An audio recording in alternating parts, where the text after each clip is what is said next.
Hi, welcome to a new video.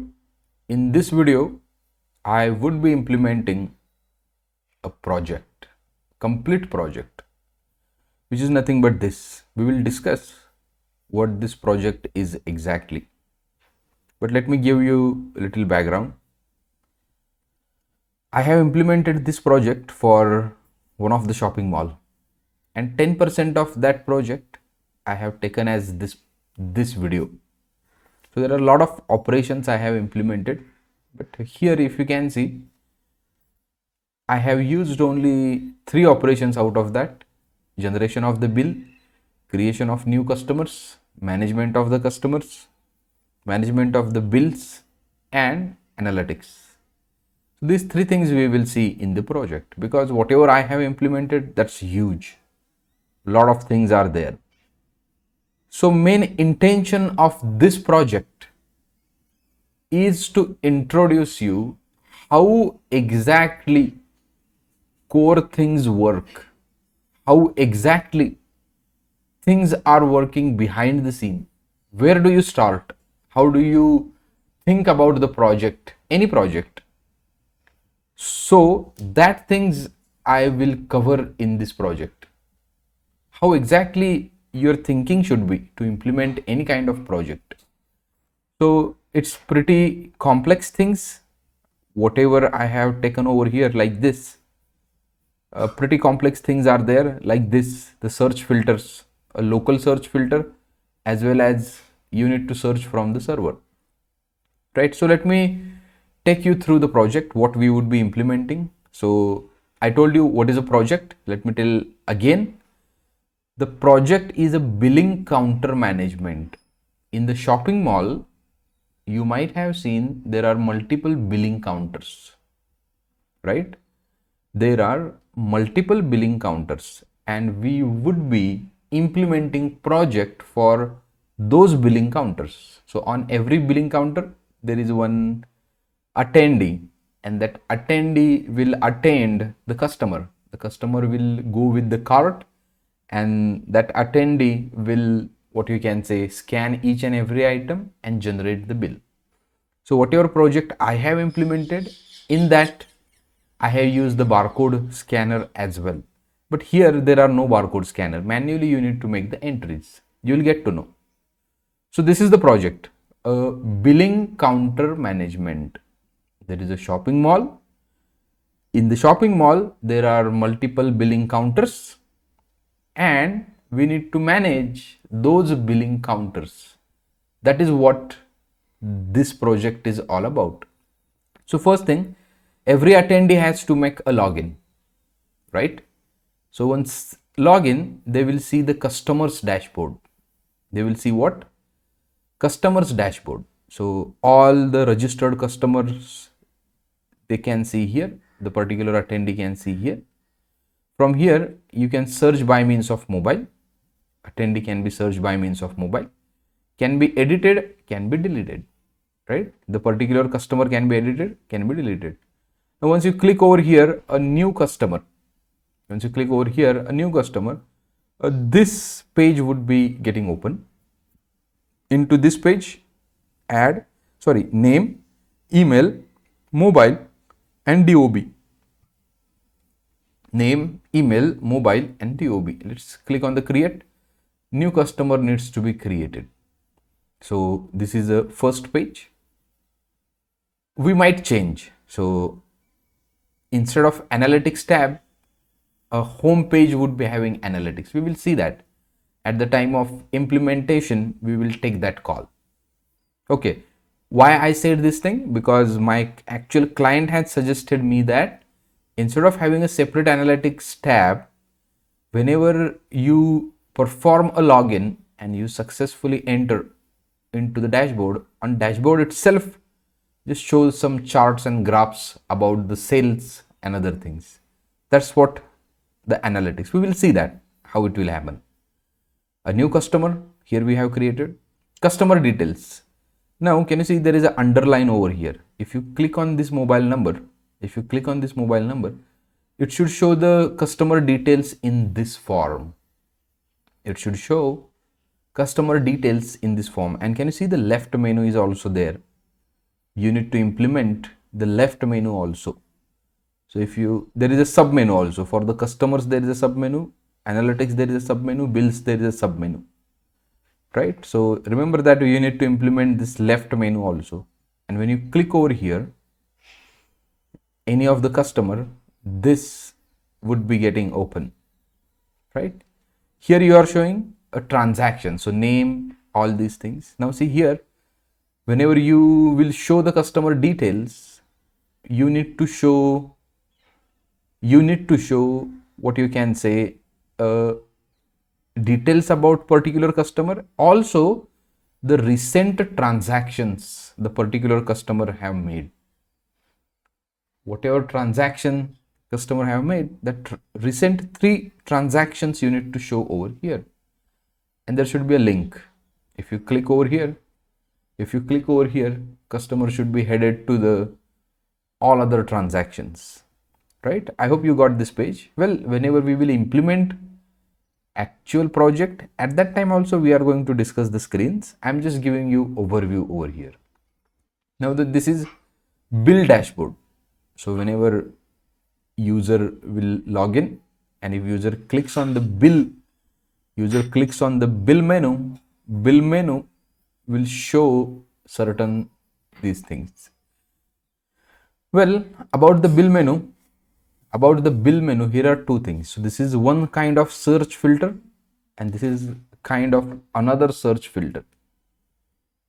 This is one search filter, and this is another search filter. Remember that. So this search filter, this search happen on the server side, backend, and this search happen on the local data, the data which has been fetched from this search filter. So this will happen on the local data. For example, if you search mobile, so whatever data has been loaded on the screen, over there this search will happen. And whenever you type mobile here, or bill number, or date, or counter, or cashier, search it. So whatever you know about particular bill, if you know the mobile number of particular bill, you can add it, or you know the bill number, or you know the date. This is ORing. So we need to perform ORing on the server side. So this is that page. Now can you see there are 2 underlines over here? If I click over here, mobile number, you will go to the same page, customer details. So we are going to find our customer by means of mobile. So if you click on the mobile, here, right, so this customer details page will open.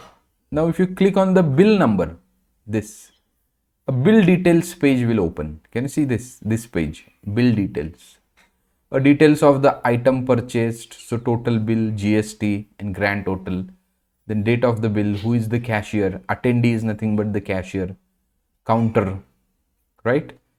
Then this bill payment has been done by the card or UPI or what exactly, this is the bill number, and again here is a mobile number. So if you click again over here, again you can see the customer details, this page, right?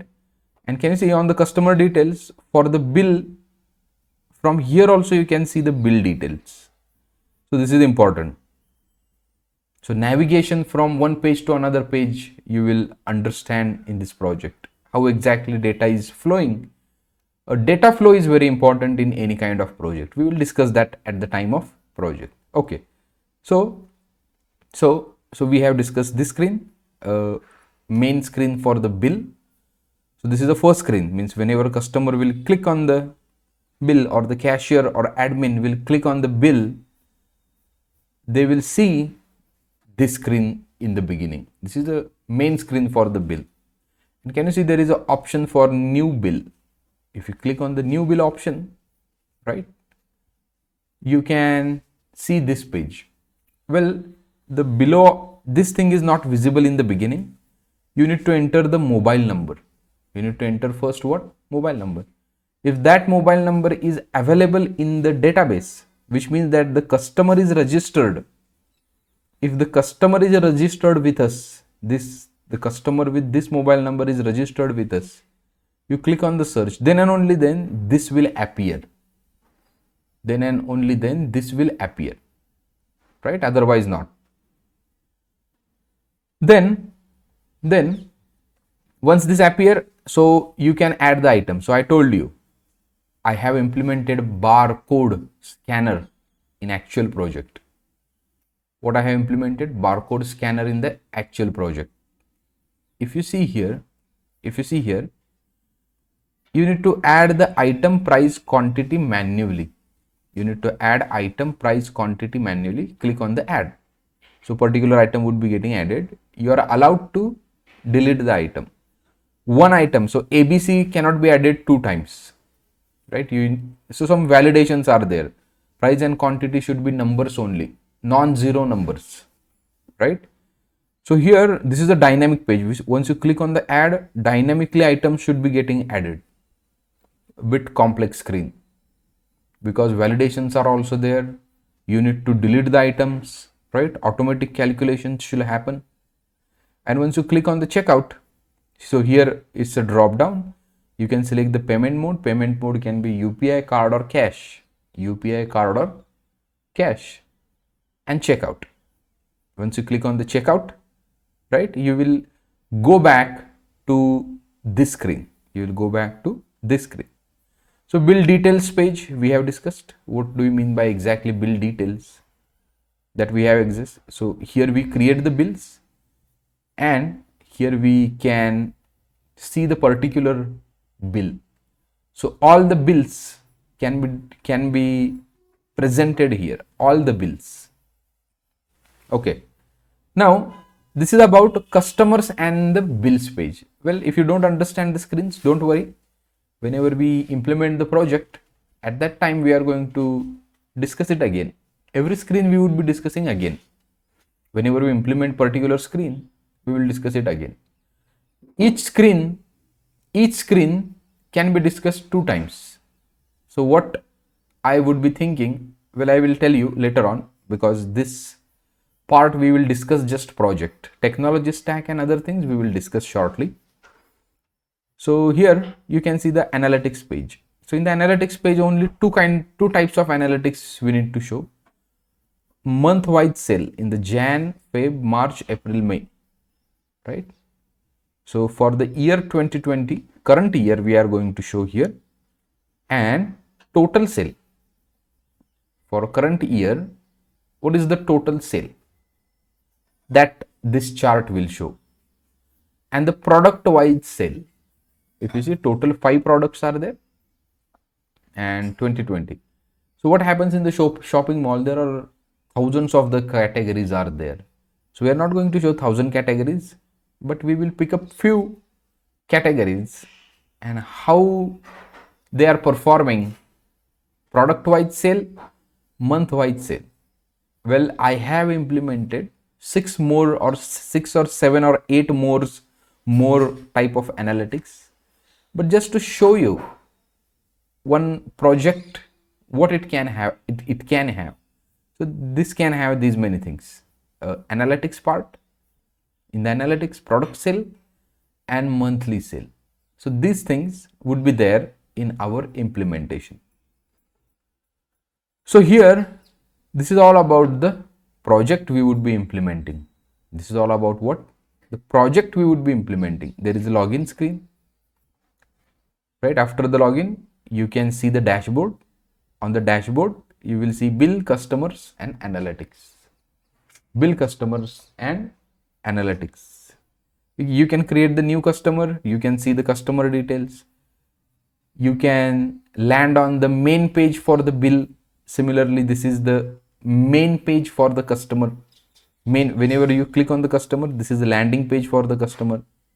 You can either see the customer details or you can create the new customer. Similarly, this is a landing page for the bill. Here you can see the bill details or you can create the new bill, right? So this is the creation of the new bill. This is the bill details. Then once you click on the analytics, analytics will show you monthly sale, or analytics will show you product sale. So this is the project we would be implementing. Okay, I hope you got the clear idea about the project, what we are implementing. If you have not understood what we are implementing, again we are discussing screen by screen. Don't worry, whenever we start implementing, we will see it screen by screen.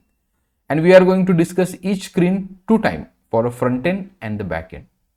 Okay, so let's meet in the next session, and that session would be on the technology stack, what we would be using. Thank you. Okay, let's discuss the technology stack for this project.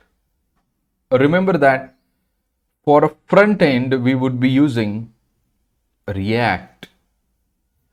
For a front end, we would be using React. And if you go to the React website, react.dev, so just scroll below and you can say learn, and in a learn, just in a learning, just go to the installation, and in installation, how to start a new project. Now, many of you might be familiar with the Next.js. Remember that what React says that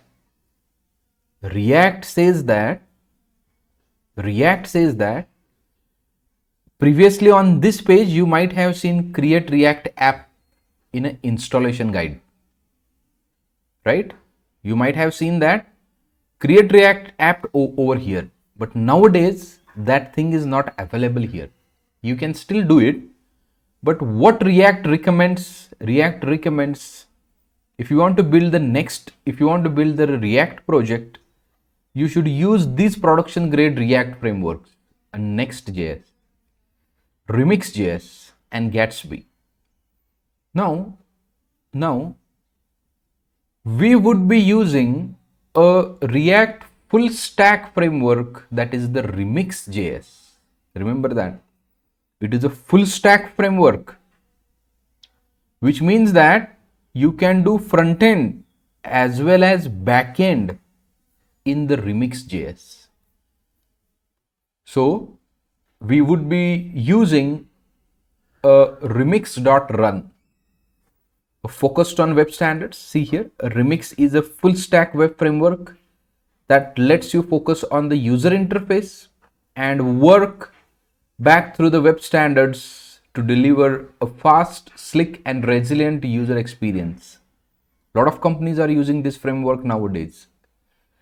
If you are a React developer, and if you have used React router before, the company which have created the React router, same people have created this RemixJs, or remix.run is the website, RemixJs, right? So this thing we would be using. Whole application would be built on the RemixJs. Okay, remember that it's a React framework. Whatever you have learned so far in a React, whatever you know about the React, all that things are as it is applicable over here. Similarly, if you see a sample code snippet they have given, if you see, this is one kind of hook, use loader data. What are these things? What are the technical aspects? We will see shortly whenever we start typing the code, and whenever we go on implementing the things, we will see these things. But this is, if you see, this is a typical React component, a functional React component, which is returning a JSX over here, right? Kind of hooks they have created over here, and accordingly data is getting loaded. But few new things are there. Form tag. If you see this form tag, you might have seen the link tag before if you have used the router, right? But if you see, the form tag is little bit new. So this is coming from a Remix framework. So whatever things are there in our UI, right? Whole and soul, these are the React components. But for communicating with the backend, we would be using a Remix features over there, remix.run, which means that along with the React, you will get to know altogether a new framework which is recommended by the React itself. So I have picked that framework. Well, I could have done the project in the Next.js also, right? I could have done this project into the Next.js also. Why I have chosen the RemixJs? Because it is the new. For the next, you will get a lot of tutorials or a lot of things on the internet or YouTube. But Remix is comparatively new than the next, and that's why I would be choosing the RemixJs. Okay, so we talked about front end. Front end would be getting implemented in React. Backend would be implemented. APIs are written into the Remix. Few things are Remix, but remember that you will not feel any difference. So whenever you develop a front end for this page, you will feel that it's a React. Also, whenever you develop backend for this page, also whenever you implement backend for this page, you will also feel it's a React only. So it's in the same way of the React. You will get to know that whenever we will start typing the code, you will get to know that part. Remember that each component we are going to, or each screen, each page, we are going to revisit 2 times. We are going to look at this page in 2 perspectives. In the perspective of the front end, in a perspective of the back end. So back end, again, I will divide backend into 2. Database, what you will get into the DB, and what you will send it to the React component. So there is a DB, then there is a API, and then there is a React component. So technically you can look at the screen, I said, in 2 perspectives. One, what React will render, and second, what backend will deliver to the front end, what backend APIs will deliver to the front end. Now if you look at the backend can be distinguished into the 2 things. What data backend will get from the DB, what data backend will get from the DB, and how that data would be processed and given it to the React component, right? Each thing. So first we will create a UI in the React. So what we will do, complete UI we would be building for the React. Okay, we discussed front end, back end, right? We discussed what would be the front end, what would be the back end. Now which DB we would be using? We would be using a MongoDB. What we would be using? A MongoDB. Okay. Also, along with the MongoDB, we would be using ODM, that is Mongoose. What we would be using? Mongoose. So we would be using Mongoose. So I hope if you have used this thing, okay. If you have not used this thing, okay, no problem. So Mongoose is a very popular library for object modeling of MongoDB. So we would be using a MongoDB as a database, and we would be, what you can say, using Mongoose as a ODM, object modeling framework, right?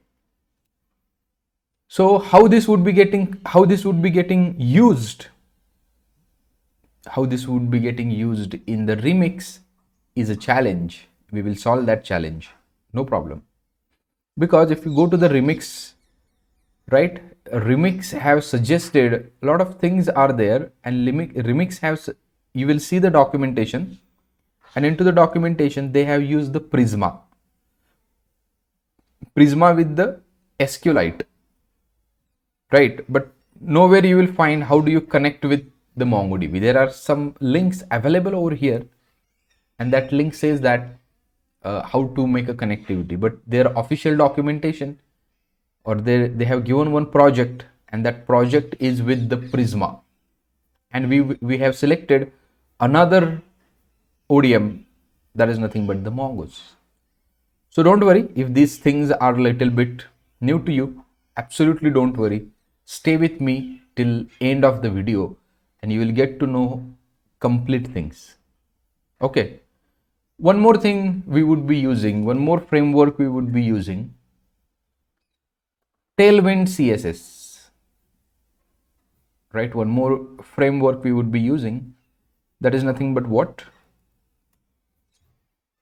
Tailwind CSS. So what is Tailwind CSS? So when you talk about the Tailwind CSS, it is a utility based CSS framework. Can you see? Utility first CSS framework. Like a Bootstrap have created the predefined classes.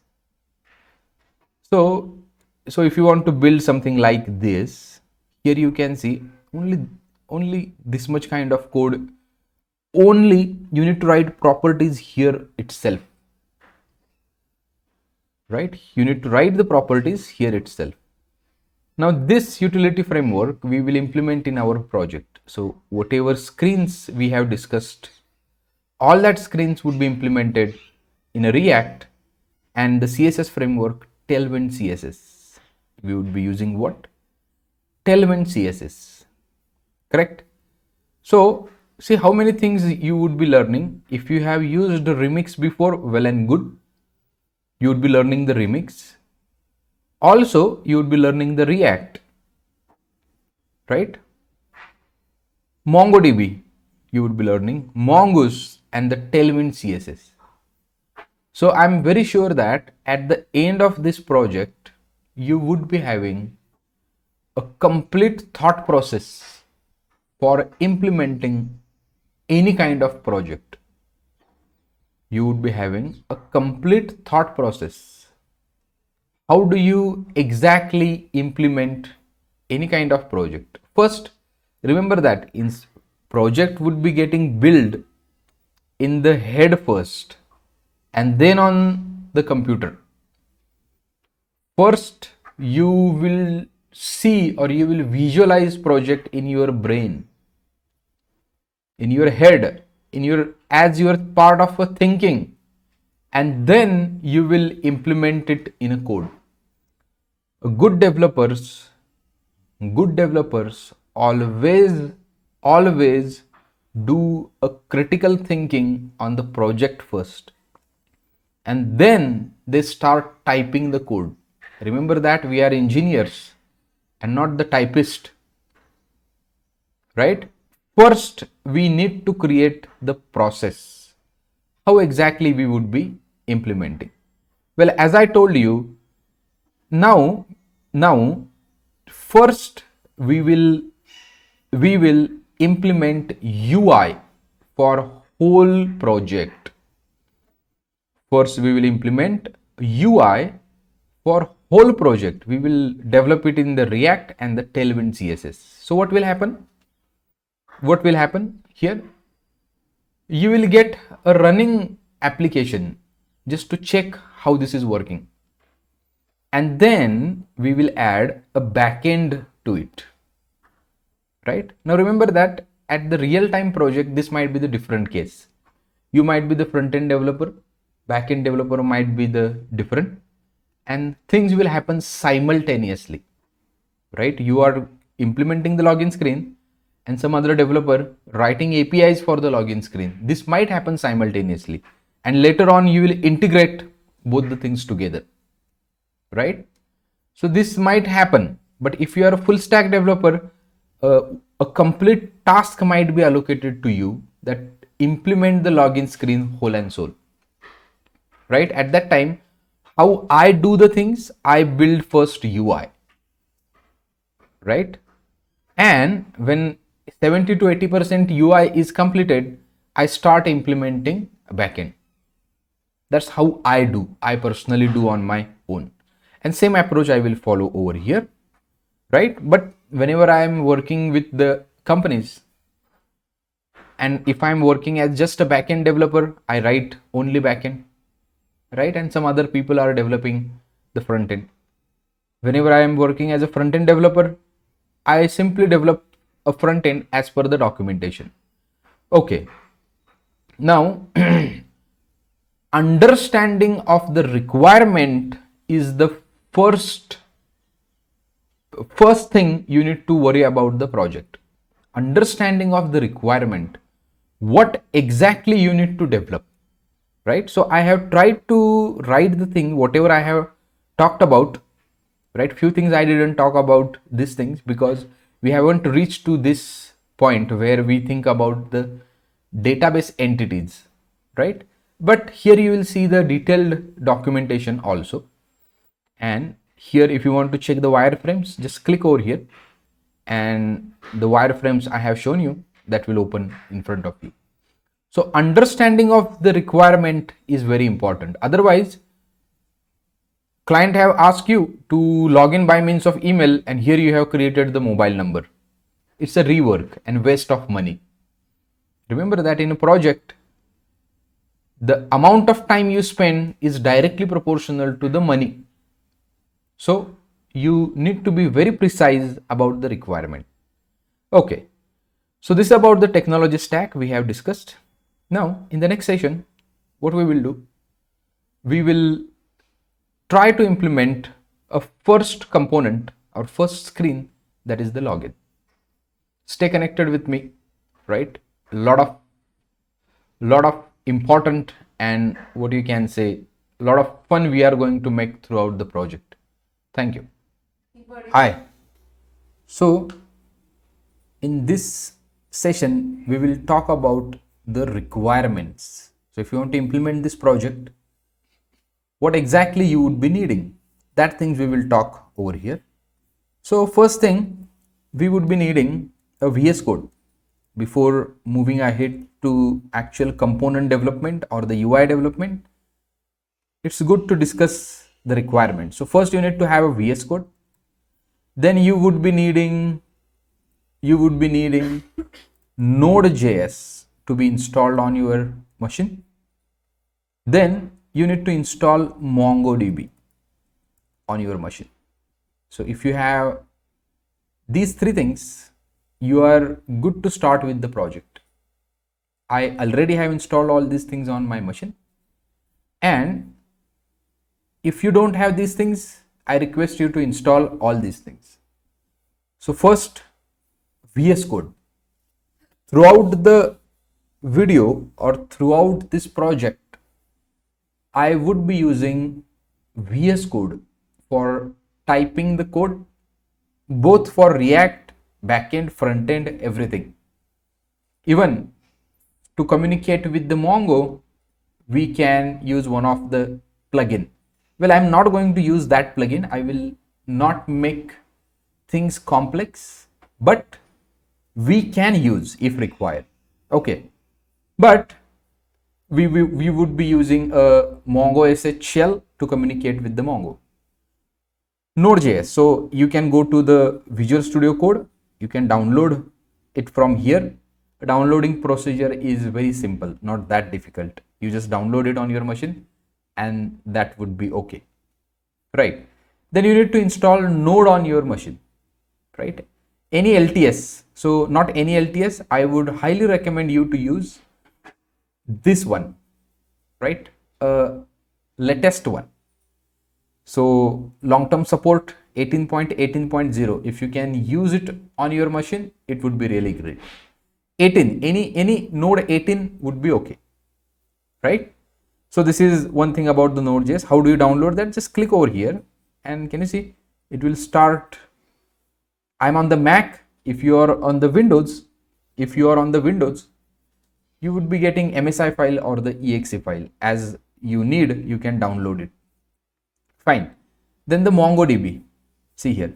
So you can come to the Mongo products. Under the products, there is a database.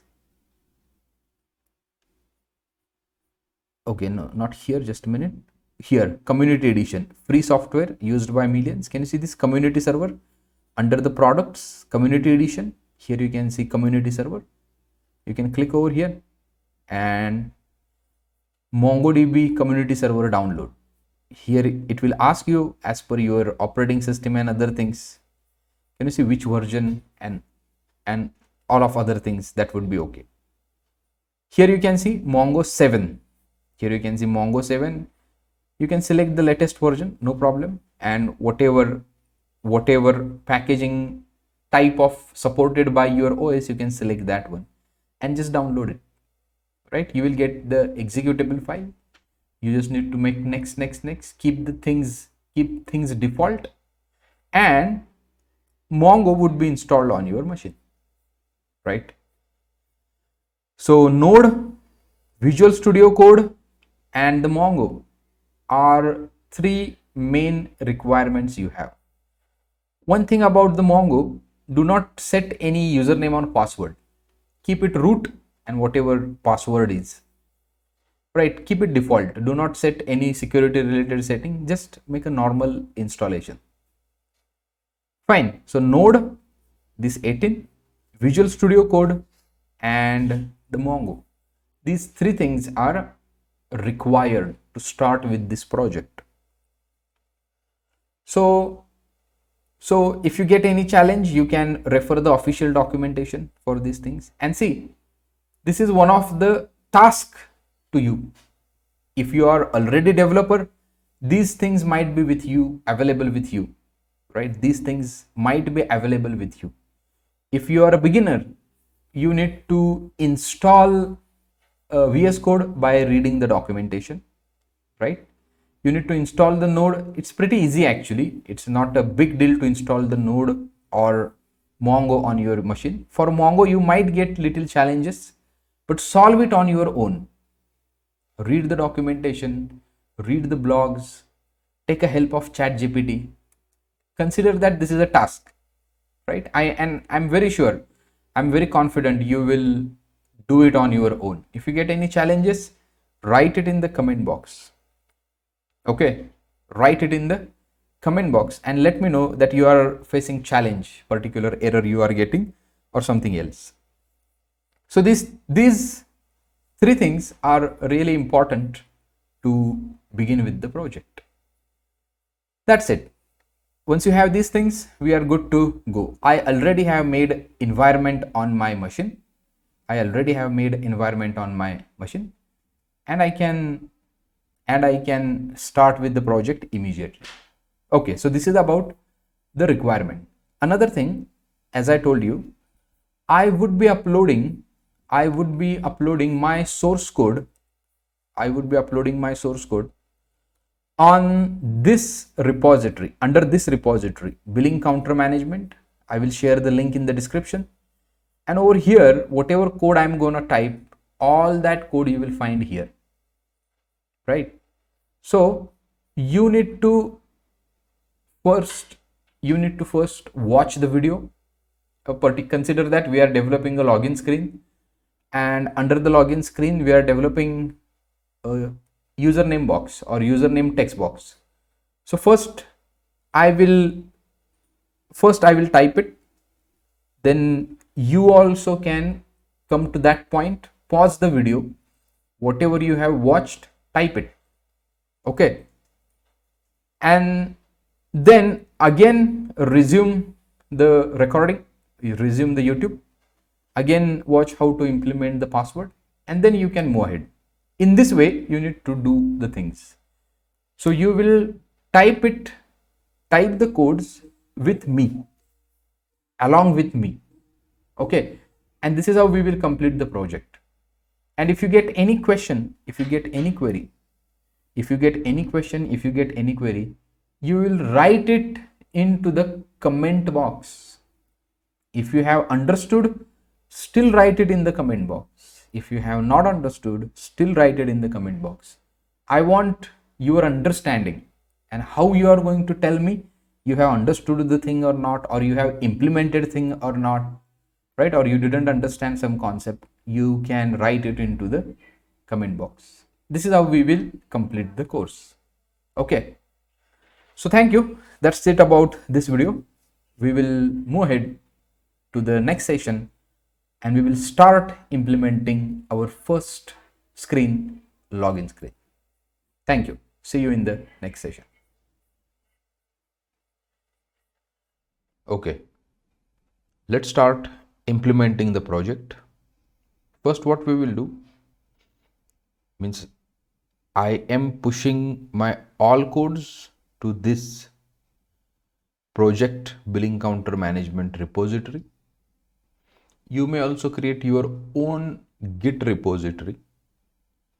You may also clone your own Git repository. Sorry, you may also create your own Git repository and you may push over there. But presently, what is going to happen? I would be uploading my all source codes to this repository. You may also refer, so you are also going to refer this codes. You are also going to refer my codes into this repository only, this one only. Okay. Now, if you don't know how to work with the Git, I am creating a MongoDB series. Into that series, if you see, I have covered Git in detail. Can you see new chapter Git? I think 14th, video number 14th to, you can say, video number 13th, 14th to 13th.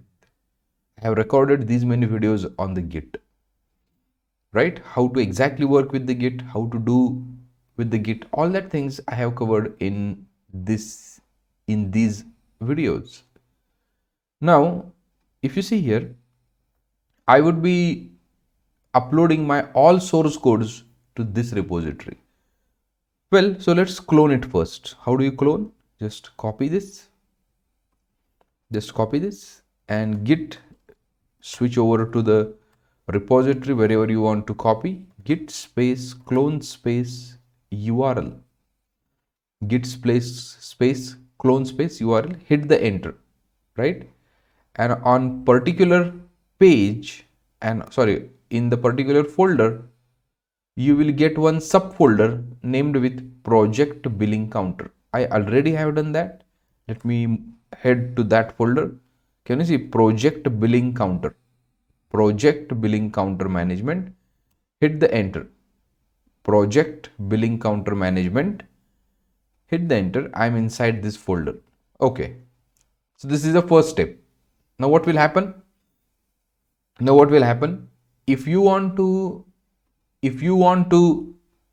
what you can say, upload, or if you want to check in your code to the Git, it would be helpful.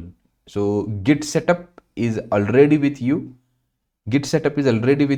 And you will get all the required things for the Git repository. So this is the one way of working with the Git, cloning existing repository. Okay, I have write access, so I can push it. You cannot push it because you don't have write access. You just use this Git repository as, what you can say, you just use this Git repository in the read-only manner. Okay, in the read-only manner. So let's do next thing. And next thing, head to the RemixJs, right? So this is the remix, right? And so you will see this thing in the beginning, RemixJs, focused on the web standards and whatever. We have discussed what RemixJs is exactly. So you can click on the docs and upgrading to, tutorial 30 minutes, right? First, let us install the remix on our machine, right? Now, what is a npx? If you know what is a npx, write it in the comment box. If you don't know what is npx, also write it in the comment box. It is used to execute the node packages, right? So if you know what is a npx, write it in the comment box. If you don't know, also write it in the comment box. I can create a separate video on these things. Okay, as I told you, my whole and sole focus of this video would be telling you or creating how to implement, so thinking behind how to implement the project. I need to develop a thinking behind how to implement any project. That is my whole idea of implementing this project. Okay, so what we will do first, what we can say, create. So this is my project billing counter management, and whatever I have cloned it, new folder. Here I can say bcmyt, YouTube, bcmyt. You may create it by means of command also. If you are very good, you can type mkdir bcmyt. Okay, but it's very similar to creating a folder like this, a bcmyt. Okay, next thing, npx, I will not copy it, npx create remix at latest version, npx, sorry, let's head to the folder first, cd bcmyt, and into that npx create remix at latest. So whatever template they have given, let's not use this part. We are not going to create project from any template. Just this is enough. npx create remix latest, and hit the enter, and you will find that something will happen. It will ask few questions. Where should we create a new project? So you can give either a path. I'm saying a dot represents current directory, right? Dot represents what? Current directory. What is a current directory? bcmyt. Okay, hit the enter. Using the basic template, right? Using the basic template, initialize a new git repository. Remember that if you have cloned from existing git repository, what I'm saying, if you have cloned from existing git repository, your answer should be no. If you have just created a folder and if you want to initialize a git repository, your answer should be yes. Presently I have cloned from the existing repository, so I'm saying what? No. Hit the enter. Install the dependencies with npm. Yes, so it will install all the required dependencies. It will install all the required dependencies shortly. Meanwhile, you may check my YouTube channel. If you want to get a content on web development, machine learning, AI, and the full stack, you may visit my channel. Also, you may subscribe it if you like it. Right? Continuously, I would be uploading a lot of things daily or regularly when I get time from projects and other things or training batches. I do upload the things. Okay, let us see what's the status. Still it is downloading the dependencies, right? It will take a little time. But don't worry, it will install all the required things. So once you install the dependencies, next part is opening your project into the VS Code. In the last session we have seen how exactly or what are the requirements for implementing this project. So what are the requirements? I told you, I think I have here. So VS Code, NodeJs, and the MongoDB. VS Code, NodeJs, and the MongoDB. That should be installed on your machine. Okay, let us see what's happening. Okay, it has been installed. Now open it into the VS Code. Let's open the VS Code, and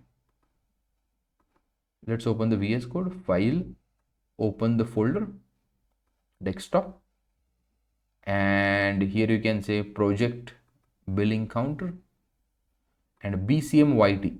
Just open it. So you will get something like this. See, because of my parent directory is having, because of the parent directory, can you see project billing counter is the parent directory.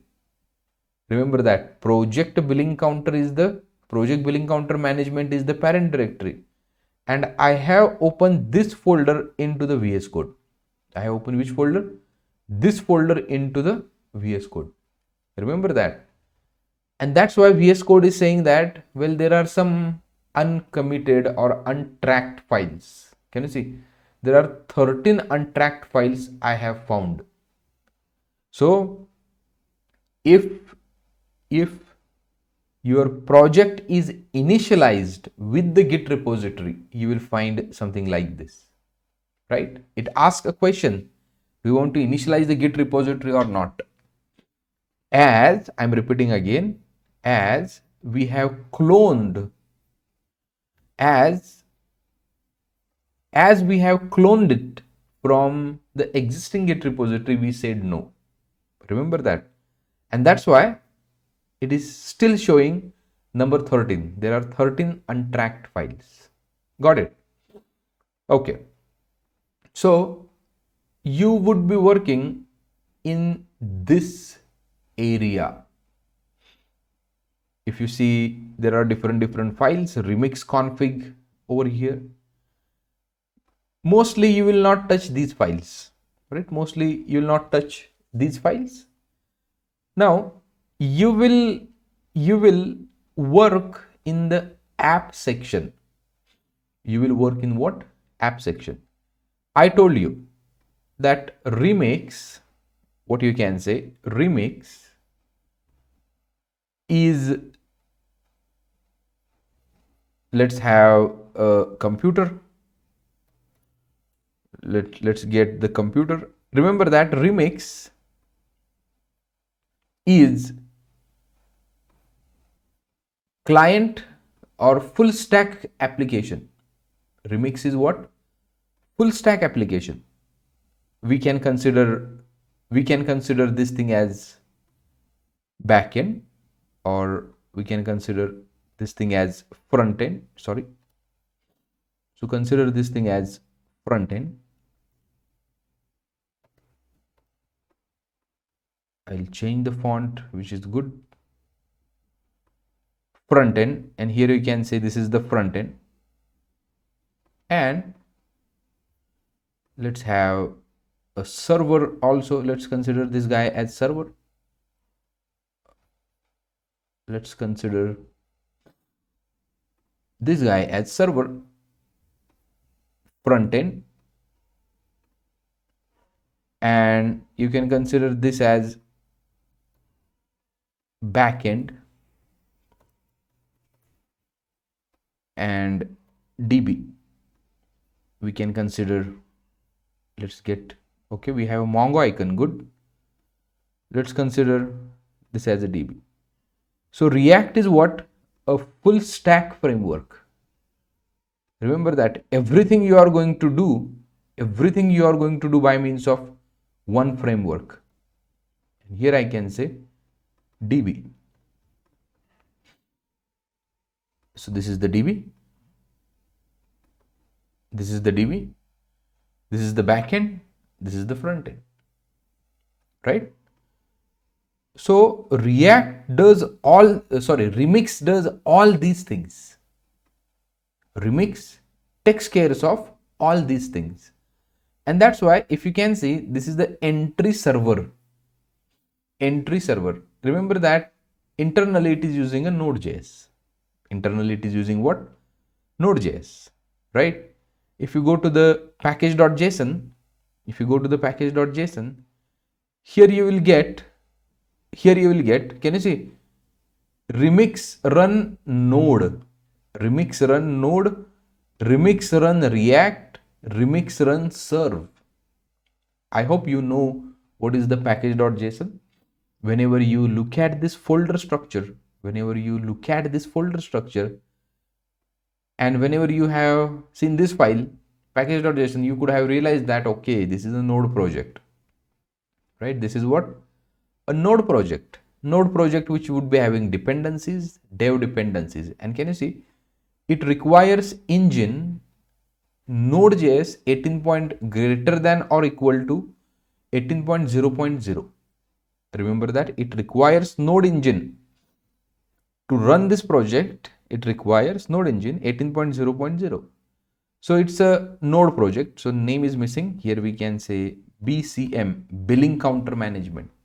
Okay, BCM. So few things you need to note over here. It's a node project. Remember that. And as I told you, Remix works in 3 different areas, backend and front end. So Remix will give you whole and soul architecture to run backend and front end, and connectivity with the DB. Connectivity with the DB we can do with any ODM. And as I told you, we would be using a Mongoose. Okay, so this file, if you can see here, server, this file, if you can see here, it's a server, which means that this handles the requests. If I do something like this, it handles, can you see, handle requests, and it generates the response. These things handle requests and it generates what? The response. So this is a typical server side code, whatever you can see over here. Then entry client, if you can see entry client, you will find something strict mode and Remix browser over here. So you might think that okay, this is the React where it starts, and you are correct. This is the place where React takes place, right? Remix browser over here, which means that this is the kind of a router, right? And if you go to the routes over here, if you go to the routes, there is only one route called as index.tx. Just go inside this, and here you will see that okay, this is the functional React component. If you see this thing, you can consider that oh, this is the functional React component, right? Where they have placed something called as div over here. They have placed something called as div over here, export default function, and it gets loaded into this browser. This index gets loaded into this browser. So we have taken an overview of the files. One more thing you might have observed over here, if you can go to the package.json, here you will find in the dev dependencies TypeScript, which means that even if you see the extension TSX, it's not the JSX. So whenever we work with the React, you might have seen in the beginning, if you are a beginner, you might have seen the JSX. But as this project, as far as this project is concerned, Remix says that I would be working with the TypeScript. I would be working TypeScript as a programming language. And that's why here you can see some types. Can you see meta function is one of the type. And here you will find this maximum code in the TS. So whenever we start typing the code, you'll see that it's a TS. But don't worry, it's not that difficult. It's pretty straight. Okay, now we have seen entry.client, entry.server, and one more file is there, root.tsx. And here if you see, right, this is the main file where actually all things happen. Can you see there is an outlet? There is an outlet. Remember that. If you are a React developer, if you have already developed the React applications, you might be aware of the outlet. And if you have used the React router, right? If you have used the React router, this word is familiar with you. This is the place where all your routes gets loaded. This is the place where all your routes gets loaded, and this is the place where your complete router gets loaded, right? This is the place where your complete router gets loaded, and this is the exactly place, means if you have / dashboard route, here it gets loaded. Okay, and the meta tag, links tag, meta tag means the meta descriptions we have, that things are getting loaded by this tag. Links, your stylings, CSS would be getting loaded over here, and these are coming from, can you see import at remix run react, and links is there, live reload is there, meta is there, outlet is there, script is there, and these things are there. So this is the main file, this is the client configuration, this is the server configuration, and this is that folder where we are going to add our routes. Okay, so this is about the project and understanding of the files. Okay, now, and if any files are remaining over here, I will explain all those files as they required in the project. Okay, so next important thing is to run the project. Can you see here npm run dev? Now see, you will get one error.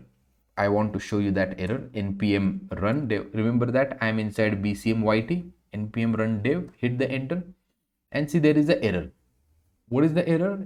Oops, node version 16.13.2 is detected.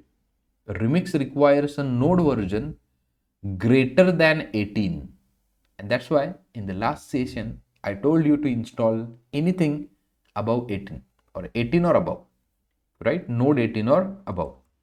So I am using something called as NVM, node version manager.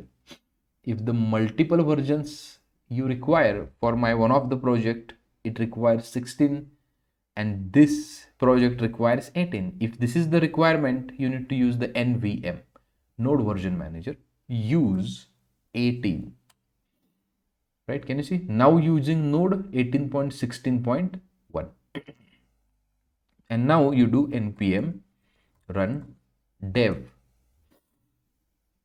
Can you see npm run dev?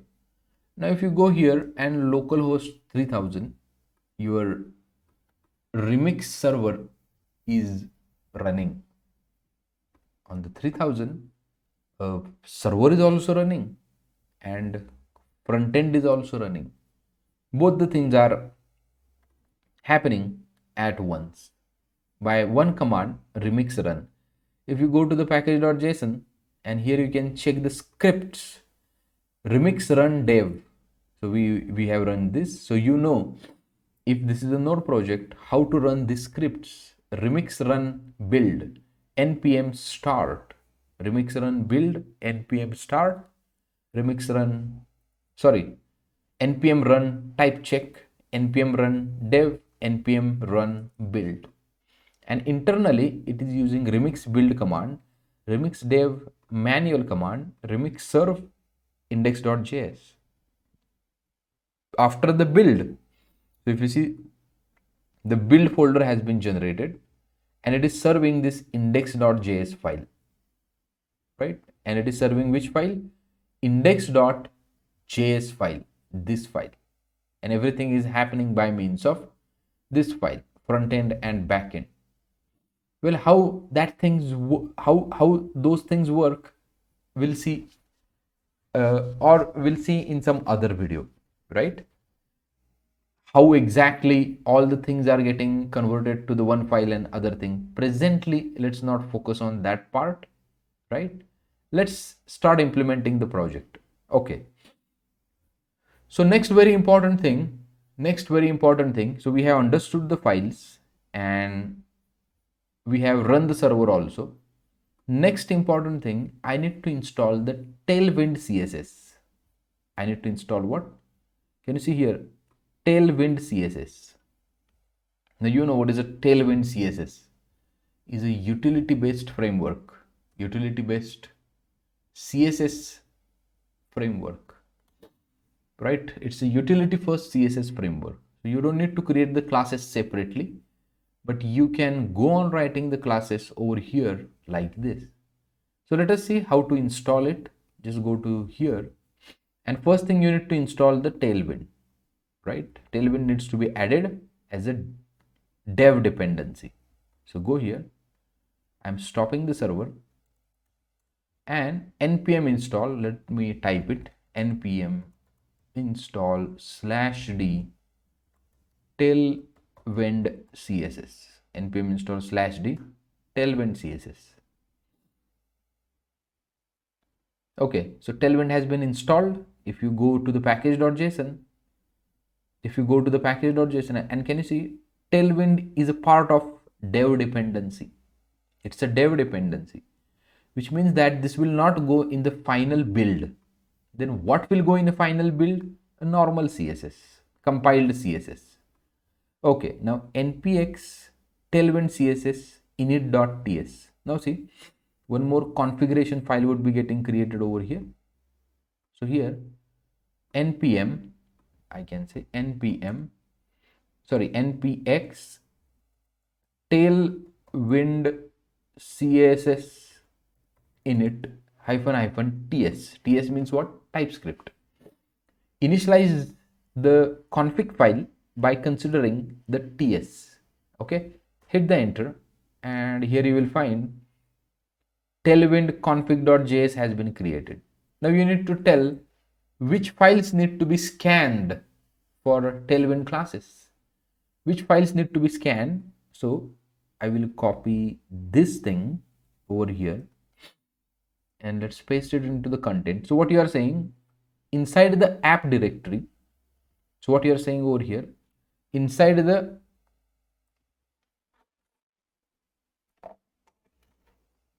what you are saying here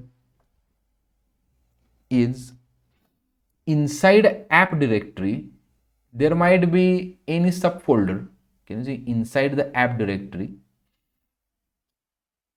or inside the subdirectories of the app directory, star dot, can you see, this is the regular expression, star dot js, jsx, ts or the tsx. So inside the app directory, if you find any file with the extension js, star represents any file, extension js, jsx, ts, tsx.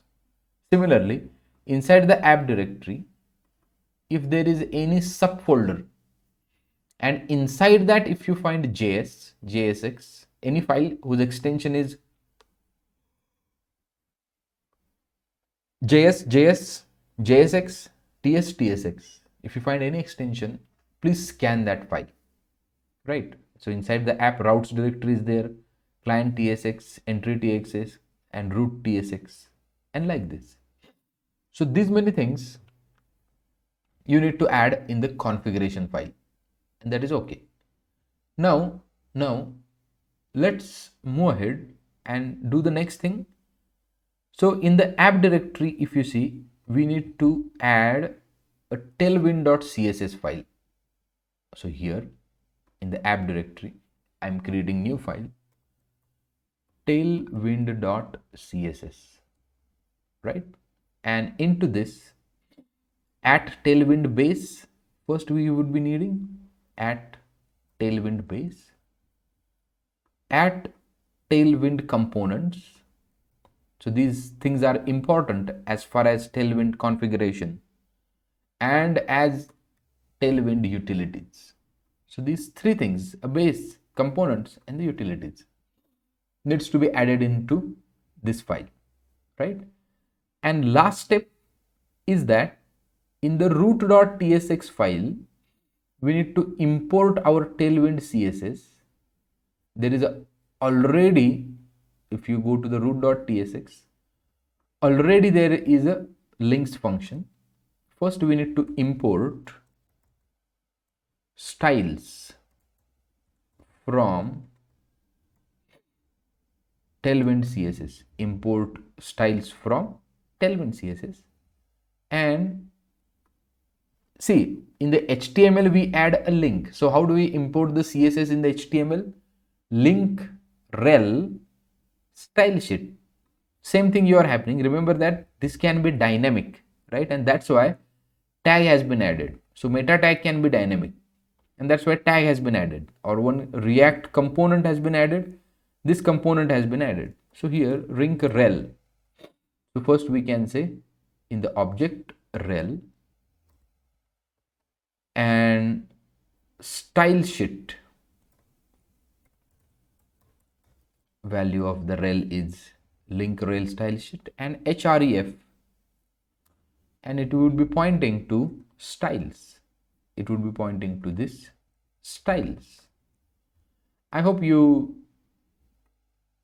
got the thing, links style.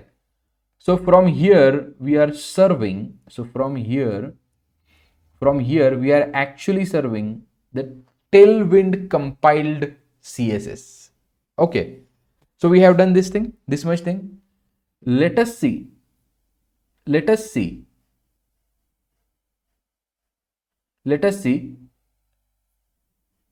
these things are working or not. Let's remove the unused import.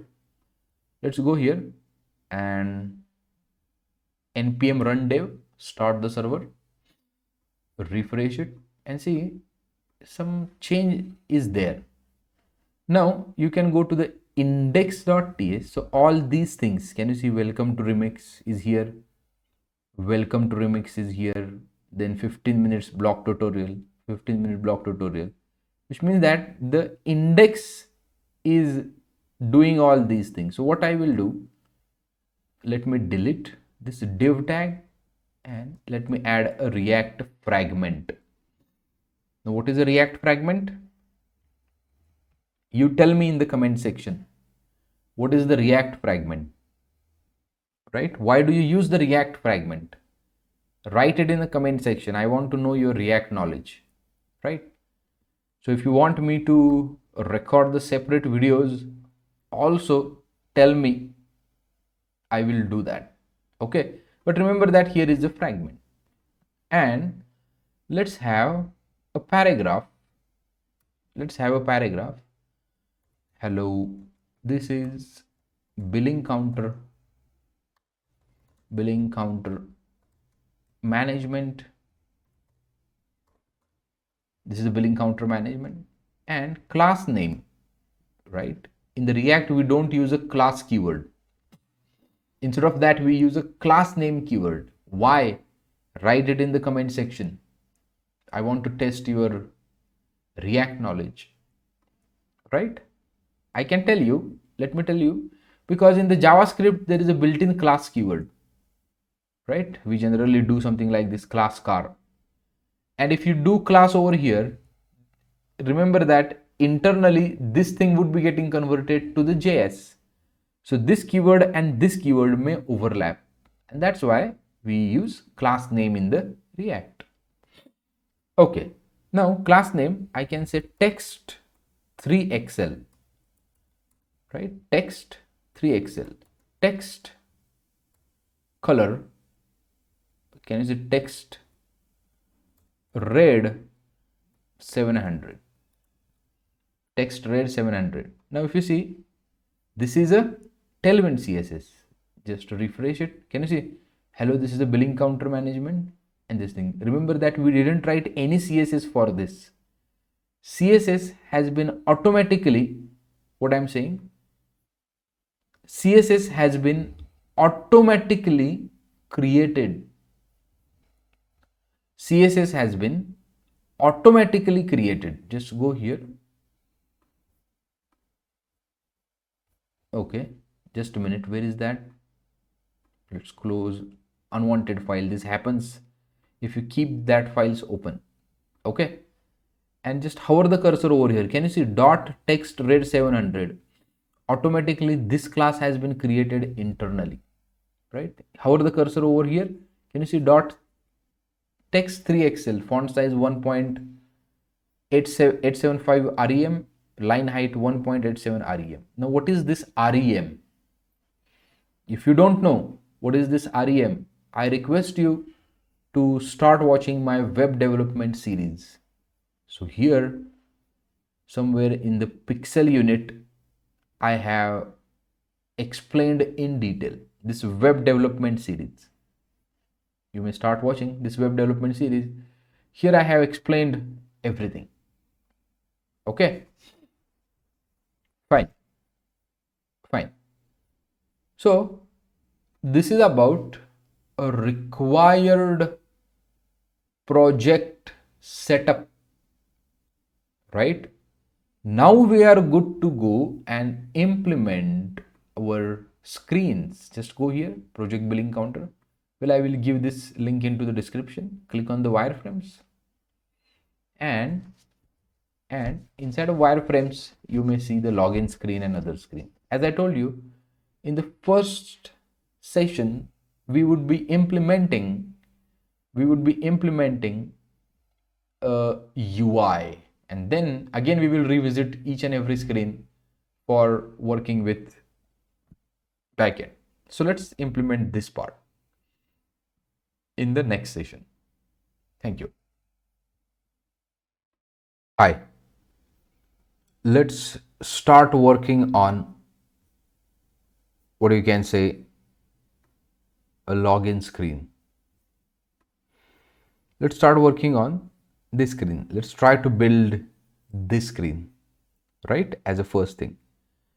Remember that underscore index is a convention given to you by RemixJs. RemixJs says that. So whatever files you keep inside,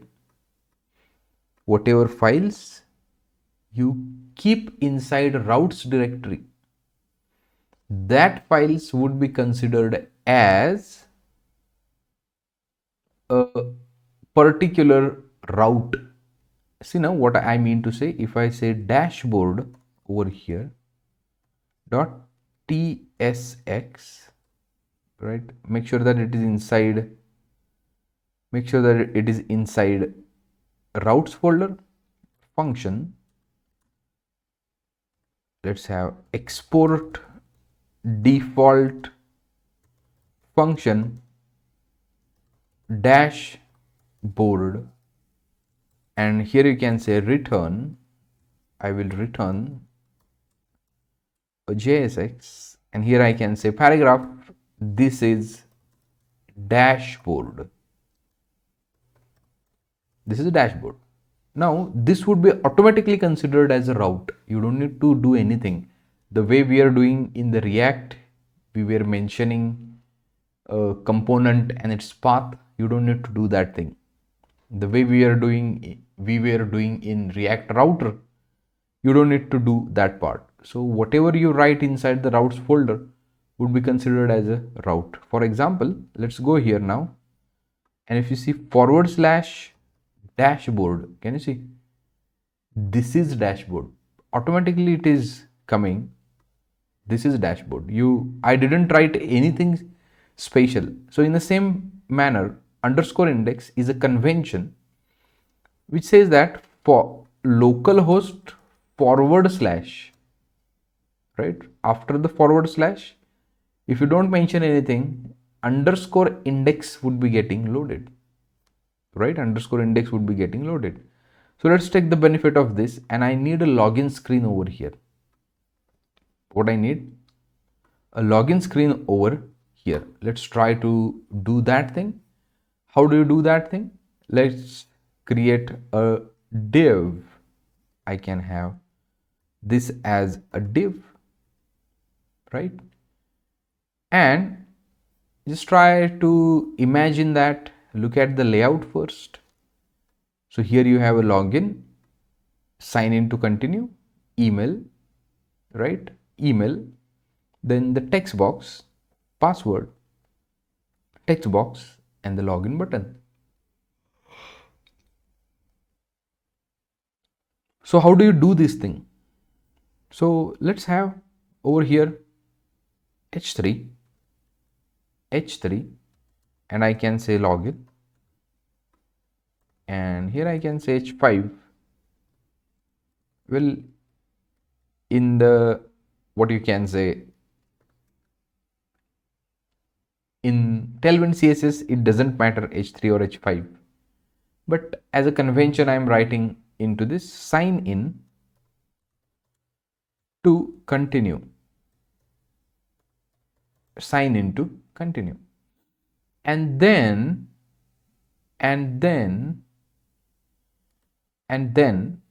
we can have what you can say a div, right? And into that let's have, so if you go here and check login, sign in to continue, something is happening like this, login, sign in to continue. Now into this we would be needing a div, and into this div label and input type text, right? So let's give a id for this HTML for, and here we can say id username, right? Presently we don't require a name parameter, and here this would be the username. Okay, same div we will copy, same div we would be needing HTML for password and text password. Okay, and at the end we need what you can say label, instead of this input type submit, value is login, login. So it will look like something this. So inside this label we can say username and password, username and what, password. So here email and the password, so let's have email and id email, here we can say email, right? This id, and so whenever you write a label it asks you, so this label is for which input, and that is why HTML for which id, this and this should be same. HTML for password, which means that this label is representing this input box. And if you see email like this, but you will you tell me that okay, this is very bad, UI is very bad, what you are trying to do here, right? We didn't add any kind of CSS so far. So you might be wondering how we would be doing this thing.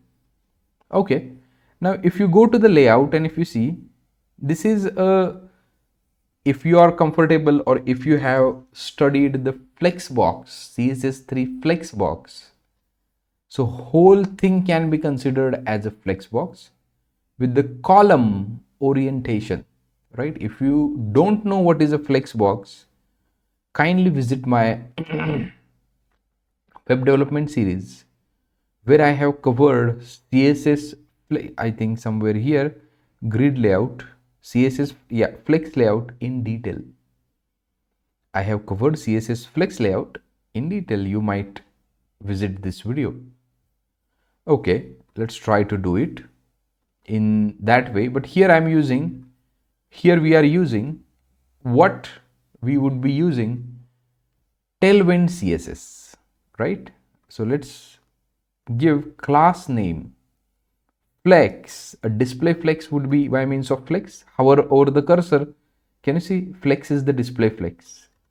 Another class flex col, flex column, right? Flex column, can you see something has happened? Flex column, then items center, justify items center, and justify content center would be like this. Refresh it, can you see login, sign in to continue, email, password, and this is the button. Now BG, let's give some BG gray 100, a little gray color to the background. Can you see little gray color to the background we have given? And let's assign the height, min height screen. Now see, H screen means what? Whatever visible screen. If you hover over the cursor, can you see minimum height 100 VH, 100 VH viewport height. Can you see? And your content over here will automatically would be at the center. Why it would be automatically at the center? Item center and justify center. There are two things, items center and justify center. There are two things, items center and justify center. Because of that, it came to the center, right? Now let's talk about this. If you see here, email, password, like this. If you look at the email is here, and what you can say, text box is here below. So label is here, below that there is a text box, label is here, below that there is a text box, right? How do you do that? So here also you can apply class name, flex, and flex column over here. Now go here and check. Can you see email, and below that this, and here also class name, flex, and flex column. Can you see email and something like this? Now I would be needing little margin. I would be needing little margin. So presently what's happening, there is no gap over here, this and this. So how do you do that? So here we can add a class name. Here we can add a class name and px, padding towards the x-axis, padding towards the y-axis. See what happened? Can you see automatically little gap has been created? Then empty for margin top 4. Now what is the margin top for? You can check the classes margin top 1 rem, margin top 1 rem. Then we can say, let's give a little background, bg white and shadow lg. See,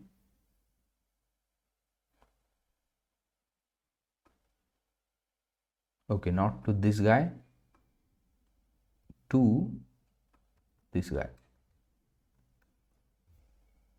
Yeah, little shadow has been created, right? So here you can see little shadow has been created, right? So this box looks like some raised box and shadow has been added. Okay, let's do next things. So some modifications are required to this input box. Let's add a class over here, class name, right? Let's have a class name, a w full width we would be needing, px4, along the x-axis we need some margin padding, and py2, let's add a border, right? And if you see, it looks like this. It's look like this box. Similarly, let's do it to this input type password. input type password, and here we can say class name w full means full width. You can check the property. Can you see width 100%? If you are not familiar with the CSS concepts, first I request you to start watching my in detail series on the web development, right? Fine. So same thing we will apply, whatever we have applied, w full px4 along the x-axis, this margin, can you see here, padding left and padding right, x-axis left and right. And when you say py, padding top and padding bottom, right? py hyphen 2 and border. We can give, if you want a little darker color, we can give a darker color to the border also. But I hope you see this color over here. Now there should be little gap between password and email. We can achieve this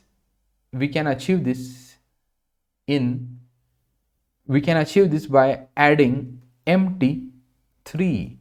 Can you see little gap, or 4, empty 4. Can you see that empty 4? A little gap has been created. Similarly to this also, class name empty 4, class name empty 4. Now what about this login? We need a button, right? How do we create the button? So let's apply the class name w full px4 py2 bg blue 500. Can you see bg blue 500? Now if I hover it, or before that, let's make a text white, font bold, text white. Can you see font bold? Now on the hover, you can say on the hover, color has to be changed. On the hover, color has to be more darker. That's why we should get an effect of clicking. Here you can say bg blue and 700. You will see what happens. If I hover it, can you see? Hover it, color is getting changed, bg blue 700. And rounded, if you want the button to be rounded, md. See here. So your button would be like this. So if you see rounded md, what is this? Border radius. We are applying border radius like this, rounded md. Can you see login, email, password, and this thing? Now if you want this email and password to be little bit faint in color, right, little bit faint in color, you need to apply class over here also. Class name, you need to apply what? Class name and text gray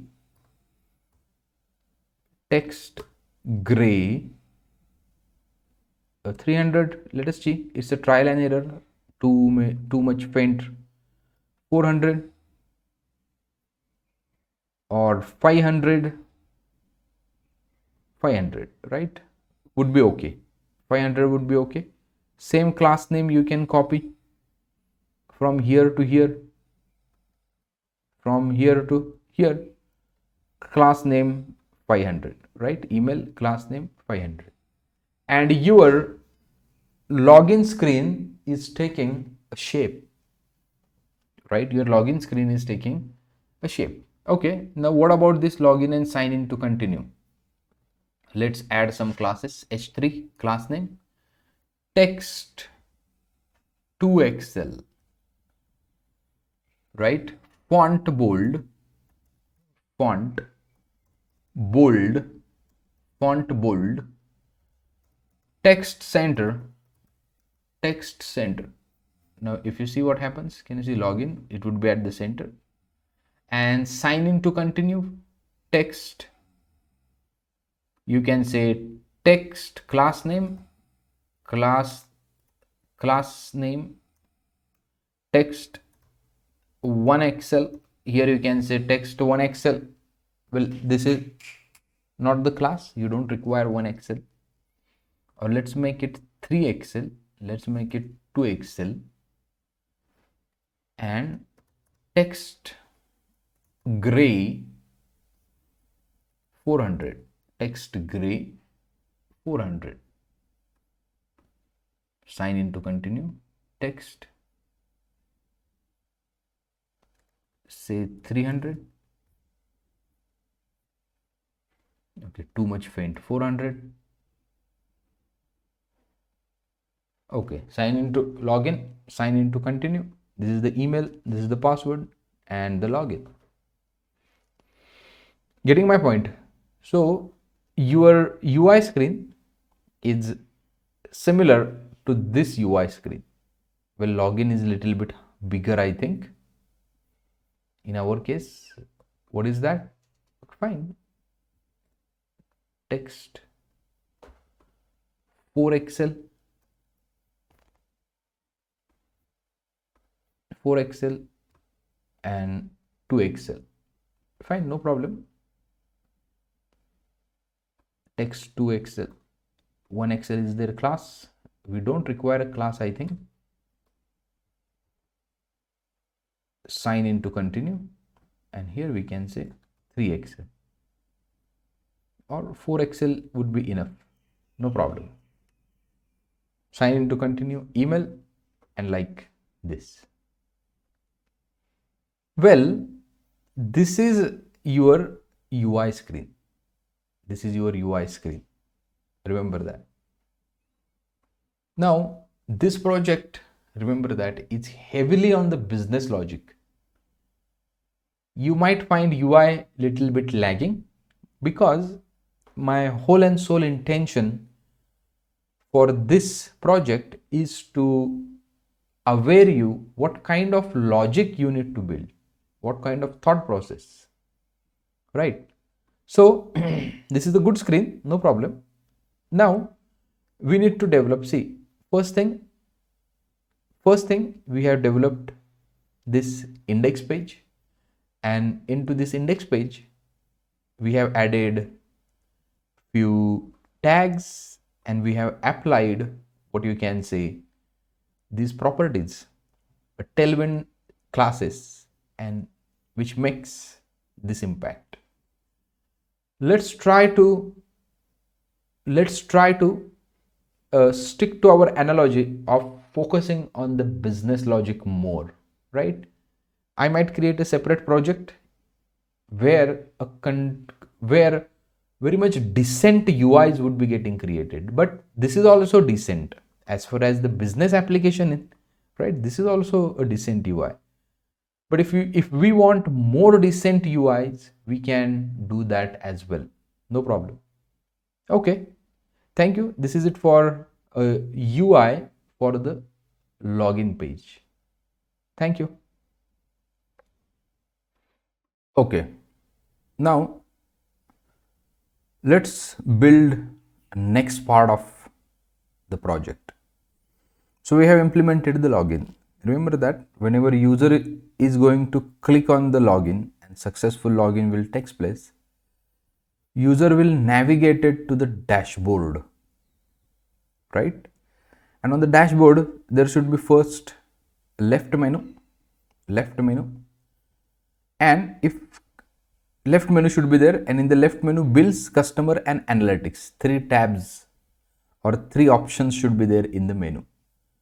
If bill is there, remember that bill component would be getting loaded. If customer should be clicked, customer component would be getting loaded. If analytics clicks, analytic component would be getting loaded, right? This is how all these things will work. Now concern is that how to implement this. Remember that this is a nested route, a typical example of nested route. So this is your main project. So this is the left menu, right? And remember that here it is a container, and into the container bill component, bill, customer, analytics. So if you click on the bill, particular component would be getting loaded into this container.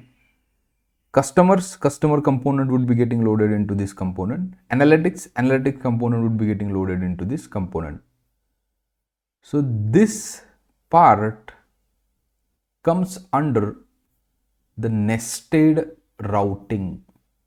This part comes under what? Nested routing. How to implement this? Let's see this part. So already we have created dashboard. Okay. Already we have created this dashboard. Now into this dashboard only we will implement the things.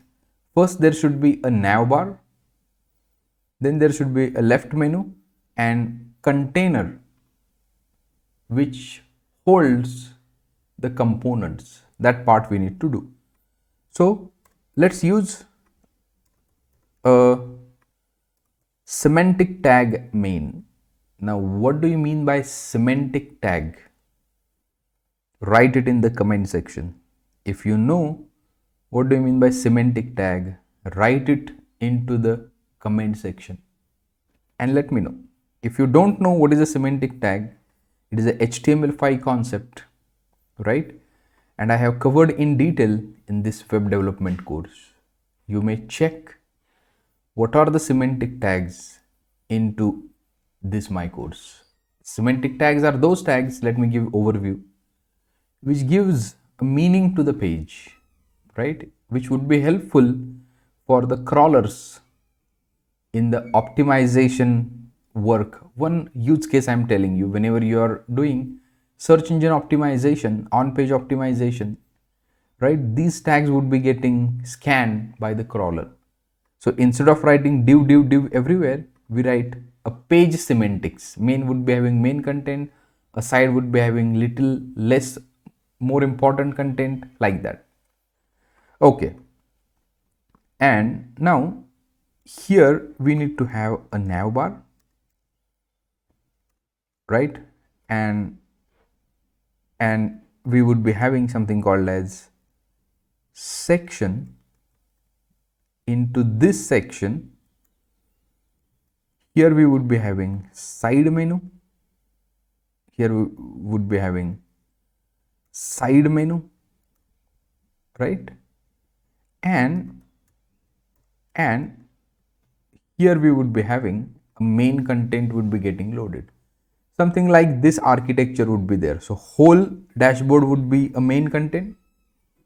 Then there should be a nav bar. Then there should be a nav bar.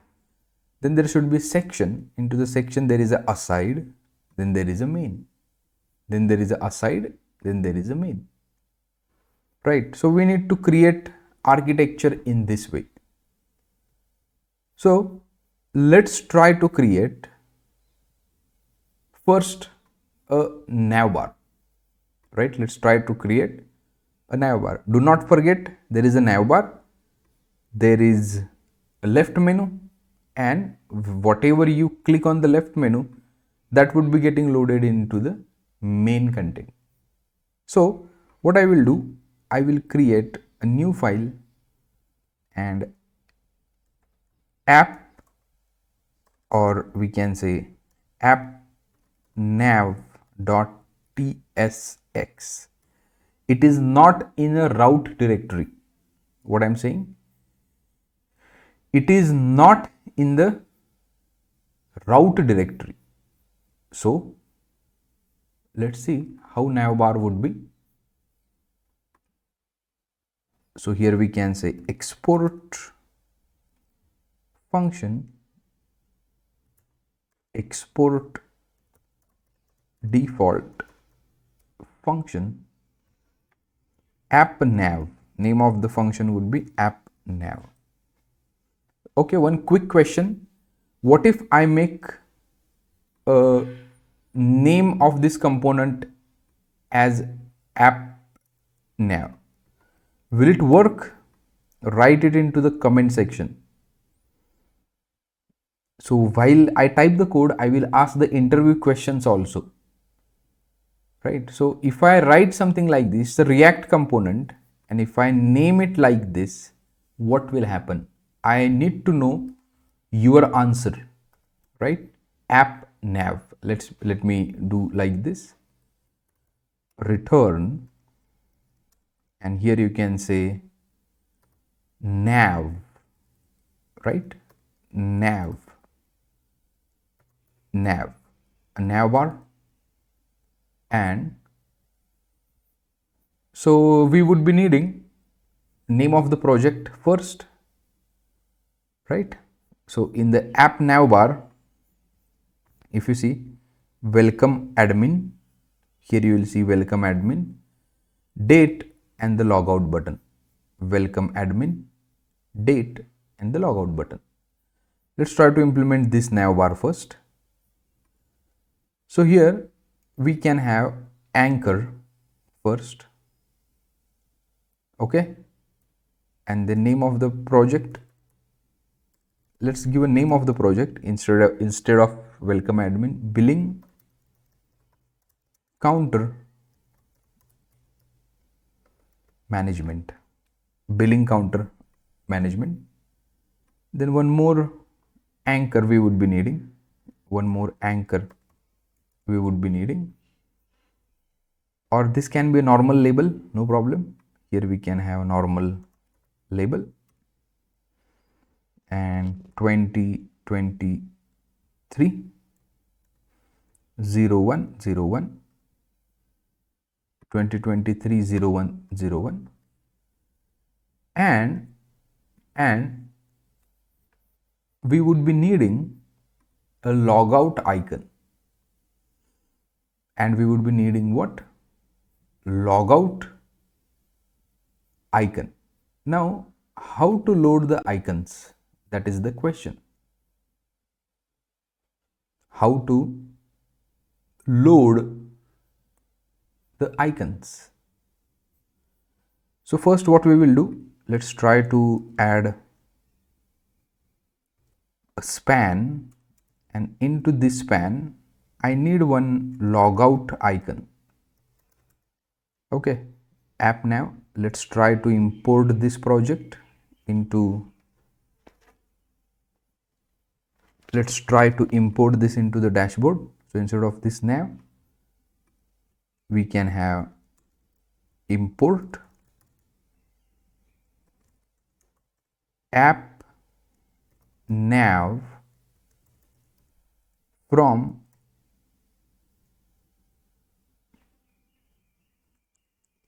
upper folder, from app nav. Why is the error? App nav export default, sorry, and instead of this nav we can add app nav. But why app nav.txs export default function app nav?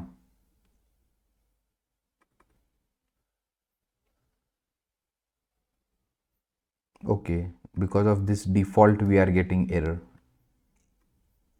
We have written into the bracket. So default imports, I hope you know this concept. If this is a default import, you cannot write it into the bracket. It should be like this. I hope you know these concepts, import and export, but let's not make it default one. Means whenever you export something from the file and you import it over here, right, it should be automatically default one. That's why we write export default logout. Okay, now how our UI looks like, go here. Now we are in a dashboard page, /dashboard. billing counter management 2023 and logout. It is happening. Let's work on this part. But before that, we need an icon. We need what? Icon. How do you work with the icons? Well, well, there is one library called as, or there is one page called as hero icons. Can you see this? And I want to use these icons. And how do you do that? For the React, we would be needing, can you see, npm install. Let's install this library first. Npm install at hero icons react. Go here, stop the running server, and just paste that command. Npm install at hero icons react. Hit the enter. Npm install at hero icons react. Okay. Now go to the website that has been done. Now logout, consider that this is the logout. We can use our solid icon. Let's copy this and you can straight away paste it over here. This SVG, you can paste it over here. I think we need to run it. Npm run dev. It's running. Refresh it, and can you see icon is placed over here? Can you see the icon? Automatically icon is here. So SVG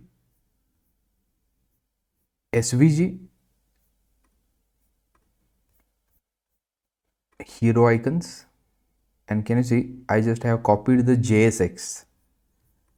Is it the JSX? Just a minute, let's remove it.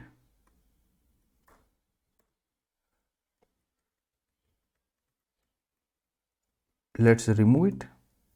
Okay, this is the JSX we have, and we have copied this JSX which shows this icon on the screen, logout.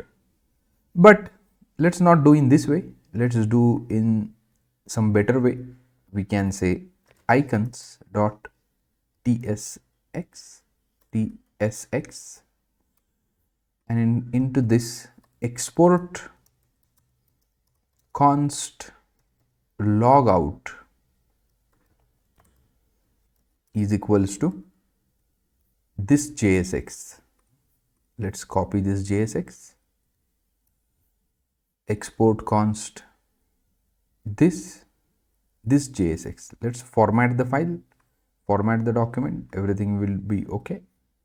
Now see, instead of writing that code over here, let's write it into the separate file, and you can import all the way that logout. Import from which file? Now see, double dots, because it is in the upper directory. Sorry, it's in the same directory, icons, and here we can say log out and span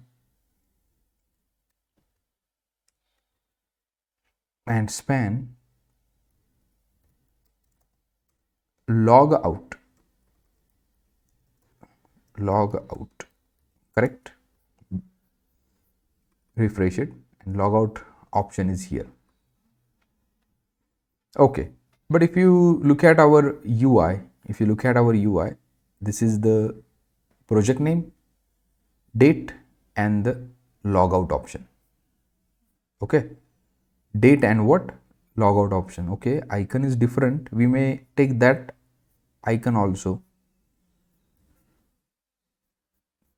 Clothes or off. Do we have that icon?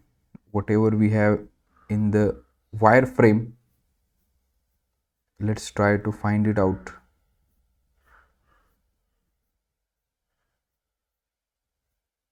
Do we have that icon or not? Yeah, we have that icon. Just copy this JSX. Well, it is not necessary to emphasize on icons this much, but let's do it typically. So whatever typical is that whatever you have in your wireframes or the mockups, you need to do everything. You are not allowed to put your head. Okay, icons and this thing. Now next thing is that the alignment is not proper. So billing counter management should be here, date should be here, and logout should be here. How do you implement that?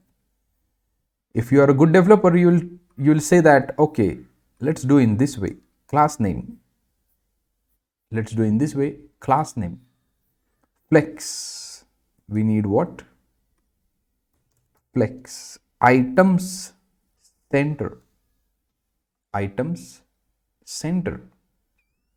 And justify. So whenever you say flex, there are two orientations, row and the column. If you don't specify anything, by default it's a row, right? Item center, alignment along the cross axis, and justify, alignment along the main axis. Main axis is row. It's a flex, direction is row, default direction is row. So main axis becomes horizontal axis, and cross axis becomes the vertical axis, that is the column. Justify between, justify content between. Can you see here billing counter management and this? So one problem is that I want this to be treated as one item and these two should be treated as one item. So I can make, or I can wrap these two things in a div. I can wrap these two things in a div. So technically you have three items, but as far as layout is concerned, this would be one item, this would be second item, right? This would be what? Second item. So automatically this comes in the beginning, billing counter, sorry, this comes in the beginning and these two comes over here. So this also, can you see here, it is coming one below other because a default direction of the div is vertical. Let's change it by applying class name flex. See, automatically display direction becomes the column. Display direction becomes what? The column. So flex is this. Now what we need to do, items center. Item center means what? They should align. Items center. They should align correctly. Okay. Now we can give some height to this guy. We can say W screen. W screen means what? Full width. If you see W screen means VW would be getting added. Screen. So here width VW, viewport width, right?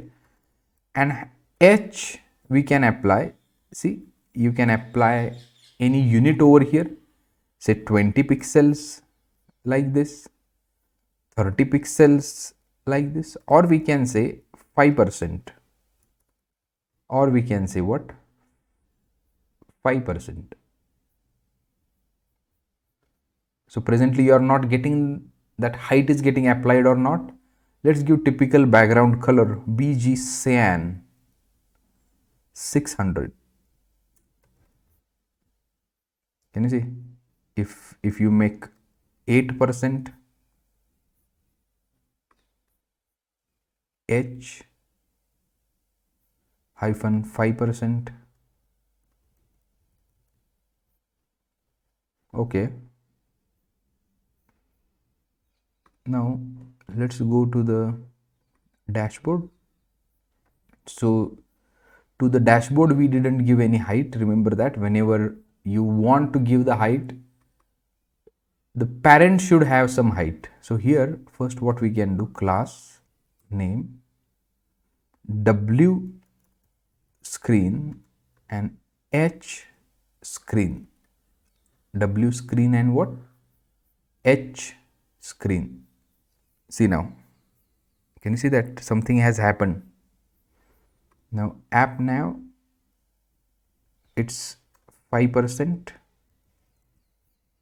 app now it's 5%,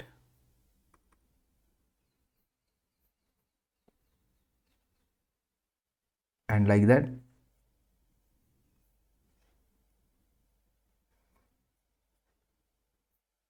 Refresh it. Yeah, can you see little bit height has been increased, because this is a principle of the CSS. If you want to apply the height, remember that parent should have first height. So parent is having height w screen, h screen. What is a w screen? Width 100 VW, h screen height 100 VH. So this is how, if you don't use the tailwind CSS and if you want to make a full width layout, so you will make width and height 100, width 100 VW, height 100 VH, correct? Okay, so text should be in a white color. Go to the app now. Text should be in a white color. Text white. So what will happen? This is a white, this is a white. Okay, so flex item center. So I need to give little width to this, a W, and remember that a full width is a W screen. Out of that I just need 30% of width. Now to understand it more, let's give a border. Let's give a border. Can you see? This is a border and the items are placed like this. So 30% is also more. Let's make 20%. Okay. And what I wanted to do, the logout button should be here. Let's give we have given what you can say, how it should align vertically. Now how it should align horizontally. Justify,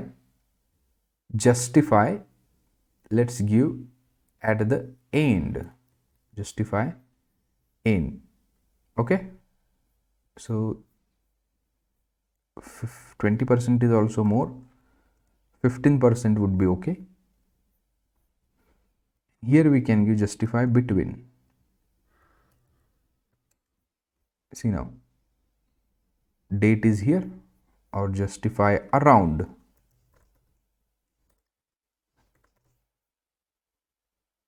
Yeah, a little gap is there and something like this, and remove the border. And can you see there is a logout button, here is date and this thing. Okay, let's give little margin. Let's give little margin. Class name first, text Excel, little bit bigger, text Excel, mx3. When you say mx, what do you mean by mx? Our margin left 0.75 rem, 0.75 rem.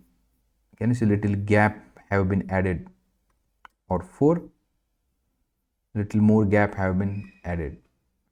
So your classy navbar is ready over here. So this is how simply you created a navbar. If you want this to be bold, class name font bold. Font bold. Can you see a little bit in the bolder way? And what if you apply bold over here? Font bold. This will not work, right? It is a SVG, still it will not work. No problem.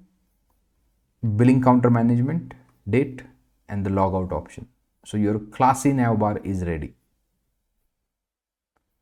So first portion of this thing is ready, navbar.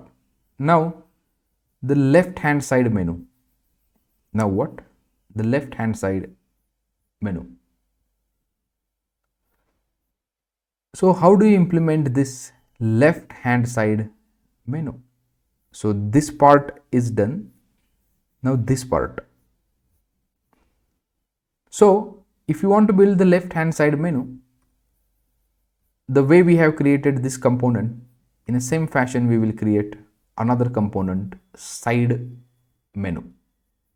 We'll do it in the next session. Thank you.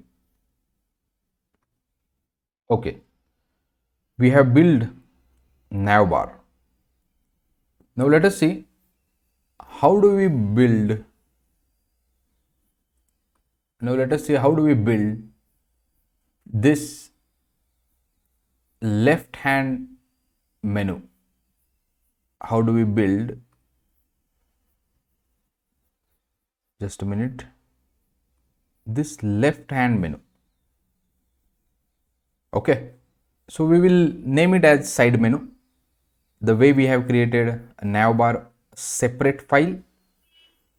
Similarly, we will create file new side menu dot tsx, side menu dot tsx, export component, export function, side menu, export function, side menu. Now what is the side menu? This side menu and few items are there. How do we do that? Few items are there. How do we do that? Let us see. Dashboard we will keep, and instead of this aside, we can add, first import it, import from, just a minute, upper folder side menu, and here we can say side menu. So why we are doing double dots over here? If you see, dashboard is inside the routes folder. Dashboard is inside what? Routes folder. So if you want to access, this file from this file, if you want to access this file from this file, right, you need to have a double dot because we need to go to the upper folder, and here we can say side menu. Side menu. What's the error? Side menu.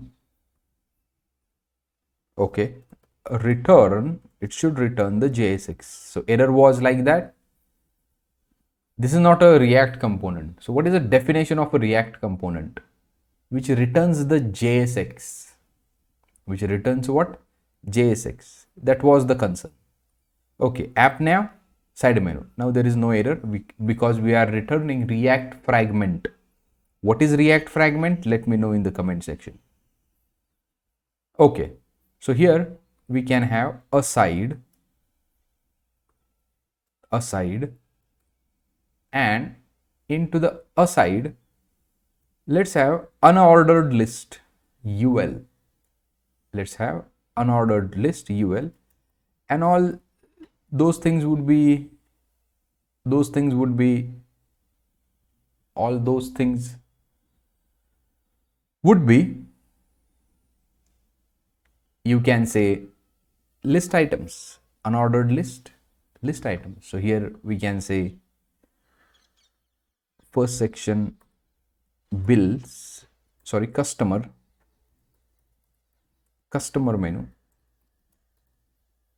Then we can have bill menu and analytics.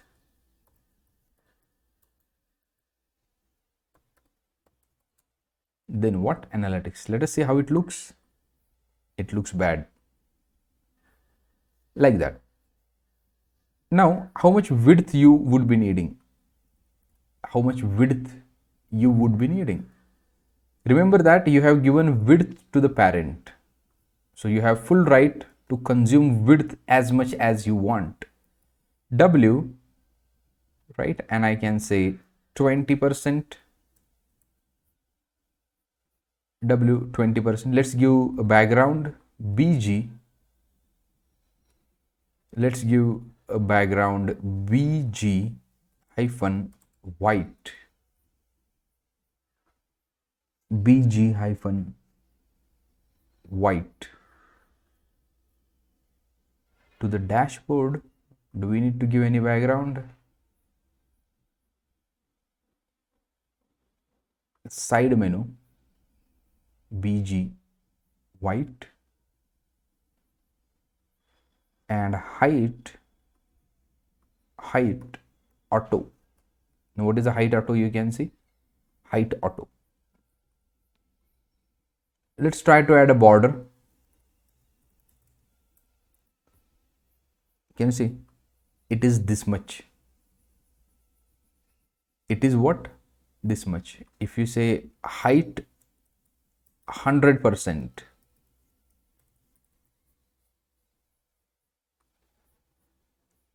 aside class name height 100%. Okay, to this section also we need to give class name W 100%, 100%, and height 100%. Yeah, can you see now? Width also has been applied. 20% is a little bit bigger. Section height 100, width 100%, height 100%, so that here we can say 15%. Okay, this much menu is okay, no problem. Customer bill and analytics. Customer bill and analytics. Now we need to give unordered list class name, and here you can say list inside. What is the list inside? See this, list style position inside and list none. If you see this none, list style type none. So these are two attributes which allow you to remove everything related to the unordered list and just keep a minimal thing. Just keep the list minimal. That's why we applied list inside, list none. Now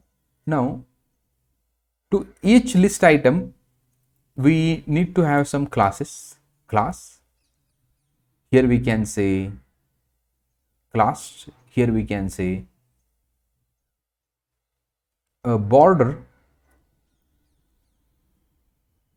Color is normal, color is white, so you don't need to apply anything, but on the hover I need to give BG blue 500, BG blue 500. So just copy this, paste it and paste it. If you see, hover is working. Can you see? Hover is working. But the text should also be text should also be white. So you need to have one more hover. You need to have one more hover colon text white, hover text white, text white. Let us see. Can you see? Text white. Let's add little padding, which in turn add some height P3. Just add padding 3.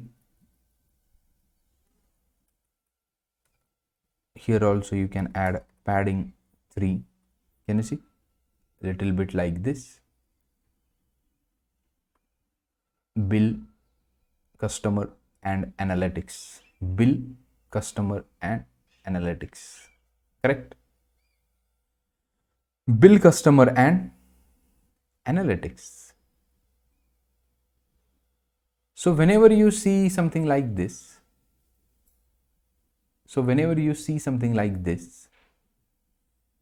it would be having this thing. So if I click on the customer, customer page would be getting loaded. If I click on the bill page would be getting loaded. If I click on the analytics page would be getting loaded. Now what I need to do, if you see carefully, there is a drop down over here. There is a what? Drop down over here. New customer, customer details, right? New customer and the customer details. Can you see that? So how do we add it? These two things. So when I click on the customers, a list of the customers would be getting loaded. List of the customers would be getting loaded, right? So this is the default page of the customer. When I click over here, this is the default page of the customer. And we will go to the customer details from here. We will go to the customer details page over here. But from here only, well, you can go to the new customer from here also, new customer. But just I want to show you how this menu functionality will work, and that's why I need to add this arrow. So if I click on this, arrow would be upward and only new customer would be getting added. So I'm removing this customer details. We will keep only new customer menu. Let's try to do this. So if you see here,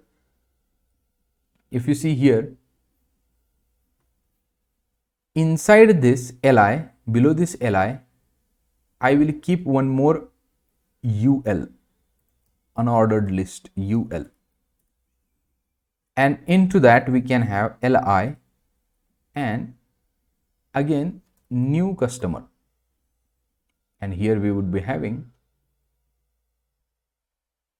new customer, but presently new customer, it is available directly. It shouldn't be like this. So there should be one arrow over here, up arrow. Again we need to visit the hero icons, and from the hero icons we would be needing up arrow. Where is the up arrow?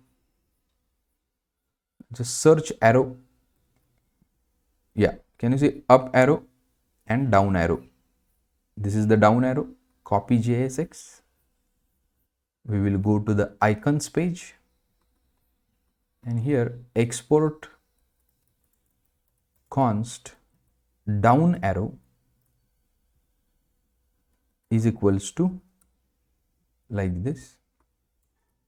Export const up arrow, it would be like this. What is the up arrow? This I will copy this JSX and format the document, up arrow and the down arrow. Side menu is this, import both the things, import from icons,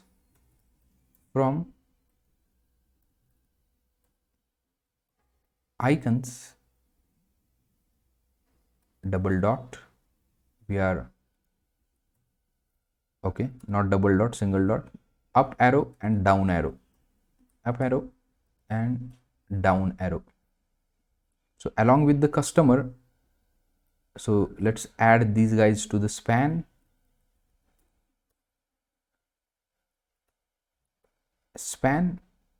One more span, customer, here I can say customer, and here we can say up arrow, correct? Customer and up arrow. Let us see what happens. Customer and up arrow, if you see, they are one below other, this which is the default orientation. Just make a display flex, display flex, right? And we need to add justify between, space should be between. Can you see? Okay, it should be down arrow. I'm sorry, up arrow should be later on, down arrow. Can you see here, down arrow? If I click over here, then this new customer should open. Then this new customer should open. Similarly to the bill, we can add details to the bill in the same fashion. Let's add span,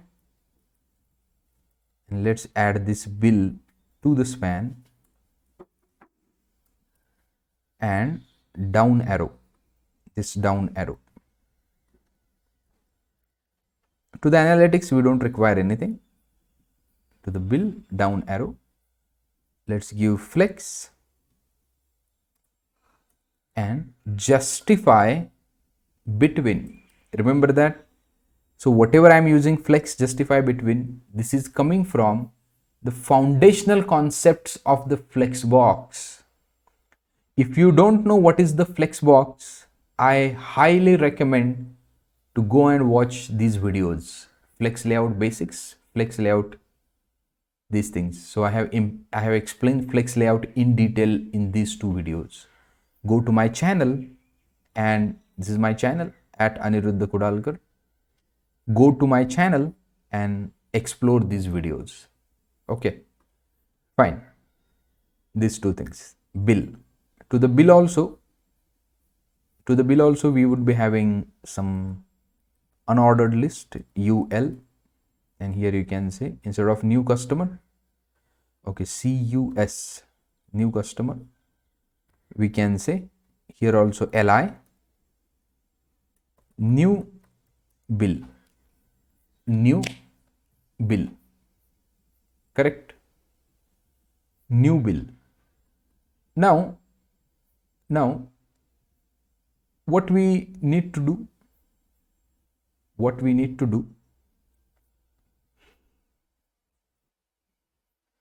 we need,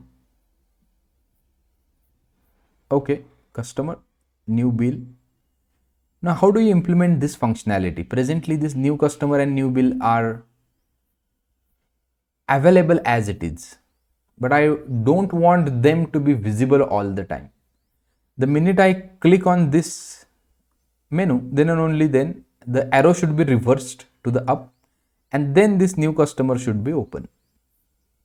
How do you do that? Well, I could have taken a ready-made side menu, right, from the Flowbyte or some other utilities, but I want to implement in front of you so that you will understand. So this should be visible optionally, which is dependent on the click over here, which means that you need to maintain the state. Remix is a React framework, no problem, but the React concepts are the React concepts, right? So I'll create two variables, is visible customer, CST, is visible customer, set is visible is vs CST is equals to use state. The value of the use state is boolean. I'll set the type, so this is available only in the TypeScript. Setting the type of the thing, it is not available in the JS. Is customer visible, right? So which means that this is visible or not. For maintaining the visibility of this, we will use this variable. For maintaining the visibility of this, we will use this variable. Okay, and set is vs bl. By default it's false, and then you can add the conditional statement over here, and over here also,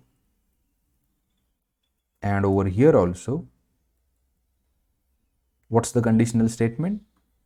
if is vs, if customer is visible, if this is true, right? Similarly, is vsbl, if this is true, then do this thing, just add the bracket here, so that if there is any challenge,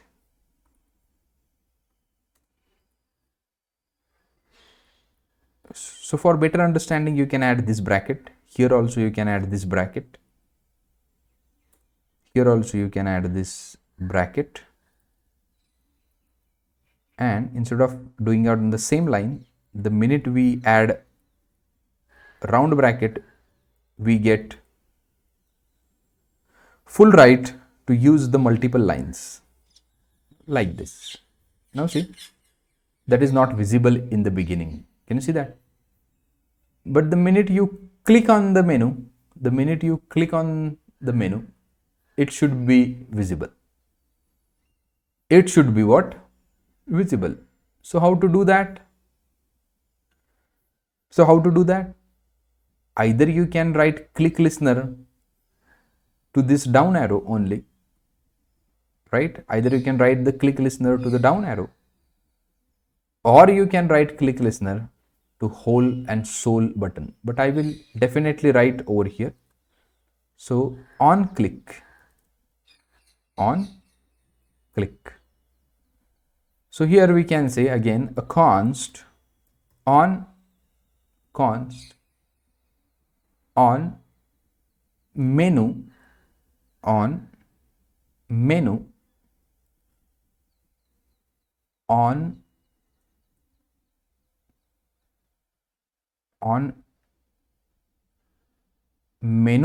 arrow AR, on menu arrow. Which menu arrow? CST, on menu arrow CST. This would be the lambda, and here you can say on menu arrow BL, right? Let's write the function on menu arrow CST, this, and here also click on MNAR BL. So what we need to do? You just need to change the state. That's it. You just need to change the state. Set is visible CST.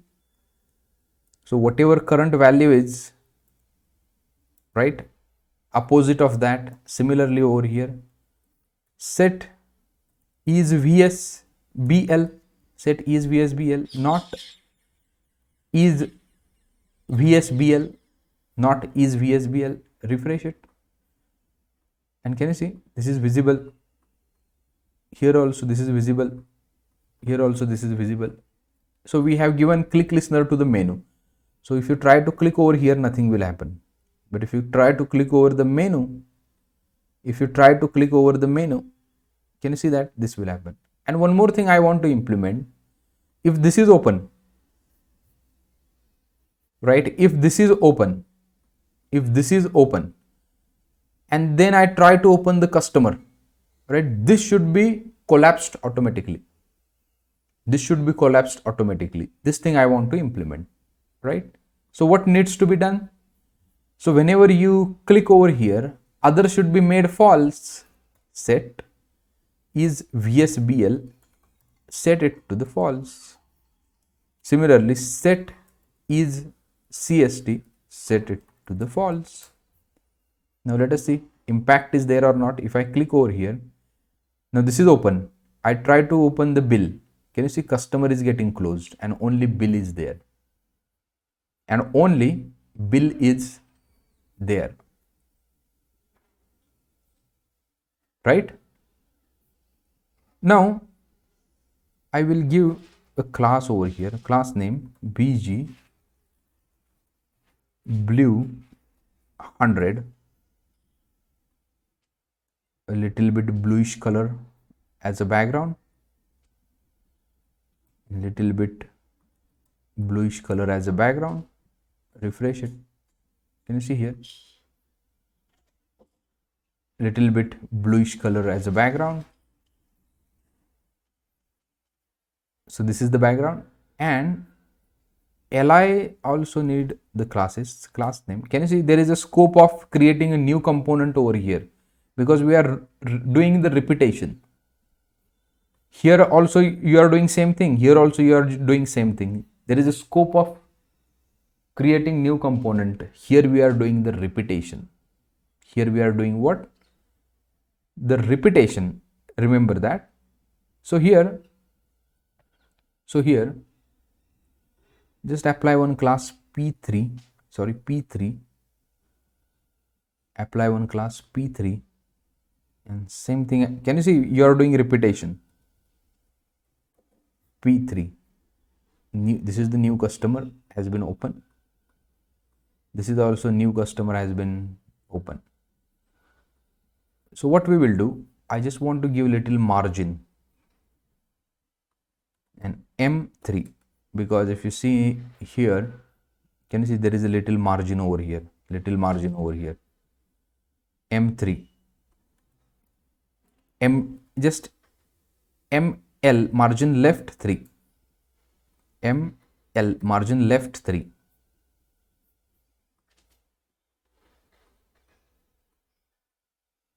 New bill, new customer.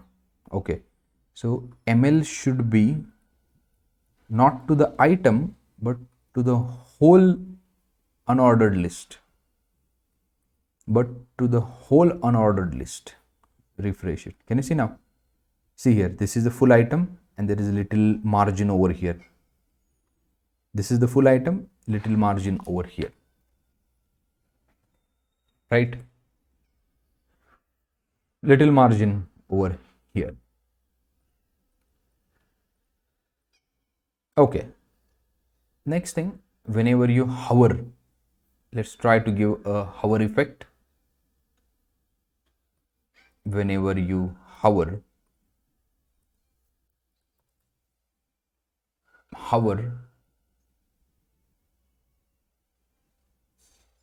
text white, the way we have done earlier, text white, and hover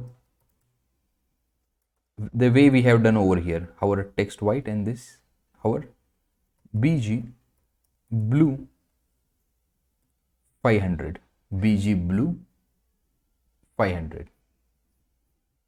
Can you see here? I am selecting this, opening this, selecting this. See, again and again we need to write same code again and again.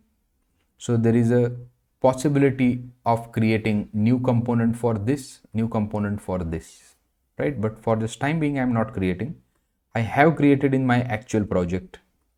See here, new this and new this. Customer, this thing. Okay. Now, what about that arrow? So if it is open, arrow should be upward. If it is open, arrow should be upward. If it is a close, arrow should be downward. How do you do that? That arrow needs to be changed. This icon should be a conditional icon, right? If it is visible, remember that if it is visible, then we should show up arrow. Otherwise, we should show down arrow. A very simple ternary block we need to write. If is vs cst, then down arrow, let us see, and otherwise you can show up arrow. Just check. Okay, it's exactly wrong we have done, exactly reverse we have done. So here it should be up arrow. If it is visible, which means that up arrow should be present. If it is not visible, what it is not visible? If this is true, which means that it is visible, at that time up arrow should be there. Refresh it. See now, can you see this is a visible? so that there should be up arrow. If it is invisible, there should be down arrow. Can you see that? Well, I could have taken a ready-made side nav, but I wanted to implement for you, so you will understand what's happening exactly. Can you see that? Okay, same thing you need to do for this thing. Just variable needs to be changed. If is visible cst, is visible bl, refresh it. Can you see this? Bill is also working, this is also working. We have used React concept of hooks. Which hook we have used? The hook which retains the state while re-rendering of the component. While component re-render itself, a mechanism which holds some data is called as state. If you know the concept of the state in the React, let me know in the comment section. Please write me the comment. If you have understood this part, write the comment. Okay, let's make it aesthetically good. Let's add some icons over here. Customer icon. Let us find a customer icon. The solid, can you see there are two types of the icon, just outline, solid, and the smaller icons. These solid icons and these icons are 24 pixel by 24 pixel, and these are the 20 pixel by 20 pixel. So we'll use the solid icons, and you can say person. Okay, so let's have this user as a customer, this user as a customer, or people, customer, or we can use this also as a customer.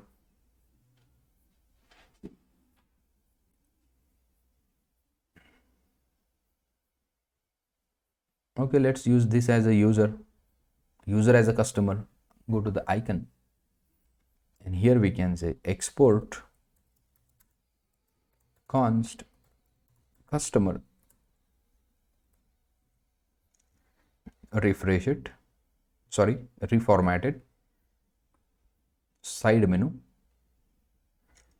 customer, and here we can add customer. No, this is a new customer.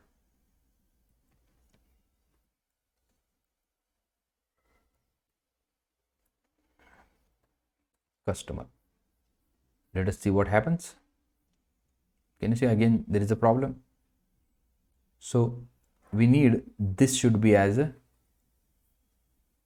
class name. This should be as a flex. So again, now two things are there. Again, two things are there. This should be in a one span, and this should be in a span. We can make this guy as div. We can make this guy as div. So let's move this in a span. Span and customer. And here what? Customer. Can you see customer? And like this. If you need little margin, you can write class name ml margin left 2, little gap over here. Well, you can change the color also. Class name text blue, text blue 700. Can you see icon color has been changed? Okay, let's not take a blue, otherwise on a hover we need to make it white. Okay, let's add hover and text white. On the hover we need this to be as a, just refresh it, hover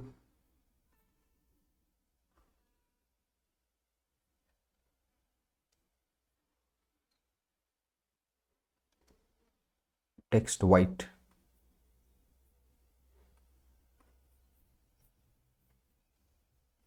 Okay, need to check what's happening. So here this is a flex on hover. Okay, okay, on hover. Okay, fine, this is becoming white. Okay, the hover of, can you see, hover of this is making it white, hover of that is making white. So let's try to add this. Instead of hover over here, let's try to add it here and see. So what's happening, if you are trying to hover this, it is becoming white. It is becoming white, if you see, can you see? But if you hover over here, well, we can do this also. Let's not spend time over here. Let's not spend time over here. Flex, okay, and color here we can say red 700. Okay, so this color is red 700. Fine. Similarly to the bill, let's find out bill. Do we have anything related to the bill? Presently I'm not that focusing on the icons. Any icon which feels suitable, any icon that feels suitable. Okay, let's have this as a bill icon. We will pick whatever we feel suitable. Export const bill is equals to this. Just to refresh, reformat the document, and here also we can add it. Here also let's make this guy as div, this as div, and into this we need to have a span. We need to add the span, one more span, and bill, and this bill needs to be added like this, right? We need to import the bill from the menu. We have added that bill over here. Reformat the document, and it will look like this. So what we can do, class name a flex, automatically it will fall in a line, it will fall in a line. Then ml2, we need to add class name ml2. If you see here, menu and this thing, let's make this thing as a red, class name text red 700, customer bill, new customer, new bill, new customer, right? Okay, so we will add one more icon, plus we will add one more icon, plus copy to the JSX. In the icons, I can say export const add reformat the document,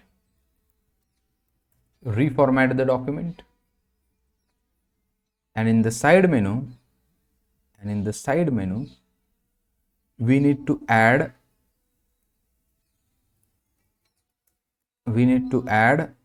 that plus everywhere, new customer, add,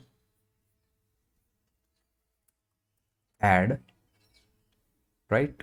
And here also here also let's add a span, and here also let's add span,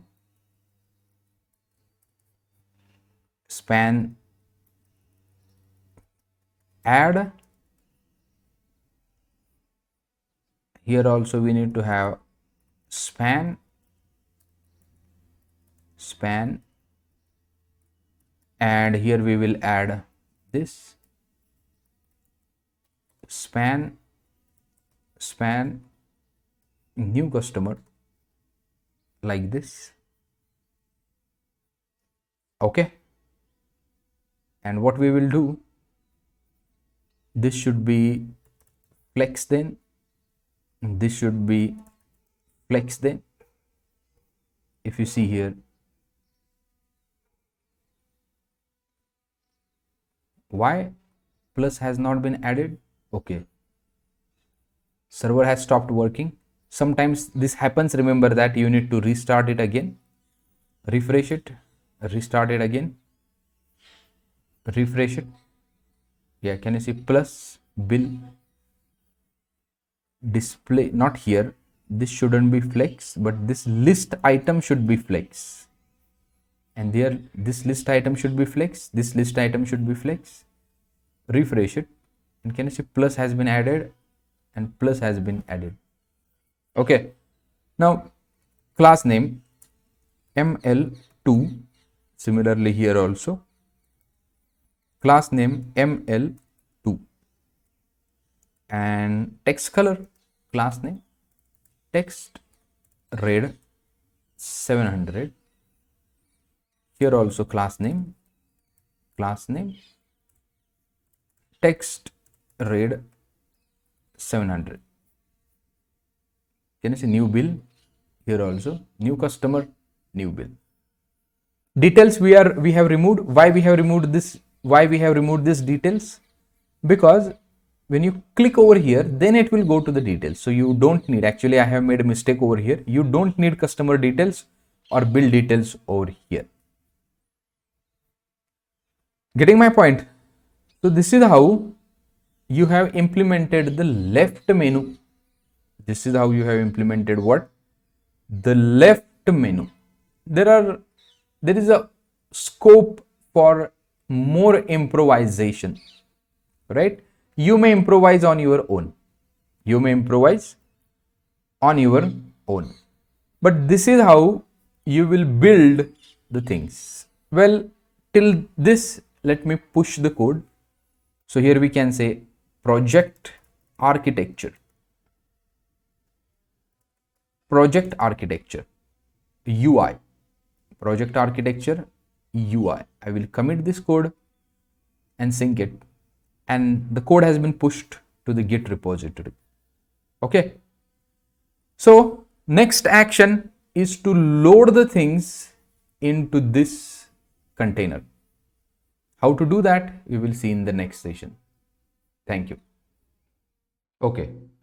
So we have seen how to create a left menu, right? And we have reached a point where we need to load the content into this container.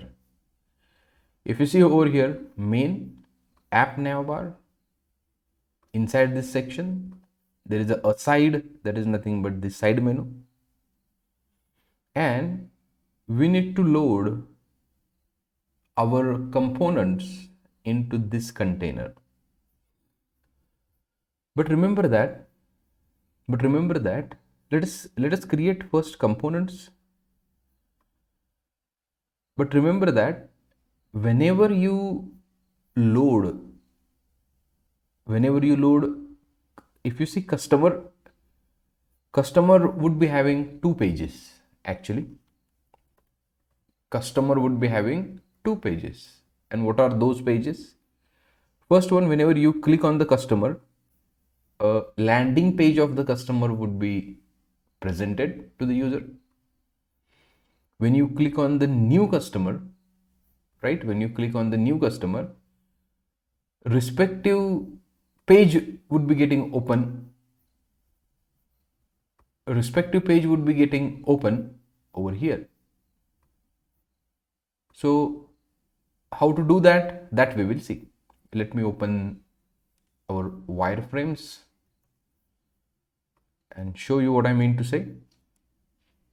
If you see here, yeah, so this is a landing page of the customer. This is the landing page of the customer. And when you click on this new customer, or when you open the menu and click on the new customer, this page will be opening. Remember that this is the dashboard, right? This is what? Dashboard. And dashboard, this is whole is the dashboard. And dashboard will remain as it is. And only this much content would be getting updated. Only this much content would be getting updated. And that thing is called as nested routing, right? So here we will use one thing. First, let's create the routes. Remember that dashboard would be having few things, like I will show you. Dashboard dot, we would be having dashboard dot customers. So here I can create a new file. Dashboard, this is the convention, BOARD, dashboard dot customers dot tsx, dashboard dot customers, right? Then we would be having dashboard dot new customer. So right click, and here we can say dashboard dot new customer dot tsx, dashboard dot new customer dot tsx, and customer details. If you go to the mockup, whenever you click on this mobile number, this details page is going to open. And that's why customer would be having three things. Dashboard, okay, I will come to this page a little bit later on. Few more things we need to do over here. That's why. So dashboard dot customer, dashboard dot new customer. So here let's quickly go to this things. Export default function. Remember that I told you whatever files you write inside the routes folder, they become, what you can say, they would be getting path automatically. They would be getting path automatically. See now, customers here. So this is our React component, and React fragment we will write, and presently we can say P or simply H1, and we can say this is customers landing page. Okay, similarly I will get this thing, paste it here, new customer, creating new customer, creating new customer. Now if you go here /dashboard /customers, nothing will happen, but route is activated. Why nothing will happen? One thing you need to add over here, and that part is nothing but what? Outlet. Outlet. Can you see? Outlet from Remix React. I told you yesterday, I told you in the previous sessions that Remix Run is the framework, React for front end and Node for back end. You will see two things over here, at Remix Run /React, at Remix Run /Node, like this. Now go here and refresh it. Customers. So, well, presently this click is not activated. A new customer. Any error are we getting? Okay, this is the dashboard. This is the outlet. Customers H1 customers. Okay, customers dashboard dot new customer. So when you say dashboard dot customer, the route would be something like this: dashboard forward slash new customer. New customer is the name of your file, and this would be customers because name of the file is a customer. So go here and dashboard forward slash customers. Dashboard forward slash customers.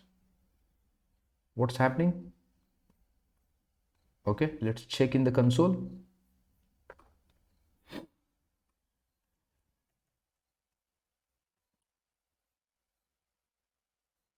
Let me rerun the project again. Am I missing anything?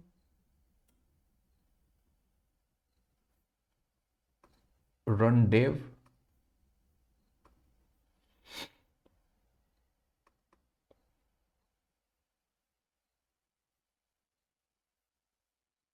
Customers. Okay. New customer. Export default function. This is correct. Export default function. Customers. Dashboard dot customer. Spelling of the dashboard.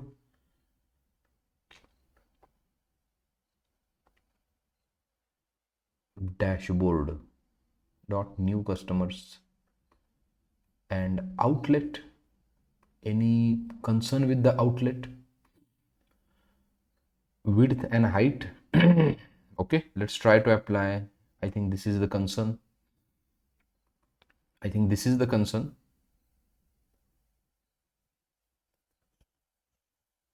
Width and height. Oh, okay, this has happened in this way. So technically, if you go here and scroll it below, can you see the customer landing page is already there? If you see at the bottom, this is the customer landing page, and if I do new customer, this is the layout issue. New customer. Can you see creating new customer? This is happening. Okay, this should be flexbox. So let's consider this section as a flex, and this should be a flexbox. Now it should be having a flex -1, and let us see what happens. Refresh it. Can you see now? Now it is there. New customer and just customers. Can you see? This is the customers page, and we have seen the new customer page as well. Earlier it was a layout issue. Remember that? It was what? Layout issue. Now here I have used something called as flex layout. This is the CSS3 concept. And if you don't know how flexbox works in the CSS, I request you to go to my web development series on the YouTube and search for the responsive design basics, grid layout, flex layout. I have covered everything in detail. You may check these things. Okay, here I didn't use any framework. Here we have used tailwind CSS, right? Here we have used the tailwind CSS, but this is into the plain CSS3, so it would be more better for understanding purpose. Fine, let's move ahead. Now you got to know how do you load particular component into the outlet. Remember that. What is outlet? If you are a React developer and if you have worked with React router before, outlet is coming from that. Remember that React Remix framework, which is built on the top of routers, right? Even the same team have built the Remix. Now that is okay. So whenever things to note over here, whatever you write in the routes folder, whatever you write into the routes folder, that would be considered as a path. For example, if you go here, dashboard.customers.tsx file we have created. So dashboard.customers.tsx, this file we have created, right? Dashboard.customers.tsx. And that's why, can you see the path becomes /dashboard/customers can you see /dashboard/customer. Remember that dashboard is a main route, and inside that main route, child components are going to be loaded. Customer is a child component, new customer is another child component. So if you go here, you can say new customer. Can you see creating new customer? Fine. This is about conventions suggested by Remix. Fine. So one more convention is there. Now if you go to this thing, I want to load the customer details for this particular route. I want to load the customer details for this particular customer, means inside the route. So your route should be something like this: dashboard/customer details /mobile number, whatever is the mobile number.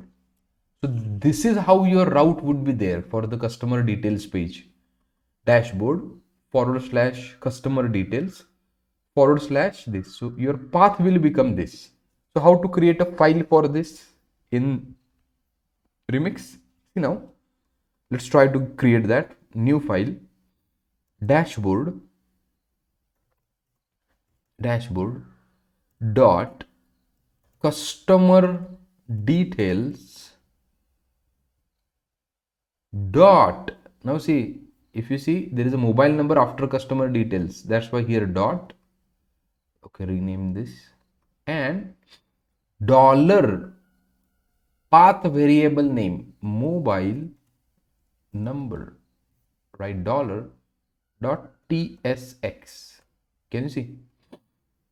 So how your component would be there: dashboard dot customer details dot mobile number, or simply you can keep mobile.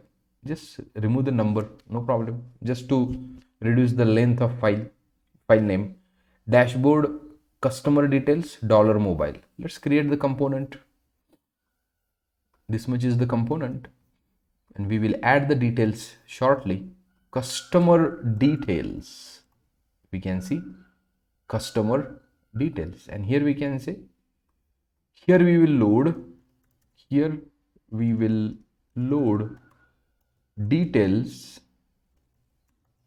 of given customer,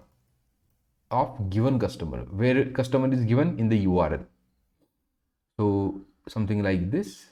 Hit the enter. Can you see, here we will load the details of given customer. Now how to read this number into the component, we will see later on. One more concept you need to know, and then you can read that part, right? But we can read this number. This is a dynamic number. This can be anything, and this, according to this, we need to fetch the data from the DB and send it to the React component. But what I wanted to show you, this part, how do you read? So if there is a path variable, so this thing is called as path variable or the route variable. There are different names to the particular variable. Some people say placeholder. So to this dollar mobile is called as placeholder, right? Some people say route variable, some people say path variable, whatever you want to name it, you can name it, no problem. But if your path is something like this, how do you do that in the remix? You can do that thing in the remix in this way, dollar mobile, right? And with this name you can fetch that particular value in the React component. How, that we will see later on. Okay, so presently what is happening over here, so we are typing over here, right? Customer details, dashboard dot, you can say new customer, and then it is loading something like this. But I want to link it. If I click on this, it should load the customer's landing page. If I click on the bill, it should load the bill's landing page. How to do that?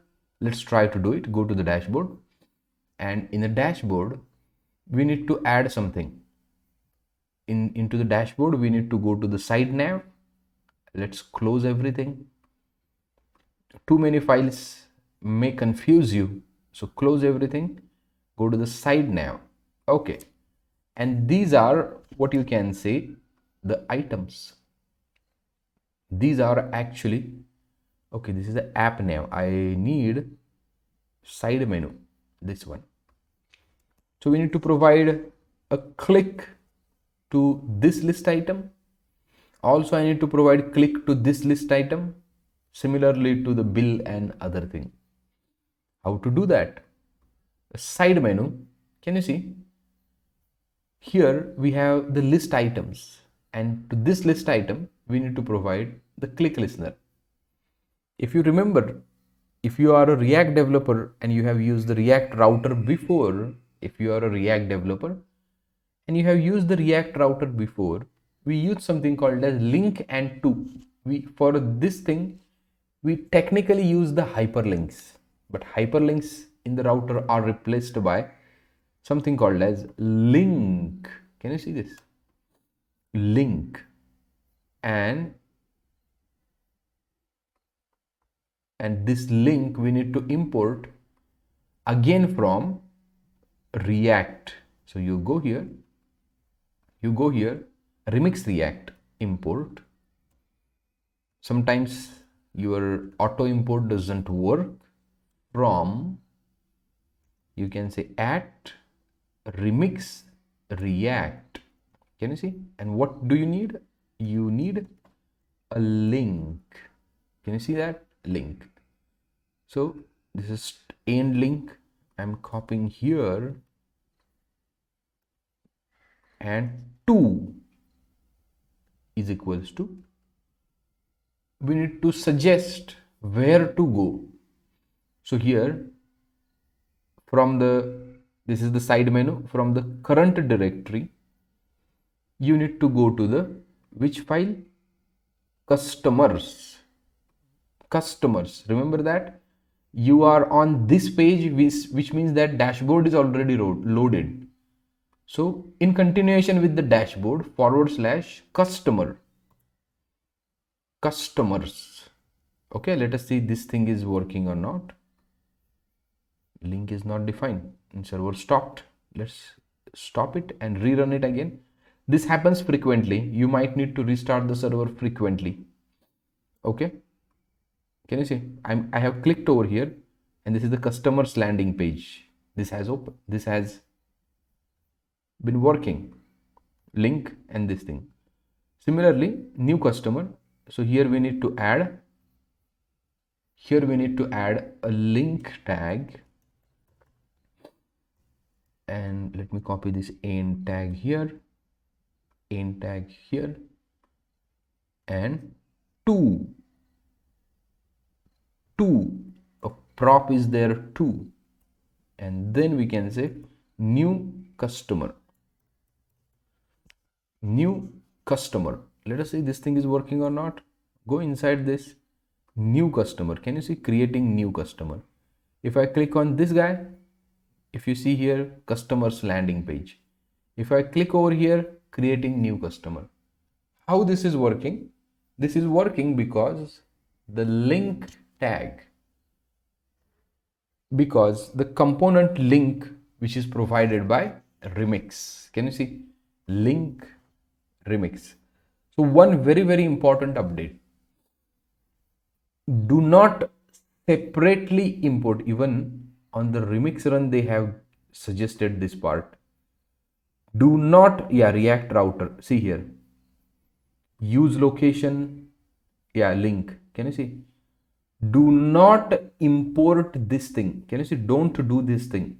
Import, do not do it from the React router DOM.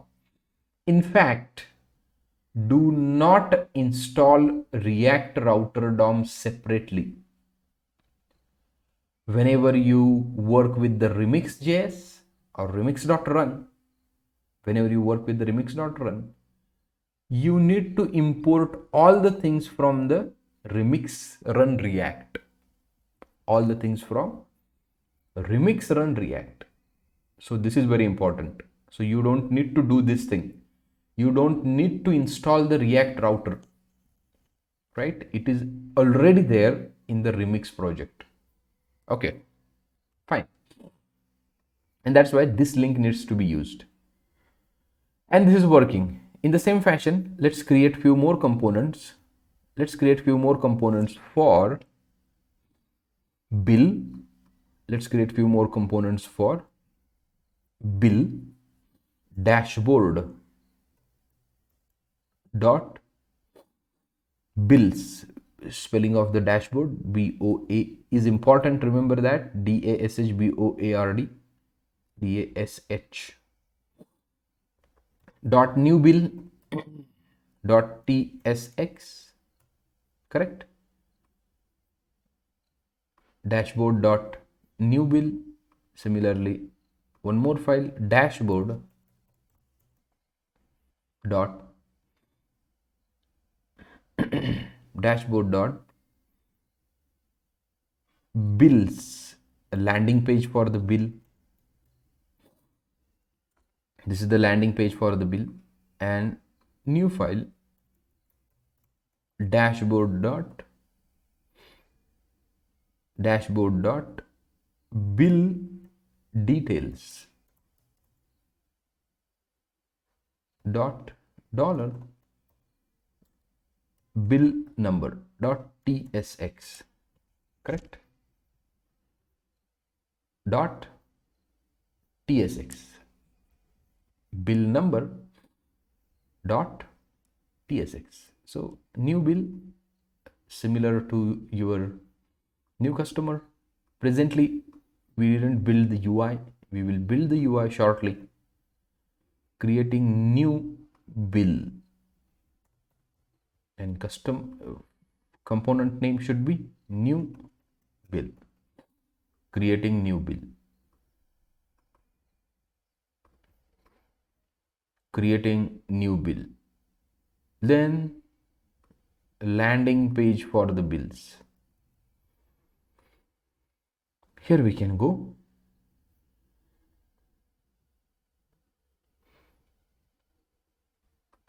I'm just copying, you may rewrite it, no problem. Customers, and here we can say bills. This is the bills landing page. All the bills would be getting loaded here. In the bill details,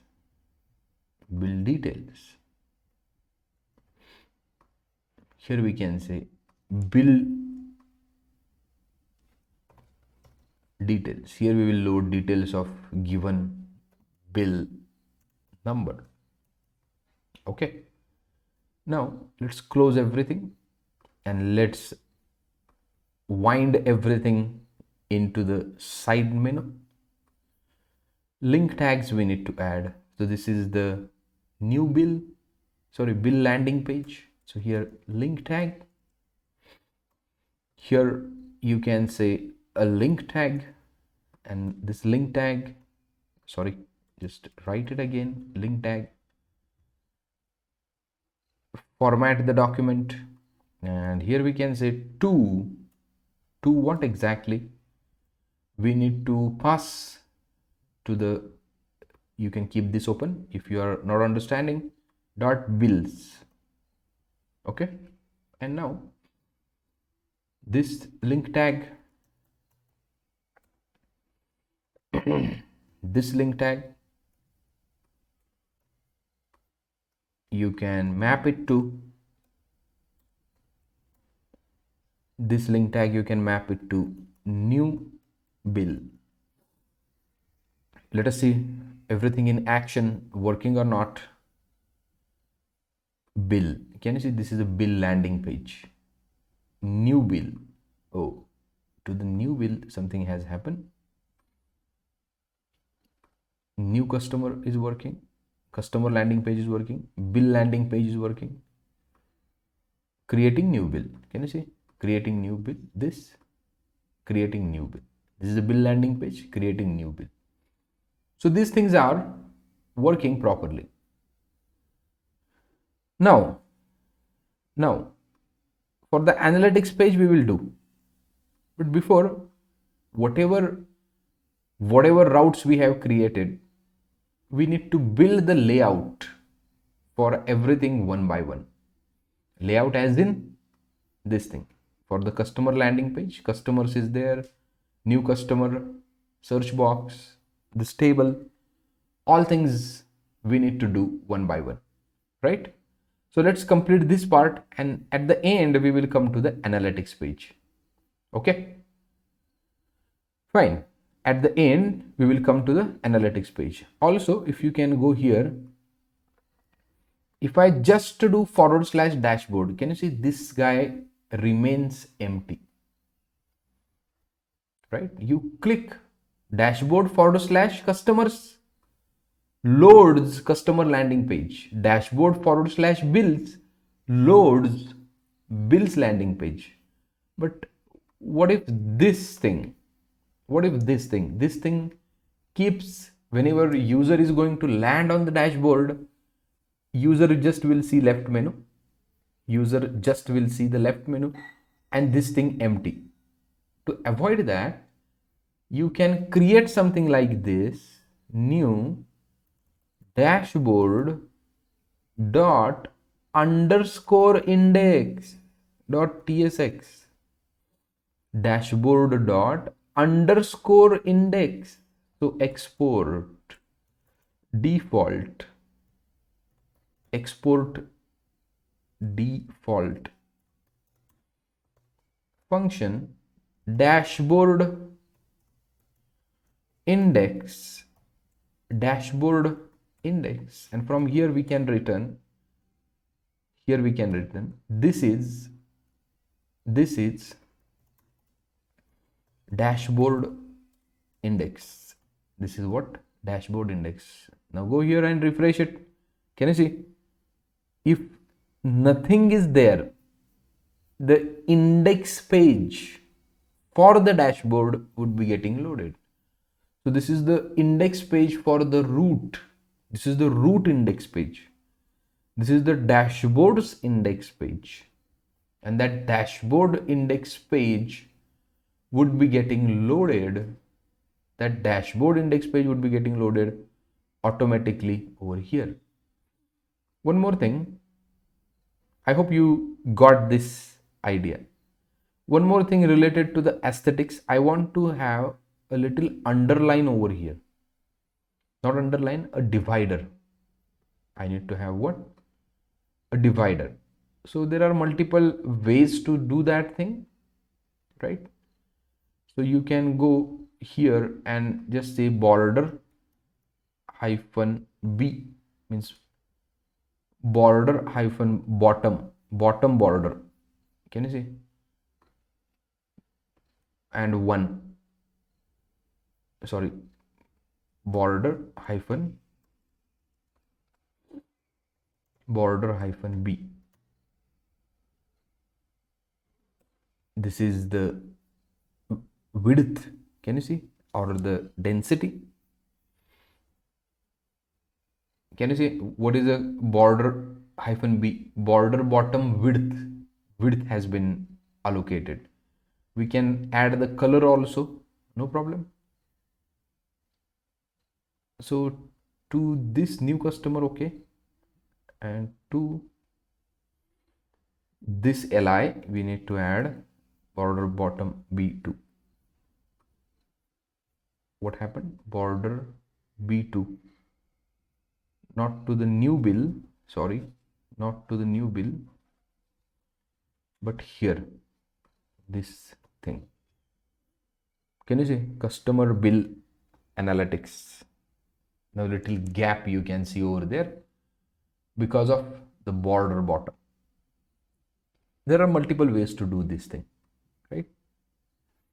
Fine. So this is all about this video. Now in next videos we will create a UI for landing page, customer landing page, bill landing page, new bill analytics.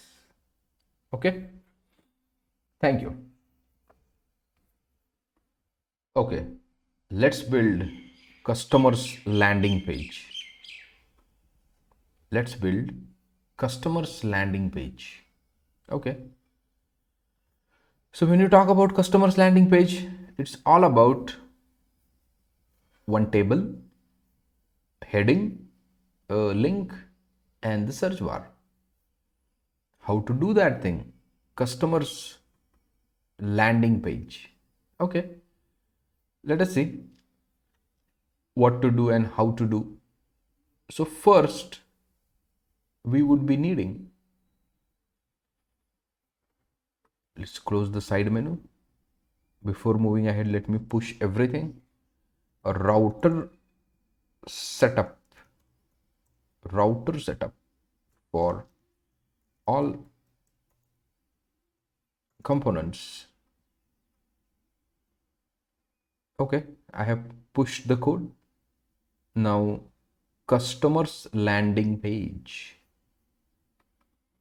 Customers landing page. So if you see carefully what we have, if you see carefully, this would be a section. We need to have a section like this.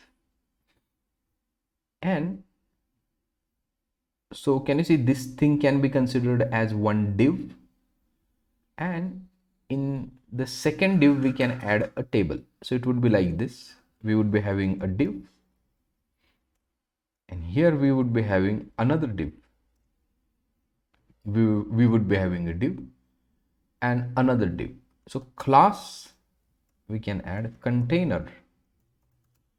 Now what is the class container in the Tailwind CSS? You go here and can you see width 100%, it adds few media queries. So whatever your viewport is, as per that viewport, it sets the width.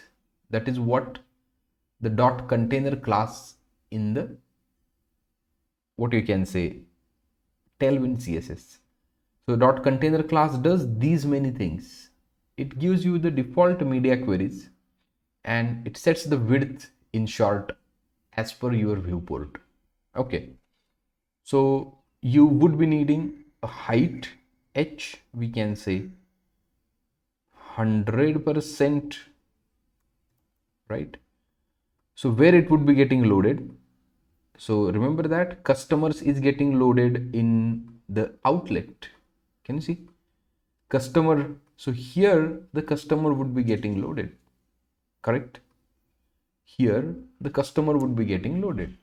So let's apply some background bg, this thing. Go here and see, can you see the whole height has been occupied? Why? This height is 100% and parent has given height as 100%. So this guy can take 100% height. That's why it is loading at full page. Okay. So this is the section. This is the section. It is nothing but this part we are talking about. Whatever this color you can see, it is nothing but that. Now here I can add h1 and customers, MERS. If I make a spelling mistake, please pardon me. Customers. Okay, keep a mock-up or the wireframes in front of you. This is the customers, a new customer, and the search box. So technically we need to have a div over here. Sorry, we need to have a div over here, and into this div we would be having input type text, and we would be needing span, and into that you can say new customer, or just say new, that's enough. And how it looks something like this: customers, new, and like this, customers, new, and like this. Well, this is because you didn't give this thing as class name flex. Can you see class name flex? Customers, new, and customer. Now let's try to add the border. See how much is this. Can you see this is a full till here, this is a full here. So we can add justify between. Can you see? So new went here and the text box is here, new here, text box is here. So we can add class name ML3, margin left 3. Can you see? The little margin have been added over here, little margin have been added over here, correct? Now just add items center also, items center. So all the items will align in proper manner. Okay, let's apply some class name over here. Let's apply some class name over here. Text 3xl, text 3xl or 4xl, text 4xl, text 4xl, text what? 4xl. Now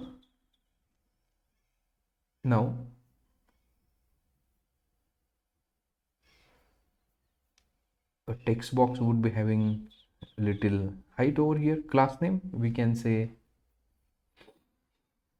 bg slate 200, a background color.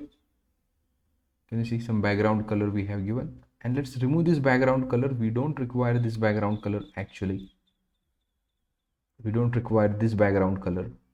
Just refresh it, so it is looking like this. Even we don't require this border. If you see, here is the border, right? That border we don't require. Remove this. A pretty straight implementation. Customer and new. This is the text box. We can say that we don't need a full width, but we need 80% of width only. Width, can you see? You can add 80% like this. Width 80%. So here new, and like this. We can add P3 padding from all 4 sides. If you need little margin, or just say padding 3 or 4, that is okay. And if you want to increase the height of this guy, you can say h-10. Can you see a little bit bigger? Can you see that little bit bigger? And new should be a link.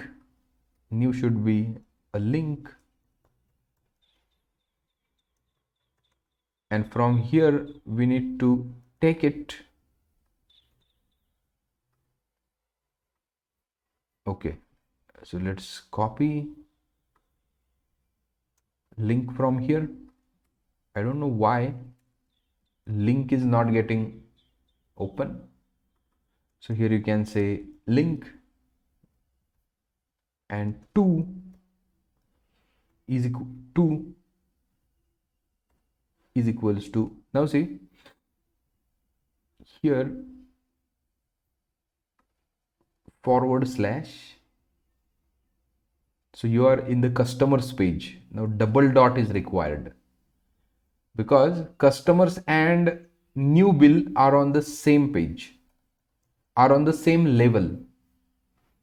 If you do only single dot, see what will happen. I will show you. Refresh it. Click on the new. Can you see 4 now? After the customers, new bill would be getting added. After the customers, new bill would be getting added. But I want new bill to be added after the dashboard, not after the customers in the path. So double dot means to the parent, at the parent level. New bill is at the parent level. Refresh it and click over here. New. Can you see new bill? Creating new bill. Can you see that? New, creating new bill. So whenever you create the routes, this thing is important. You need to keep this thing in mind.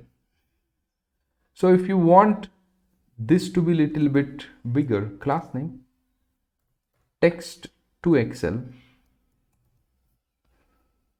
No, it looks weird.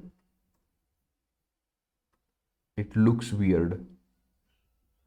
Text Excel. That's okay. Still it looks weird. Just remove this class, and if you want this to be underlined, you can say u tag, and this also in a u tag. Can you see new, something like this?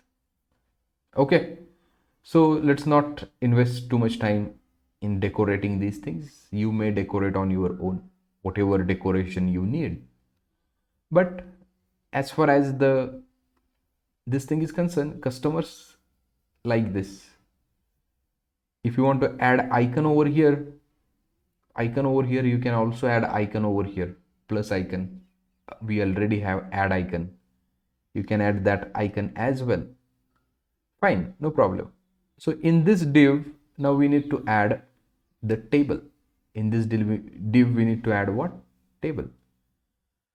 So in the tailwind CSS, let's go to the tailwind CSS, right?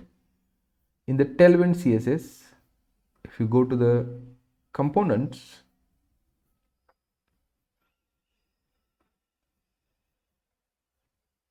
table, there somewhere you will find the table.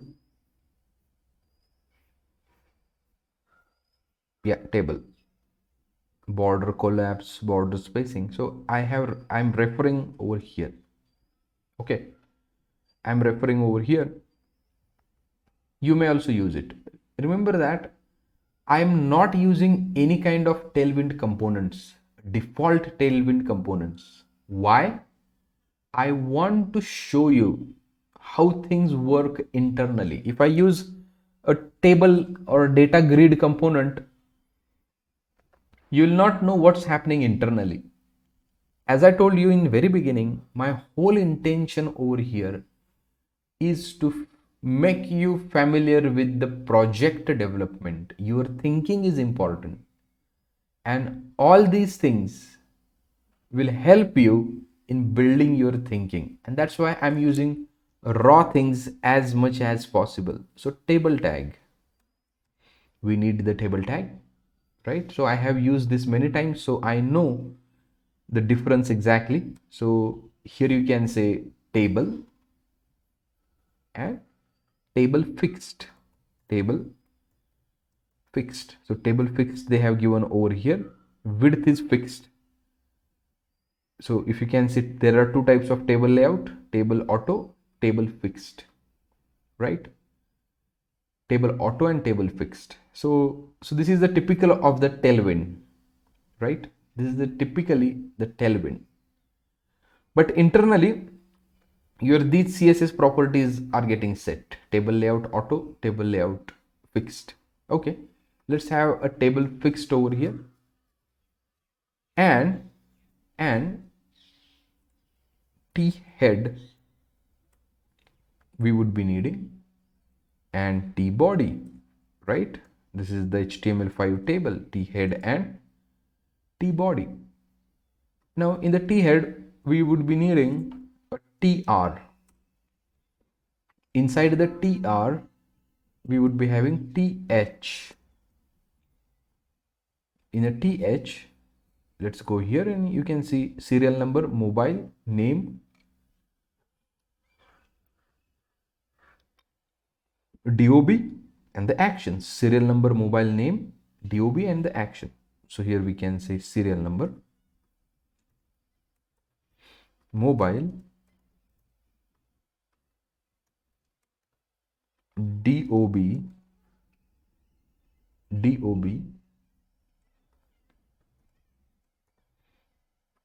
and action. If you see here, serial number, mobile, DOB, and action. Let's give width to this table. W 80%. Right now, see, earlier it was too much. If I remove this, see what happens. If I remove this, can you see? Their width of the table is still here only. So let's give 80% of the width. Okay. Now in a th we have done this thing, mobile,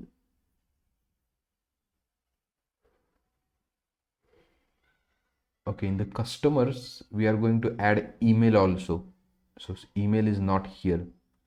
Let's add one more thing, mobile,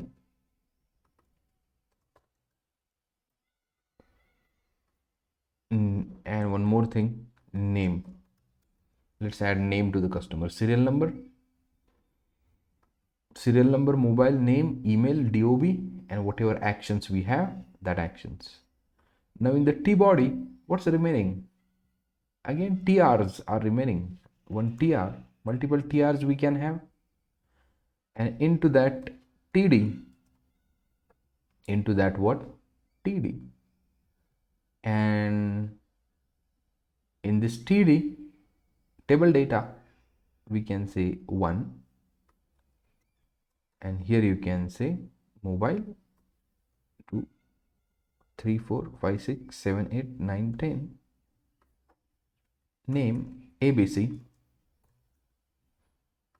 email abc@dd.com,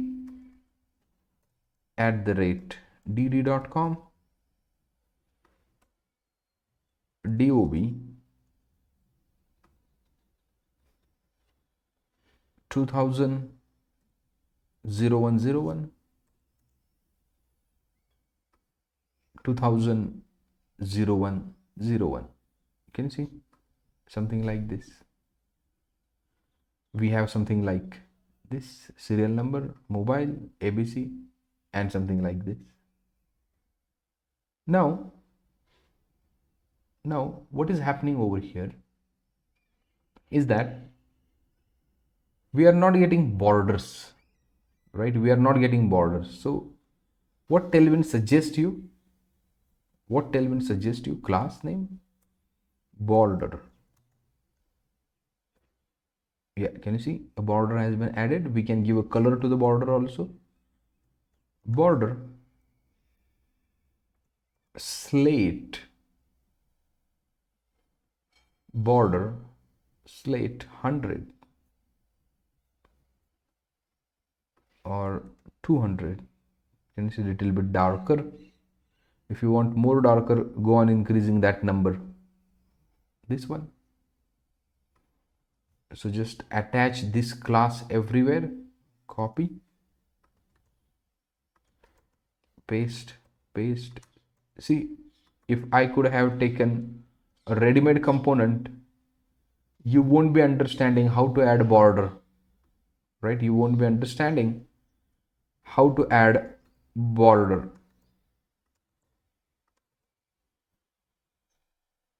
Can you see? Border has been added. Now TD, and here we need two buttons actually, or two icons actually, right? So serial number, we can define the width also, how much width you need for the serial number, W and 5%. That's what the table fixed is. Table auto is automatically it will assign the width. Even here we can say, here text center, text alignment center, can you see? Text center. Mobile number, let's assign width to the mobile number, width 20%, width 20%. Then here we can assign width 25% to the name, 25% to the name, to the email also 25%, W hyphen 25%, and keep rest of the thing as it is. They will get the width automatically. Now I want mobile to be started from the left. I want mobile to be started from the left. Text left over here. Text left. Name also from the left. Name. Text left. Email also from the left. Text left.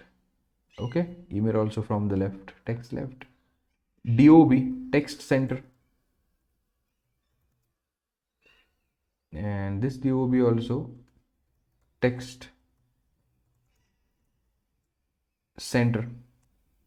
DOB text center. Action also center. Action also center. Text. I think you don't require a text center class. By default, it is at the center only. Okay. Serial number, mobile, name, email, DOB, and the action. You can apply height also. So class name h10, and to the head this also class name h10. Okay, a little bit bigger. And here if you see 2.5 rem or 40 pixels it is assigning, right? Now this is okay. Now can you see I need little margin from here, here, here, here, and here. So you need to add a class ml, ml3, ml3, ml3. Similarly here also to the mobile number ml3, ml-3, name ml-3, email ml-3. What happened?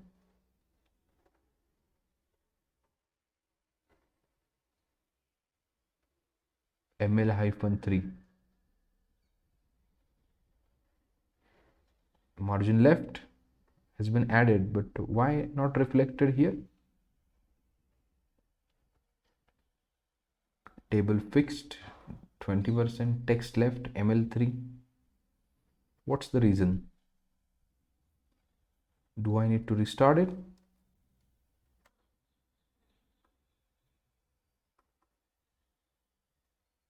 Okay. Yeah, got it. I got it. Remember that if you see here in the tables, can you see?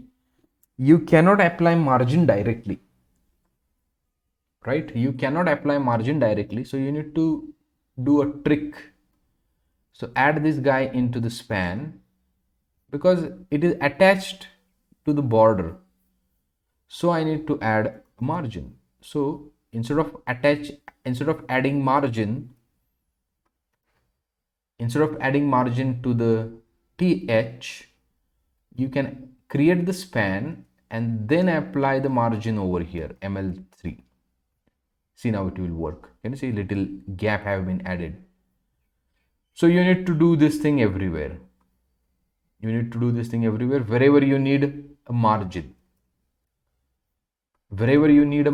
You need to do this thing everywhere. For the reason, to the table, you cannot add margins.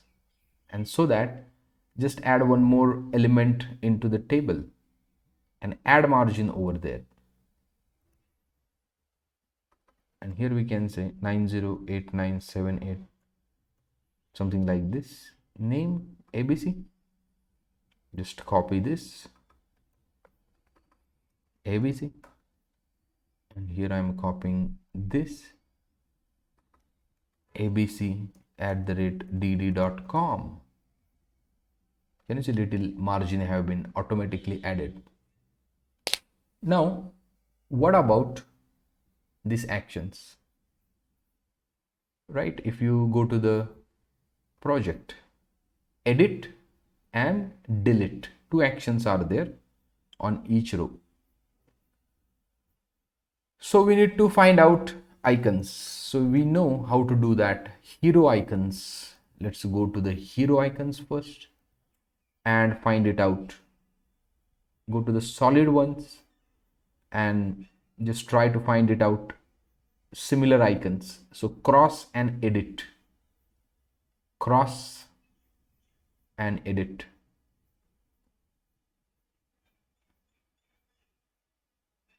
A dustbin or bin. Yeah. So just get this for delete. Go in the icons. And here we can say export const delete, export const. Do we have delete already?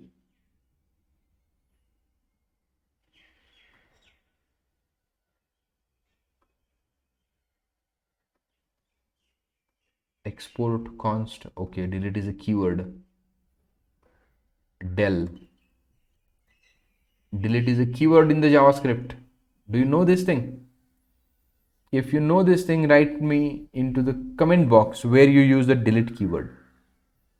If you know delete is a keyword in the JavaScript, write it into the comment box where you use the delete keyword. If you don't know, still let me know that you don't know there is a keyword delete in the JavaScript. Okay, fine. Del. And what? Another edit option.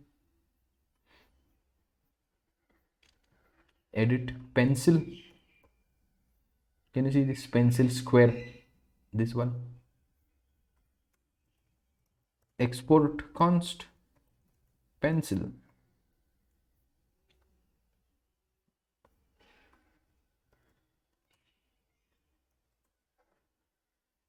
Format the document. Pencil. Okay, let's close this.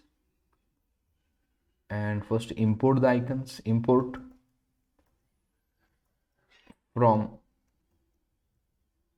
in the upper folder icons, del and pencil. Del and what? Pencil. So in the action we can add span. Here we span pencil,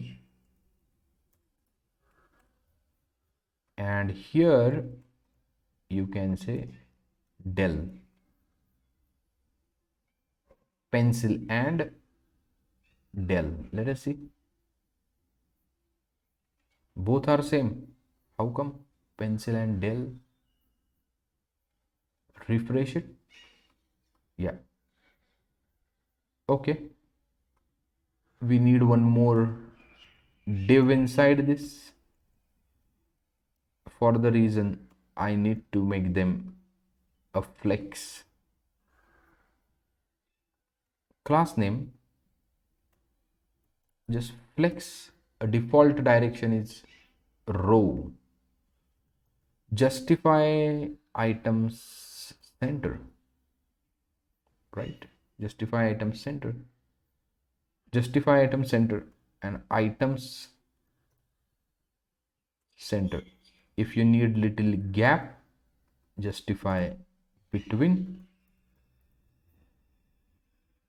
So around, again, this is the flexbox concepts. Remember that these are the flexbox concept. If you don't know this flexbox concept, you may check my CSS3 videos. Yeah, fine. So we almost got the table. Now if you copy this TD one more time, your table becomes like this. If you want to change the color,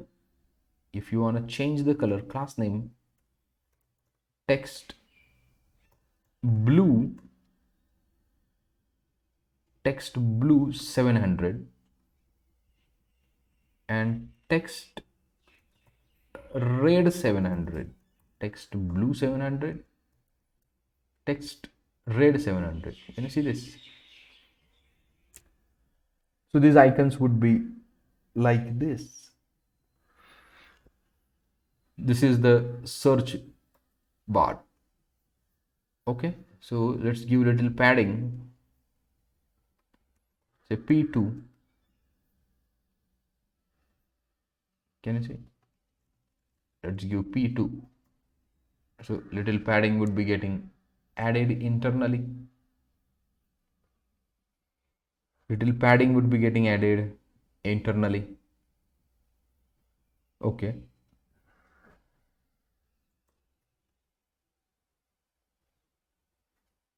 Now I have removed the padding. Let's give margin top empty 3, margin left 5, margin left 5. Similarly to this class name mt5, ml5, margin left 5. You can see little gap have been added. ml margin top 3, margin top 5. Here little gap have been added, and like this. I hope you got the idea how exactly you will build the things, right? P2, ml5, justify content text 4XL, text 4XL. Let's add little border. Why I want to check what border.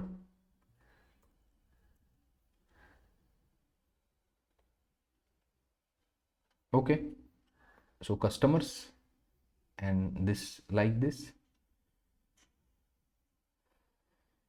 So both the colors are same. We can change the color. BG select 100,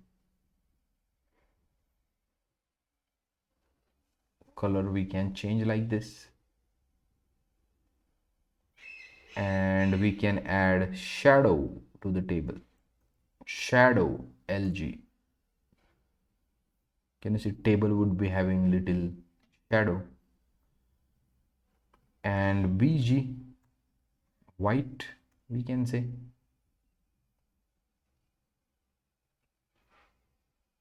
Okay, just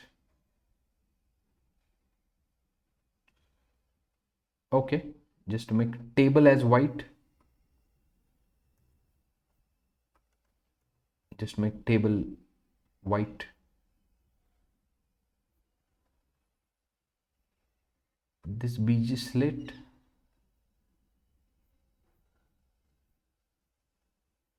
where is that bg slate 200?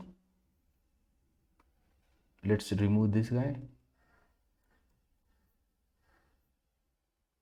Okay,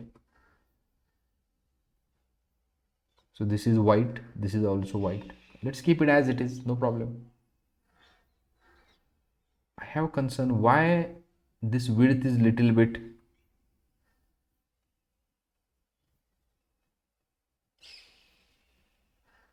bigger.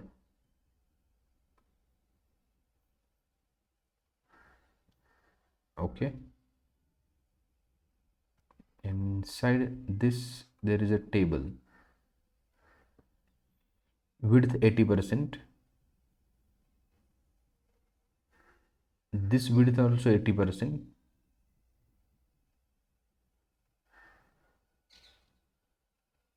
this width, okay, which means that if I add this width 80% over here and here, w 100%, you might see some difference. Can you see now? They are correctly at the line. I was searching for this only. They should end exactly like this. That was the reason. So here I was giving 80%. So I want outer container to be the 80% and table is the full width.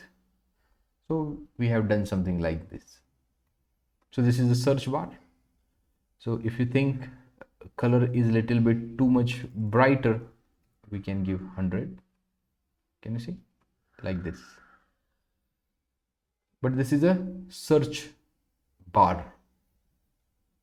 You can add border to it as well. Border. So you will get to know that is the text box. Okay. You can add a placeholder also. Search placeholder, not here. Placeholder mobile.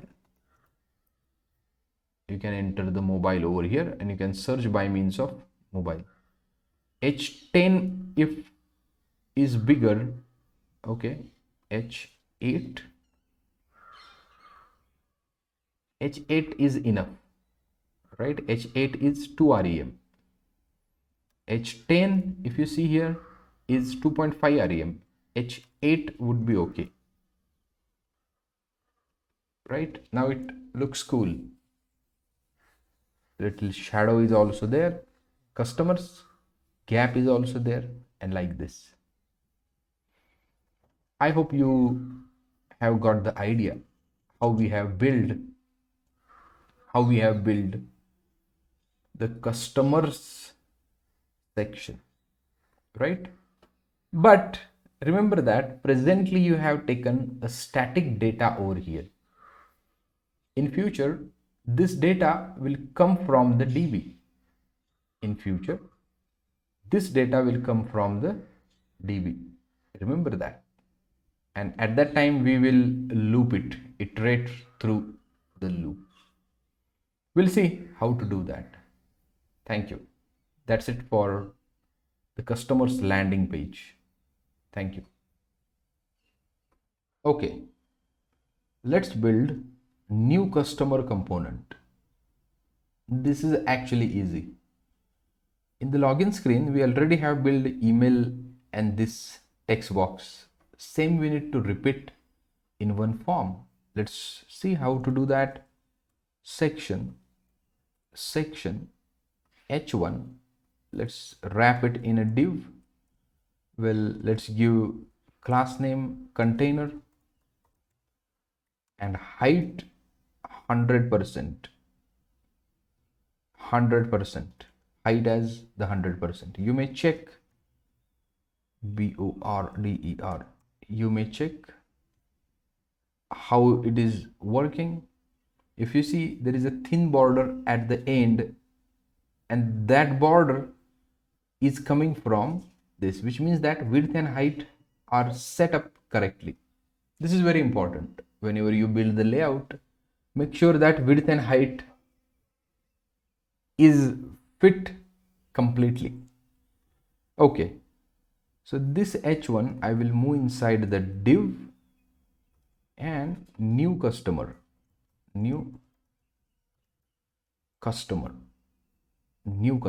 okay. And after that we need one more div, and class name I can say width 30%, class name width 30%, and we would be having a form, and into the form these things, whatever we have created, just paste it, reformat the document. What is this? A flex column, flex column, and you are, what you can say, just remove this w full, we don't require full width, and it will look like this. See, it will look like this email. Instead of email, if you go to the customers, what is the first? Mobile, name, email, dob, mobile. So here we can say HTML for which id mobile. Here we require the name attribute, but I will come to that point later on. Mobile, you can add the placeholder as well, placeholder mobile. Can you see mobile? This mobile. We can add one more in this mobile. We can say name. Here also we can say name placeholder name, placeholder what? Name, and type it is a text. Then second one, this could be the grid layout also. If you want to make a grid layout, we can make a grid layout as well, no problem.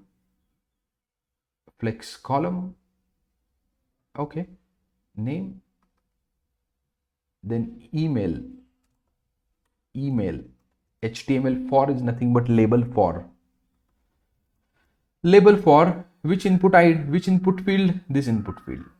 So these things are important for the accessibility purpose. There is a check of your website, accessibility check.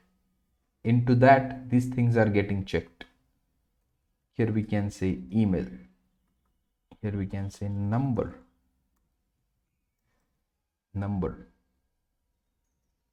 Or mobile can be simply text, you can say. Okay. So here name, email,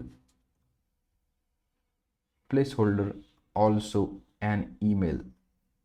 So here you can see mobile, name, email. Then you can check dob and the submit button. Only 4 fields are there. dob, date of birth, say dob,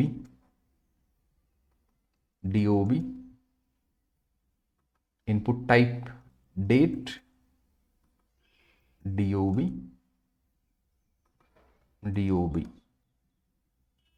Can you see that? Here we can select the date. Now last div we would be needing an input type submit. Input type what? Submit. Input type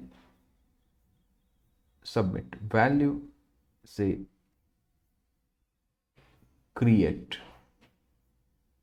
What value we have added?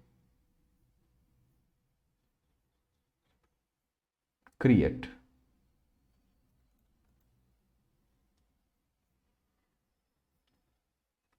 So here you can say create. Let's add few things to this button. Class name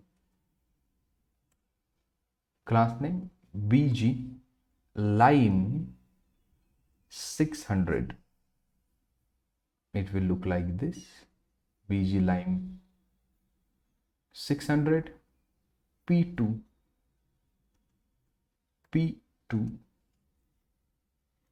text white and w p2 text white w 20. And let us see how it looks. Can you see create? A button looks like button. Now few things related to the hover effect and other things. Hover a deepen color. When you hover, a darker color generally would be there.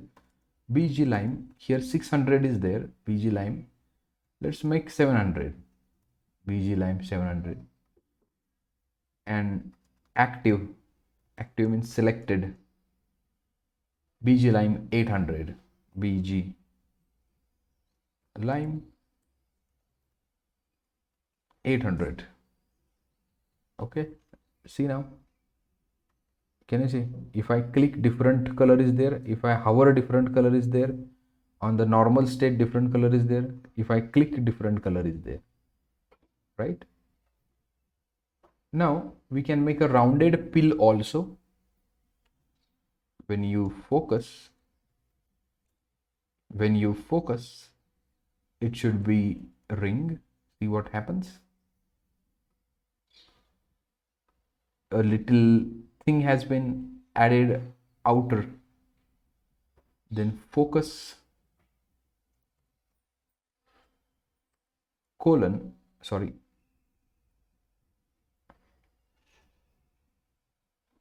focus colon outline, focus colon outline none. See what will happen. Just refresh it. Focus colon outline none, or remove the focus related things. Remove the focus related things and just make a rounded pill. Rounded full.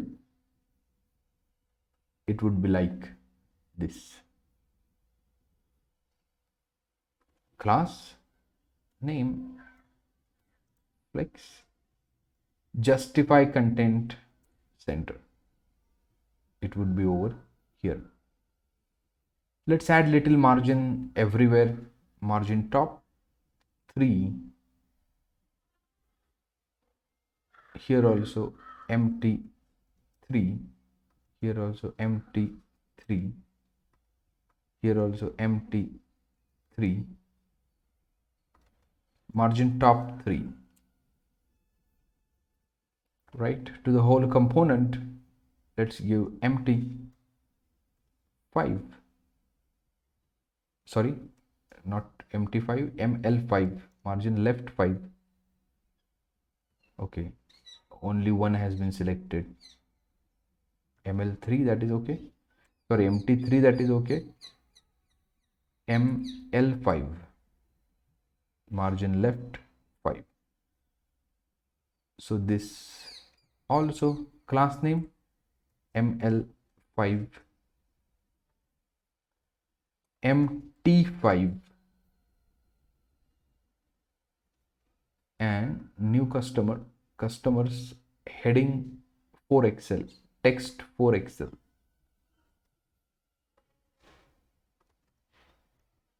Text 4xl, new customer, right? Shadow lg, you can add shadow to this box.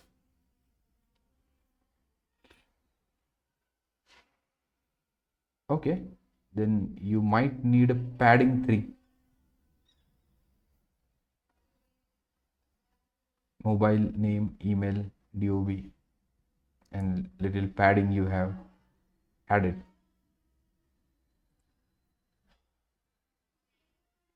Now if you give a little background color, a bg select 200, shadow will be more effective.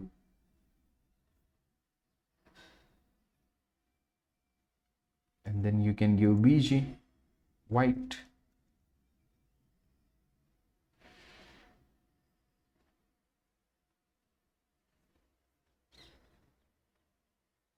Yeah, can you see bg white?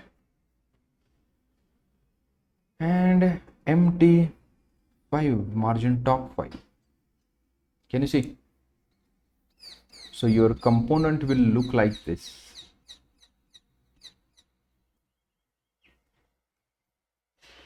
Your component will look like this.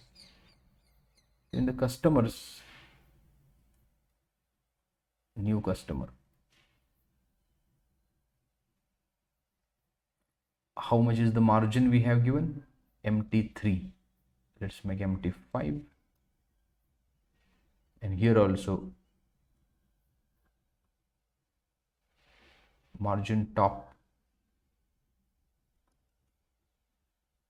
mt5. Why this white line comes, I'm not understanding.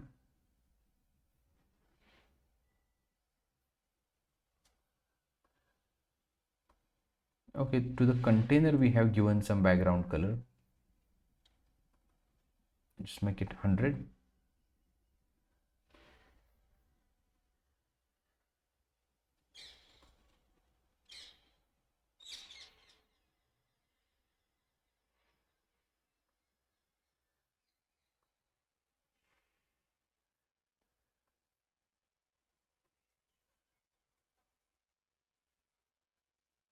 Okay, got it.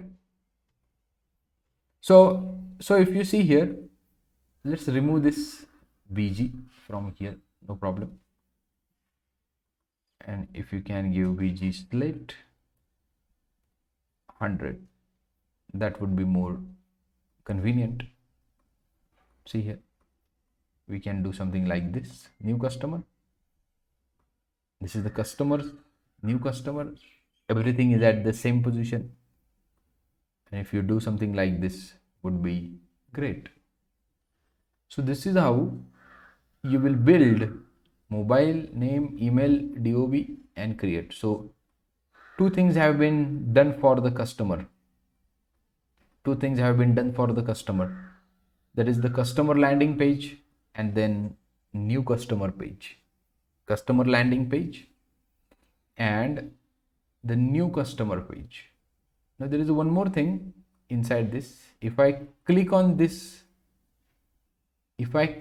number, it should take me to the customer details page. It should take me to what? Customer details page. We will see how to implement that shortly. I hope you got a new customer. It was a pretty easy, but whenever we implement the validation and other thing, you will realize that this is really challenging. Okay, thank you. Hi. So let's start with the customer details page. So we have developed customers page and we have developed, can you see customer? This is the landing page of the customer and the new customer page we have developed, correct? Now one thing is remaining. When I click on this number, when I click on this mobile number, it should take me to this page, right? Even we have done this part. If you click on this link, it will take you to create new bill. It should take you to this page. I think link is wrong. Let's check the link. Yeah, here new bill is there. So instead of this new bill, we can say new customer. Let's go to the landing page of the customer and click here. You are coming to the customer. So you are coming to the customer from this. You are coming to the customer from this. Getting my point? So one thing is remaining now. If I click over here on this mobile number, it should take me to this customer details page. So this customer details page, it will show all the details of the customer and the recent three transactions made by the customer. It should show these details. Now, how do you develop this page? So as usual, this is a div. We have developed that. Now, how do you develop this? And how do you, table we already have developed. See, how do you calculate the efforts? How do you calculate the efforts? So this we already have created. Heading we already have created. Another part, table we already have created, right? Table we already have created. So we have efforts to build this part only, right? Let us do that. I'm closing all these things. Before moving ahead, let me push create customer and landing page. We have, well, this is a wrong commit message, but I'm giving just for time being. If I could have developing actual project, commit messages needs to be very much precise. Okay, so we are talking about customer details, this page, correct? We are talking about this page. So we know this is a section. Let me zoom in, section, and this is also end the section. We would be needing div. If you see, if you want to open any of the page, you can open it. Can you see section first? Then for the heading, this is a div, and actual content is inside this div. So we are maintaining this strategy. Okay, so inside this h1 we can have, inside this we can have this h1. Let's shift this h1 to this div. Okay, now over here 1 2 3 three parts are there: heading, then these customer details, and these recent three bills. Okay, so this is the div for this, and into this div, name, email, dob, name, email, and what? dob. Here, how do we do that? So we can use a grid layout. Okay, let's use a grid layout because we didn't use it anywhere. So you will get to know how to use a grid also. Display grid. If you see, class name grid is a display grid. Now again, I'm telling you again and again, these are the fundamental concepts. These are the fundamental concept of CSS3 flex layout and the grid layout, right? And tailwind CSS is a wrapper over the CSS3. Instead, you to create the classes separately, tailwind CSS says that don't worry about creating classes. Just go on writing few suggested keywords over here, and I will internally create .grid class for you. Internally, I will do that, right? Remember that. And here I have covered, somewhere I have covered JavaScript started. Okay, grid layout. Can you see CSS3 basics of the grid layout, CSS3 grid layout case study? So here I have covered grid layout in detail, right? Here I will not explain the pieces of the grid layout. You may watch that video. Fine. Now, how many grid columns we would be needing? We would be needing 2 grid columns. So if you want to know about the grid, here also you may go, and here you will find the grid layout, the flex and grid, yeah, here grid template columns. This is the flex and grid they have explained over here. So grid calls 2 we will use because we would be needing 2 columns. So whenever you develop the project, remember that You may copy paste the code from the Stack Overflow, ChatGPT, or any other website, but make sure that you will understand the meaning. You may copy paste at that time, but you need to know what exactly happening over here. What exactly happening over here, right? So here you can say grid 2 columns, and what I wanted to do, just give a gap between the grid is a 4. Now let's go on creating labels.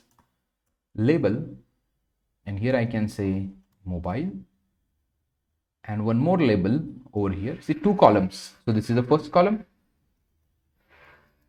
this is the first column, this is a just labels are there, nothing fancy, nothing fancy over there.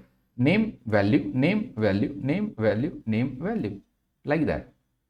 So deliberately I have created the label over here. I could have created a flex also, but I didn't use grid anywhere in the project. That's why I have used this. And then you can say 9876543212, whatever, some value. How it looks, let's go here in our project.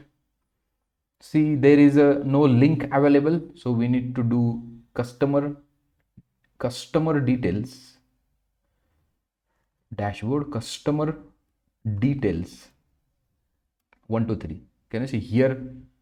Here we will load the details of given customer, mobile, and this thing, mobile and this thing. Okay, don't worry, we will make it correct. Mobile, here you can see. Second one is name, say ABC. Static data we will add in the beginning. Then you can say email, and we can say abc@ff.com. Then we can have DOB, date of birth. Let's make all caps. Well, there is a class also to do this thing. Let's not use the class for simple job. DOB 2000 01 01. Okay, so it will look like this. So width is little bit higher. We can say W 30%, and let us see how it looks. W 30% or 25% would be okay. 25%, right? This much would be the width. So your thing is taking the shape. Can you see? It is looking like this, but still it is not that good. The way we have given the background color, BG slate 100. Just copy this. Let's give a background color to this guy, BG slate 100, right? And let's give padding 3 from all 4 sides. We have added the padding, and we can give shadow, large shadow, LG. Can you see? It looks better now. Okay, it looks a little bit better now. Even we can give MT 3 or 5, I don't remember. Margin MT5, ML5. ML means left, MT means top. ML5. It will start from here. So this header also need to be started from here. So this is looking a little bit better. If you want to increase the height, or if you want to increase the font, you can also do that. Okay, but let's keep it as it is, because our mockup says something like that. We can keep this thing as it is, right? Now, or we can do something like this. Just add a class name, border, left border left. Can you see here? A border has been created, and border, BORDER. Let's set the color, border slate 500. Can you see a little line is here, or we can say 400. Okay, so let's add add this class to everything here also, to this label, to this label, to this label. Can you see line has been added just to make the differentiation, and P, or you can say ML, margin left 2. Okay, we need padding. If you do margin, it is moving whole and soul P2, PL2, just the left margin, PL, right? Add this PL2 everywhere. Margin was completely displacing the element. Now, what is margin? What is padding? If you want to understand that, you need to learn something called as box layout. You need to know something called as what is box layout, and I have covered that. In this videos as well, right? Box model, not box layout, it is a box model. So box model. So whenever you go over here, inspect it. And can you see this is the CSS3 box model? So I have covered in detail what is a padding, what is a border, what is a margin. So in any of the video, might be title has not been given, but it is there, CSS box model. Okay, now let's move ahead.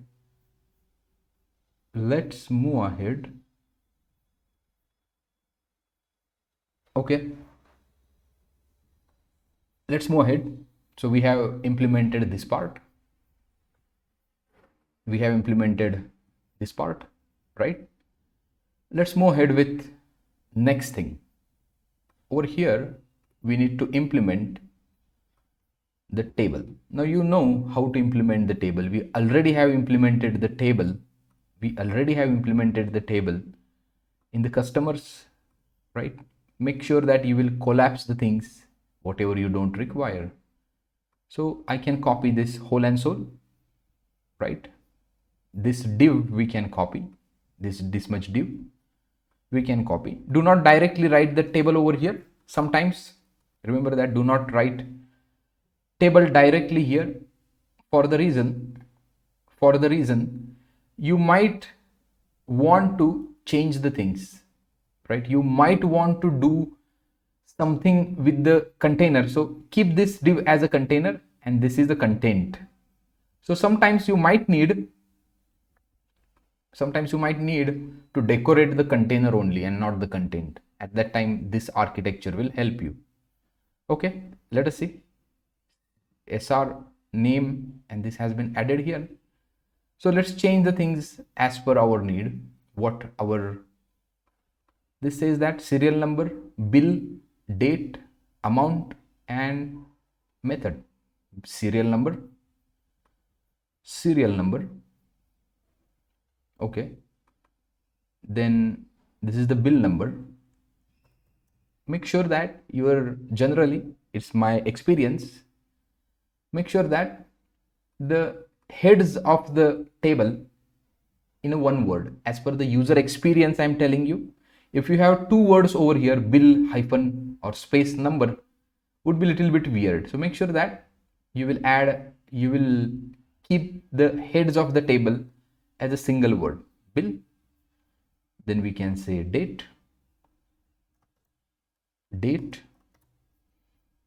amount,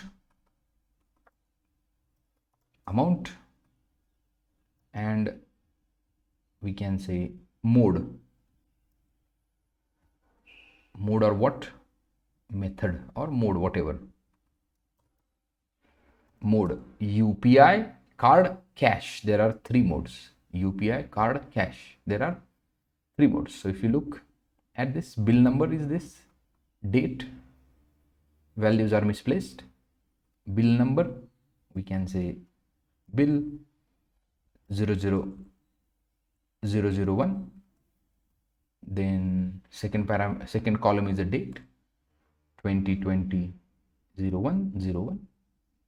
Then amount 300 and UPI amount 300 and the UPI. So what I want, amount to be at the center, date to be at the center, just bill would be like this. Okay, let's do it. So date to be at the center, remove the text left, by default it is center. Amount by default at the text center, and that's it. Here also you don't require text center. Oh, you need it. Control Z, like this. Bill number, date. Now here bill number can be little bit bigger, 30% you can say. Can you see it is getting increased, 30%. Then date can be 20%. Amount can be 20%. And rest keep as it is. Amount can be 20%. And here we can say amount text center. Text what? Center. Date also need to be text center. Text center. Right? Bill number and this thing. So your details page is almost ready. So here we can give the, here before this, just collapse this. We can have one more div and we can say label, and here I can say recent transactions. Recent transactions. Class name text slate,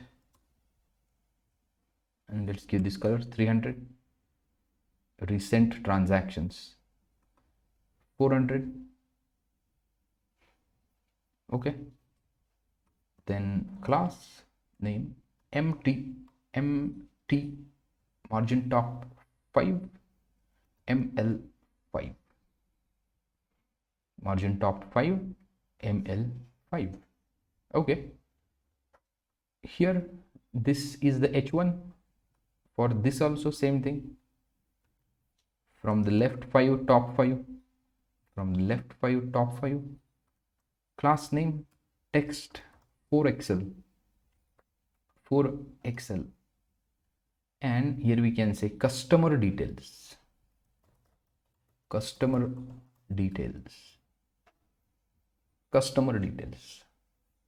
Now what do you think? Is it looking like this or not?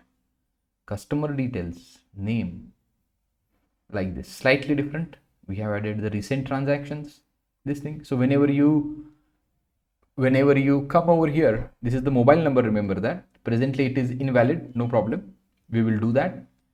So localhost 300 dashboard customer details 1 to 3, right? Whenever you come on this page, this mobile number should be automatically read from this path variable, route variable, whatever. So this route variable should automatically come over here. How to read these things we will see later on, don't worry, we will see later on. So we will do one more thing. Table heads, let's give a color to the table heads, BG, or can we give straight away here BG slate 200. Yeah, BG slate 200. Same color we can give to the customers here as well. BG slate 200, BG slate 200. Go to the customers, can you see BG slate 200? Okay.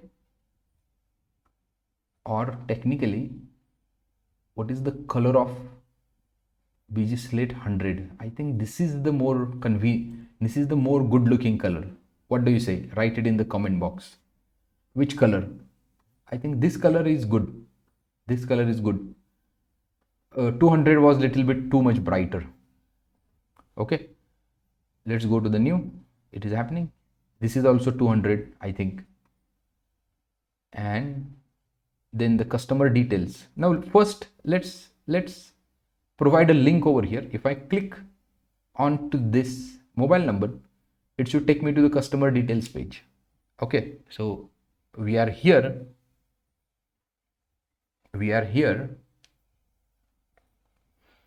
Customers. Okay, here. Link. Do we have link over here? Link. Yeah, we have. So we can say link and end tag link. Link will give you error because there is one prop to the link. And that prop says to what? Double dash customer details. Now what do you mean by this? Backticks customer details. Evaluator, right? Interpolation, ES6 feature, backtick, and here we can say 1, 2, 3. Right now, can you see hyperlink is activated? Let's do one more thing. Make a underline U, and add this to this. Sorry, U 9876543214, and same number we can do over here. So whatever number is here, if I click to this, it should take me to this particular detail, right? That's what the expected is. If I click over here, it should open the details for this particular customer along with 5 recent transactions. Along with what? 5 recent transactions. So instead of 200, make 100. That's the change we have done. I hope you understood this part, what we have implemented exactly over here. So customer page is already almost ready. Only one option is remaining over there. Edit. I want to edit the customer. See, edit and new customer are same. Now how to implement this, we will see in the next session, right? So this is about what we have implemented in this session, customer details part. So this is the details of the particular customer, and this is the recent transaction made by that particular customer. So this is how you will work. Well, if you like the video, if you are understanding the things, write it in the comment box. If you are implementing it along with me, write it in the comment box, right? Let me know your progress in the comment box. Okay, thank you. Hi, we have seen how to create new customers. Then we have seen a landing page of the customer. Also, we have seen the customer details page. Only one thing is remaining about the customer. If you go to the landing page of the customer, well, we have implemented that. Let's go to actual component. If I click on this edit, so I should be able to edit the customer. I should be able to what? Edit the customer. So that part related to the customer is remaining in the perspective of the UI. A lot of other things like search, dynamic data things are remaining. We'll do that thing. But as far as screens are concerned, edit functionality, edit should have a separate screen. Well, edit and the new customer are same. There is no difference. I'm saying again, edit and new customer are same. There is no difference. So we can utilize a same screen. We can implement the functionality of the edit. We can implement the functionality of the edit, right? In the new customer itself. but that will make this code little bit complicated, and I don't want to complicate the code. I want to keep the things very simple and straight. Before implementing anything, let me push this much code. It's a good habit. So you can say customer, and we can say details component, details component. I have uploaded code. So here if you can see, we are working on edit customer. So we would be needing one more route over here. So that route won't be having any appearance in the left menu, but you can edit the customer via this action itself. Either you can delete the customer, or you can edit the customer via this action. Let's try to do that thing. Very first thing, we will create dashboard dot, I hope you remember the convention. If you know the convention, write it in the comment box. Why I am doing dashboard dot edit customer dot tsx. If you know why I have written dashboard dot edit customer, please let me know. As I told you, the edit customer and new customer are exactly same. There is no difference. Edit customer. So what will happen whenever you come from this edit page to the edit customer, data would be pre-populated. What do you mean by pre-populated? So mobile number would be there, name would be there, email would be there, DOB would be there. So this route should be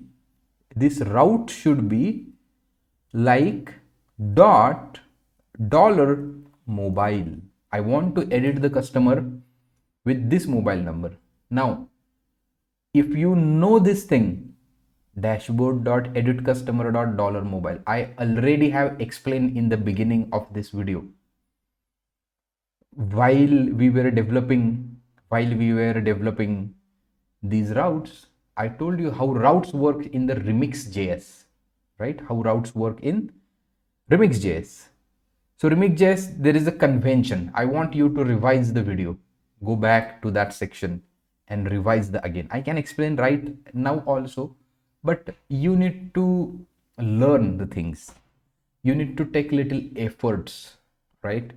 And then only then you will learn. So very important rule of the learning is you should be revising the things. And that's why I want you to go back to the video, a particular portion of that video, and you revise it. Why I have written dashboard.editCustomer.$mobile. Okay. So this would be the thing. One more change I am going to do. Let's do this thing. Edit customer 123. Edit customer 123. Okay. So here we can say edit customer. Can you see edit customer here? And one thing we will do over here, I want to make this mobile as read-only text, which means that it shouldn't be changed. So you can update the particular record in the DB without updating a main key, primary key, a unique key. You are not allowed to update this unique key over here, and that's why we can make it disabled. Well, there is a problem with the disabled. Can you see this field is disabled? If you see, this field is disabled, right? So automatically this number would be getting populated over here. You will update the name, you will update the email, you will update the DOB. Well, button label also needs to be changed. That is nothing but what here, instead of create, update. Instead of create, it should be update, right? Edit customer, mobile, name, email. So I'm saying this again. Remember that I'm saying this again. we could have used same component for updating also. We could have used the same component for updating also. But from this video, I am going to create some unwanted things, right? Now this is a task for you. If you are noting somewhere, if you are noting somewhere, uh, if you are noting somewhere, you need to remove this component, right? And you need to add the code for new customer as well as edit customer in one component itself. Presently I have created two components. So first we need to learn the long cut, and then we need to learn the shortcut. In the beginning only you don't learn the shortcut, right? Optimization related things you need to learn when you do the things which are unoptimized.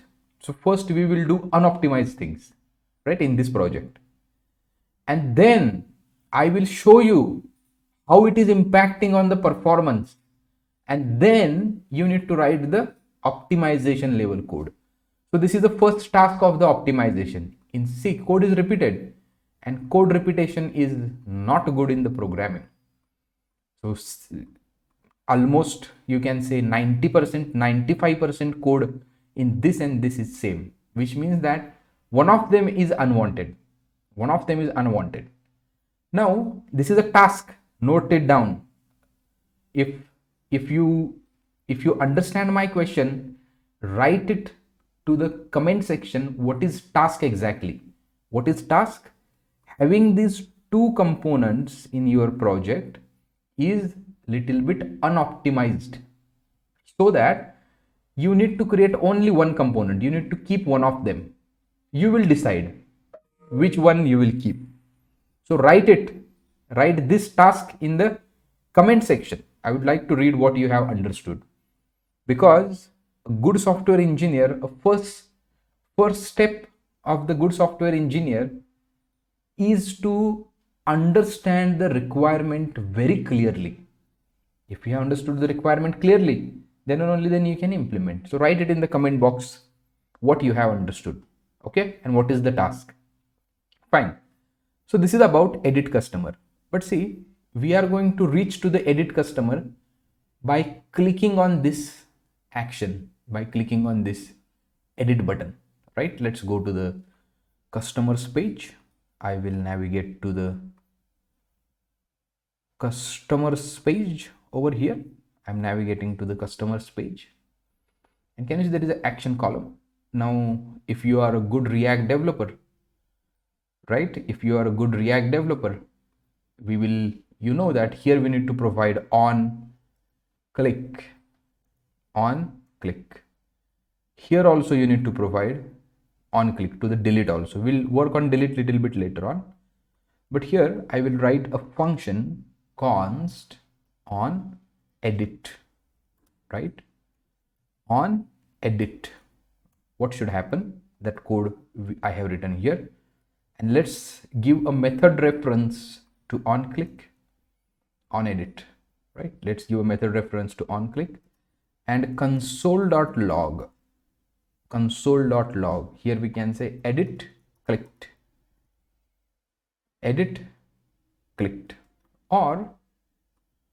or this is the one way, edit clicked, right? This is one way of doing it, edit clicked. We can use the use navigation. We can use what?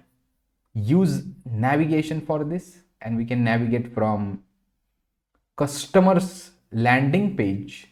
We can navigate from customers landing page to the particular thing. Let's try it, because so far I have used the link. We can also use link over here. Remember that you can wrap this pen or you can wrap this pencil in a link. That is also okay. That will also work. But if you want to do same thing by means of code, how do you do that? First, you need to import one hook. It is same thing. If you are a React developer, if you have worked with the React before, and if you have worked with the React before, And if you have used the React router, you might be knowing this part. You might be knowing this part, right? Use navigate. So here we need const. So deliberately I'm showing you.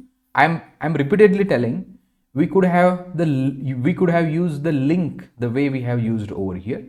Here also, no problem. Use navigate or navigate.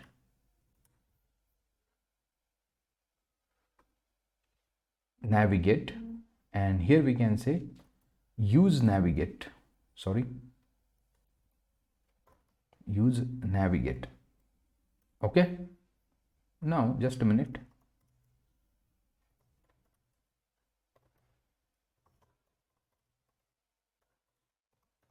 Now what we need to do,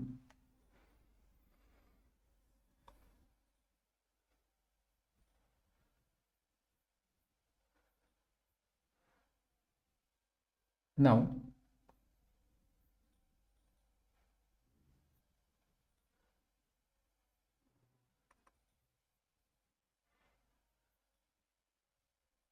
what we need to do, let us see.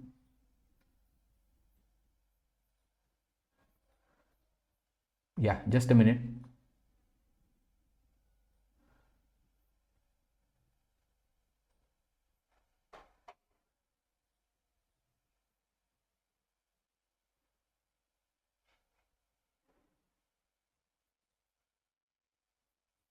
Just a minute. Okay, we'll use it in some different function. It might create some trouble over here. Just a minute. Okay, if we do this thing,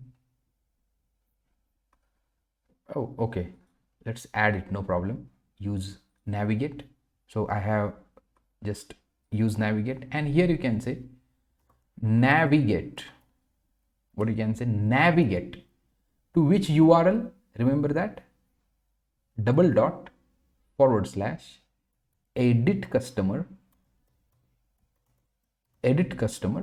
and here we can write on edit. Here we can say mobile is of type string, and I can say mobile. Remember that we are in a TypeScript. We are using TypeScript over here, right? So this is important. So navigate to this route with this dynamic data. And here, instead of doing this thing, we need to use arrow function over here, and from here we need to pass some mobile number. So we can get this and we can paste it here. So on edit for this mobile number, see now if I click over here, it should take us to edit customer. It should take us to particular page. Well,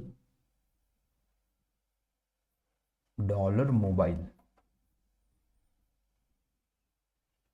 on edit. Okay, on edit, this mobile number we are passing, mobile, string mobile. So what's the problem?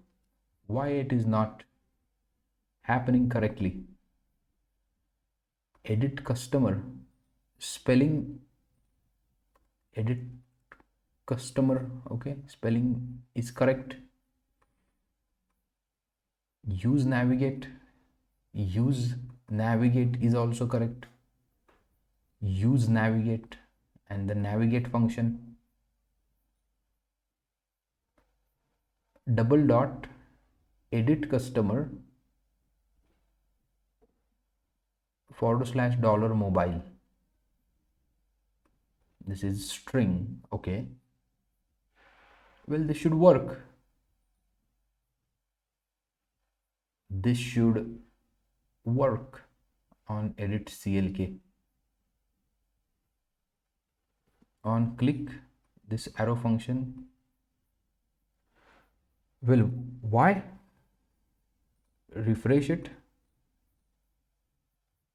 Let me, yeah, there is some problem. Let me run it again, refresh it. Yeah, can you see? Now it is working properly. I didn't change a single line of code. This was a problem of this thing. Sometimes you need to restart the server, npm run dev. This is how you will start the server, npm run dev server. You will start it.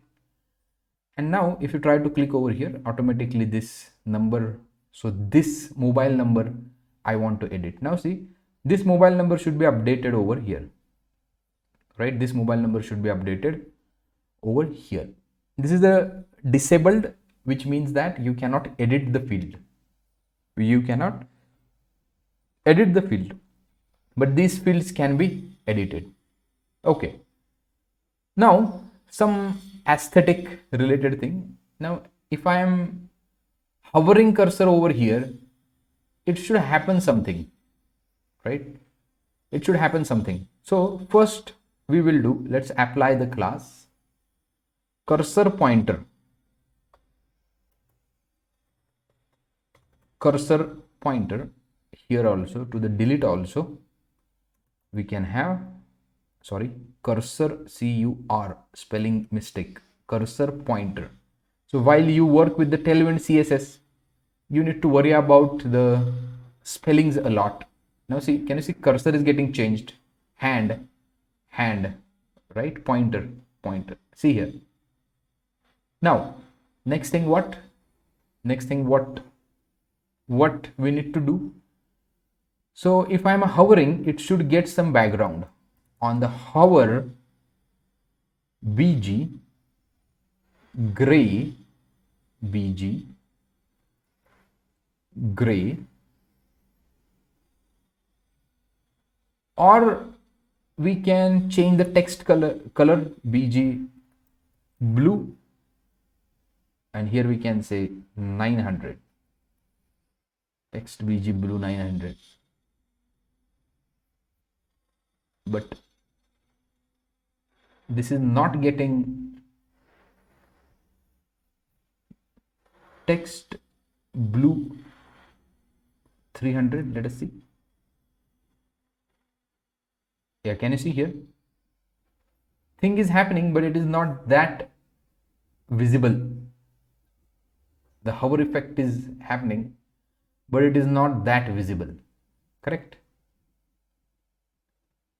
Or we can change, let's make text to Excel. Is it okay? Let's make, okay, this will not work. There is a reason. Just forget about this right now. Hover text, you can say, or let's make this as 400.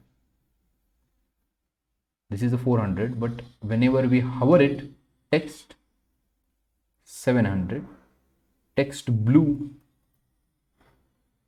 700, text blue 700. Can you see? Text blue 700. Similarly, hover effect we will apply to this red one also, text red 400 and text red 700. These are the faint in right now, but if you hover it, can you see? Like this. If you want to make it active, still you can apply a class active colon text, or let's make this 500 text blue 800, text blue 600, little bit darker, this is 800, and active text, sorry, text red 800. See, if I'm clicking on it, separate color is getting there. Can you see? I have clicked it. Separate color is there. On the hover, separate color is there. We can change the size also, but changing size would be a little bit bad. That's why let's keep it as it is, right? Click over here. It will take you to the delete. We need to show one pop-up. Do you really want to delete? So you'll get to know how to build the pop-ups also, right? So you will get to know how exactly we will build the pop-ups, right? But as far as edit is concerned, our UI and the navigation from one screen to other screen is working fine. As far as what you can say, edit is concerned, this thing is working. Now next part, what we will see about this action, about the delete action. I want to show you the pop-up. So whenever you want to show the pop-up, I'm telling again, we are not using ready-made components, right? We are not using the ready-made components like this, but we are creating on our own. I already have told you that I want to show you what happens under the hood. So for this also, so you will get a ready-made component for this. Whatever we have done just now, hover and active, you will get ready-made component for this. But I wanted to show you how much efforts you need if you want to do it from your own. So if you want to develop your own theme, if you want to develop your own website with own components, this will really help you, right? So here I'm not emphasizing on the responsiveness and other thing, for the reason this website is not meant for a general public facing website. So this is for admin. So admin would be shopping mall admin. Admin would be having one fixed computer, and on the fixed computer this website would be getting loaded. This website is going to be accessed only via, you can say, computer. That's why we are not focusing on the responsiveness. But in the next project, whenever I will work on the e-commerce kind of thing, whenever I will develop e-commerce kind of project, definitely we will do mobile first websites. This also we can make, not a big deal, but as I told you very clearly, my intention is on the business logic. Your thinking, rest of the things can be done anytime. Fine. So let us see how to build our own kind of dialogue. So before deletion, it should show one dialogue. Before deletion, it should show one dialogue, and which should ask the permission, do I delete it or not? Let us see how that can be done shortly. Thank you. Hi. So what we have seen customers component, and in the customer components, edit we have seen, details we have seen, new customer we have implemented. Now what's remaining is the delete functionality. If I click on the delete, see, if I click on the delete, one dialog should open. Before moving ahead, let me push this code. Customers edit component completed. Edit component UI completed. Push it. Okay. So we will create the reusable dialog. What we will do? We will create a reusable dialog. The way we have created a separate component for navigation side menu, we will create a separate component for app dialog, or say dialog.tsx. So whenever you talk about the dialog is consisting of two things. The dialog is consisting of two things. First, this backdrop. So on whole and soul screen, if you can see, Can you see a little bit blackish thing? This backdrop. And first whole and sole screen should be covered with such gray kind of thing, and on that top we will open the dialog, something like this, right? This would be our dialog. So dialog would be implemented in this way. There would be backdrop, a gray color, and on the top of that we would be having this dialog, so which will give you feel that it is a dialog. Let's see how to do that. So let's have export default or export function. It's not a route, so export function app dialog, export function app dialog, and it is returning something like this. It is returning a fragment, React fragment. So first, so what I will do, in the beginning only, let me import first this thing, import app dialog. Okay, import app dialog, and here I can say app dialog. Well, this is not the correct way. We need to write it into the condition. We need to write this guy into the condition. But for now, let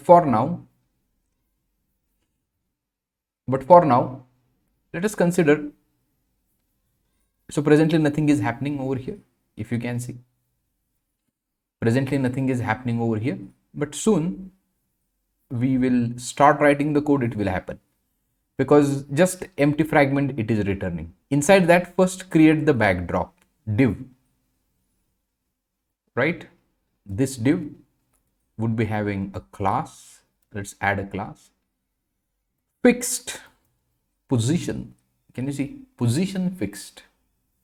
Now if you don't know what do you mean by positions, right, you may go to my web development series. I have explained positions. Can you see here? Web development, CSS3, inheritance, visibility, positions. I have explained positions in detail over here. You may visit this video. Okay, position fixed. This is how you will do in a tailwind CSS. I have explained in a plain CSS3. Position is fixed. Then Z40, Z-index 40. So you can see what class it has been created. Z-index. If you don't know what is a Z-index, also visit my CSS3 series. Everything has been covered over there. Now width should be W screen. Screen means what? Visibility. Sorry, not visibility. Viewport width. Whatever visible portion is there of the screen, that much would be the width. Height also screen. Width and height VW and VH, viewport units. Remember that, viewport units.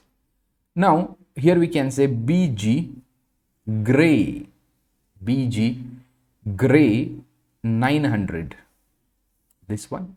Now if you see here, can you see something has happened?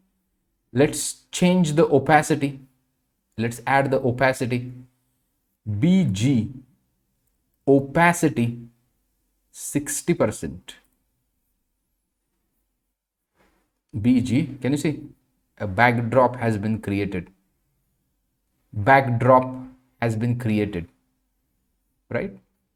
Now one more attribute we need over here, inset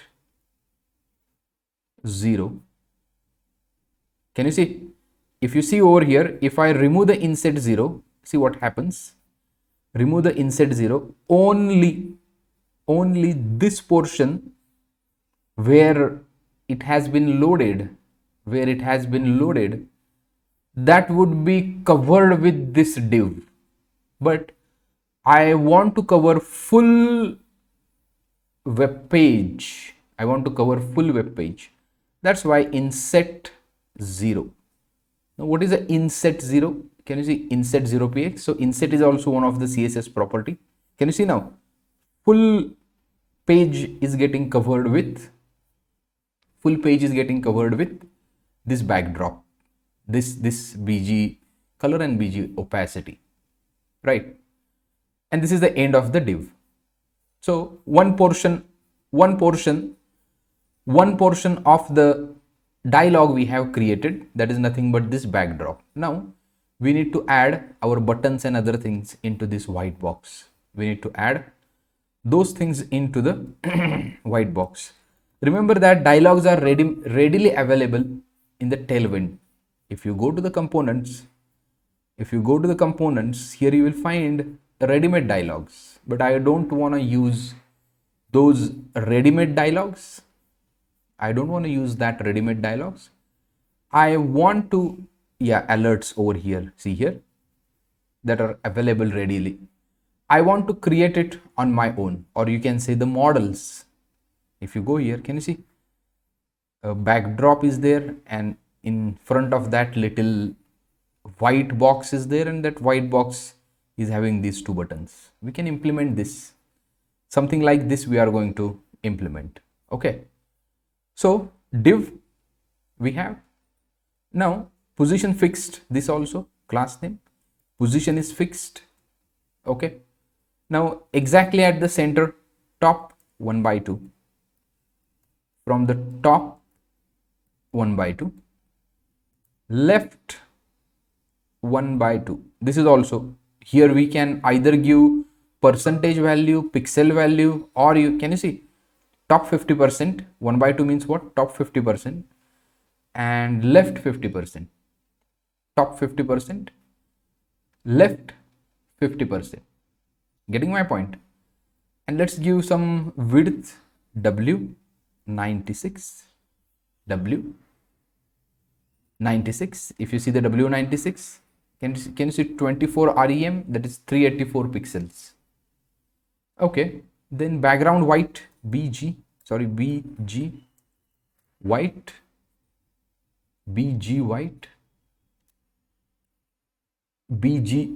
white, rounded, a medium rounded. Where is our code? Refresh it. Okay, BG, something like this. Rounded. Let's add MD, a minimum kind of thing. Okay, let's keep only this much, BG, this thing, rounded. Now inside this div, we need, presently it will not show anything because we didn't set the height. If you set H height 30%,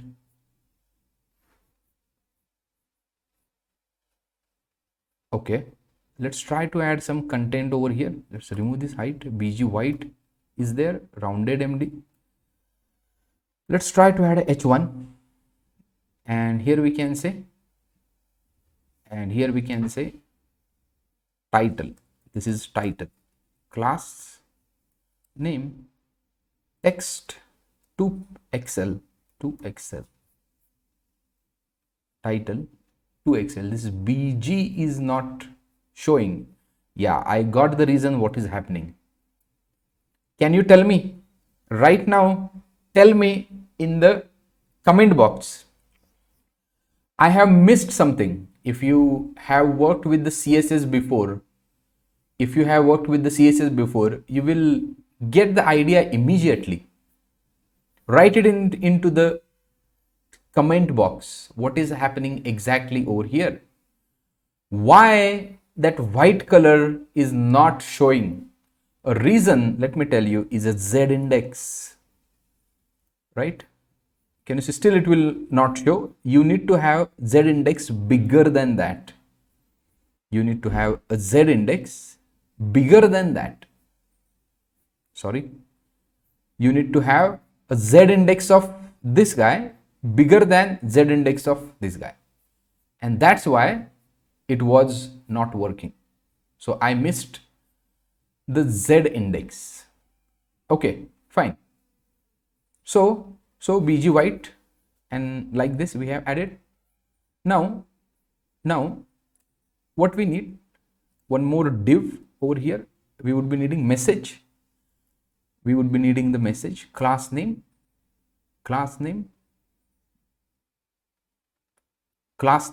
inside this, or let's don't add class right now, we will add classes later on.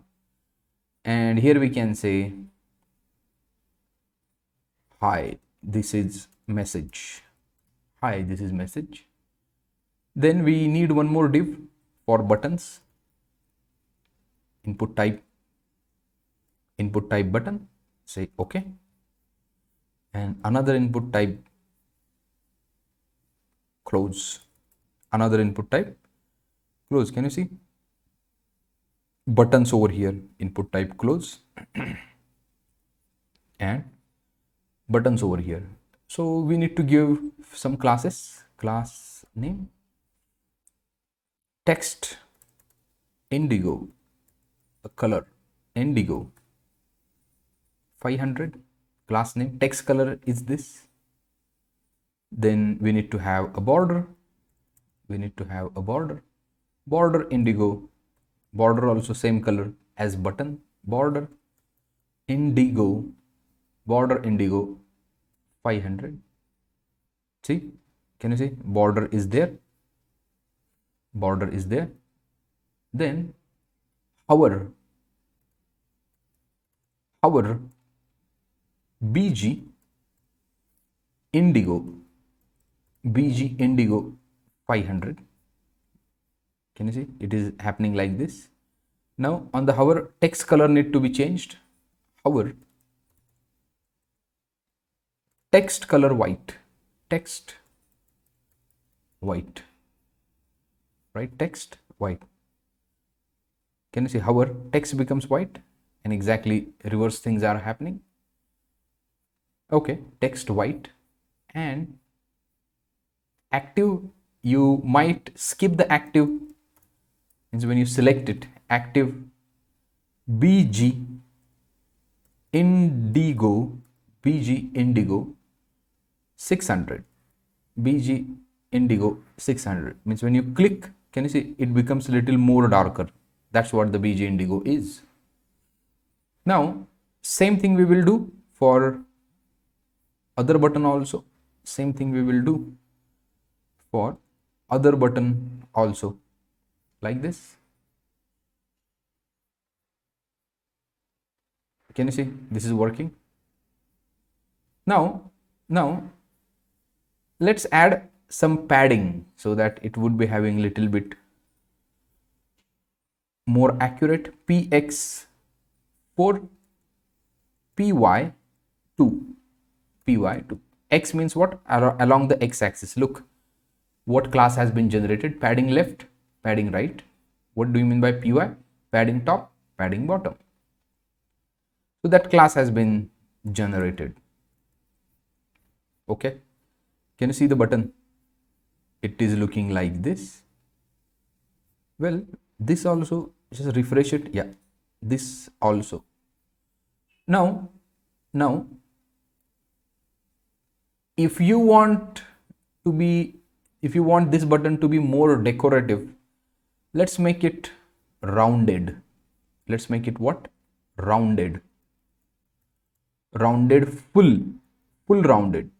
Can you see full rounded? Well, I'm not considering responsiveness right now, just the core principles I want to put in front of you. Well, responsive is also core, but we will address that issue in, can you address that issue in some other project. Can you see this? Your buttons are looking great now. Your buttons are looking, if I select, can you see it becomes something like that. Now what I wanted to do, I want this to be at this end. Okay, and close, this to be at this end. Tell me how should I do that? Which class shall I apply over here? Stop, pause the video and write the comment. Pause the video. I want to take these two buttons at this end. What shall I do? Pause the video, write the comment and then unpause it. Okay, see here, how do you do that? Display flex and justify end. Display flex, justify end. Can you see? Okay, and close. Now our dialog is a little bit weird. Dialog is looking a little bit weird. Few things are missing over here. Few things are missing over here to the dialog, which are nothing but this is a rounded MD, minimum round is there. Rounded MD means what? Then we need to add what you can say a padding. We need to add padding to our dialog, complete dialog.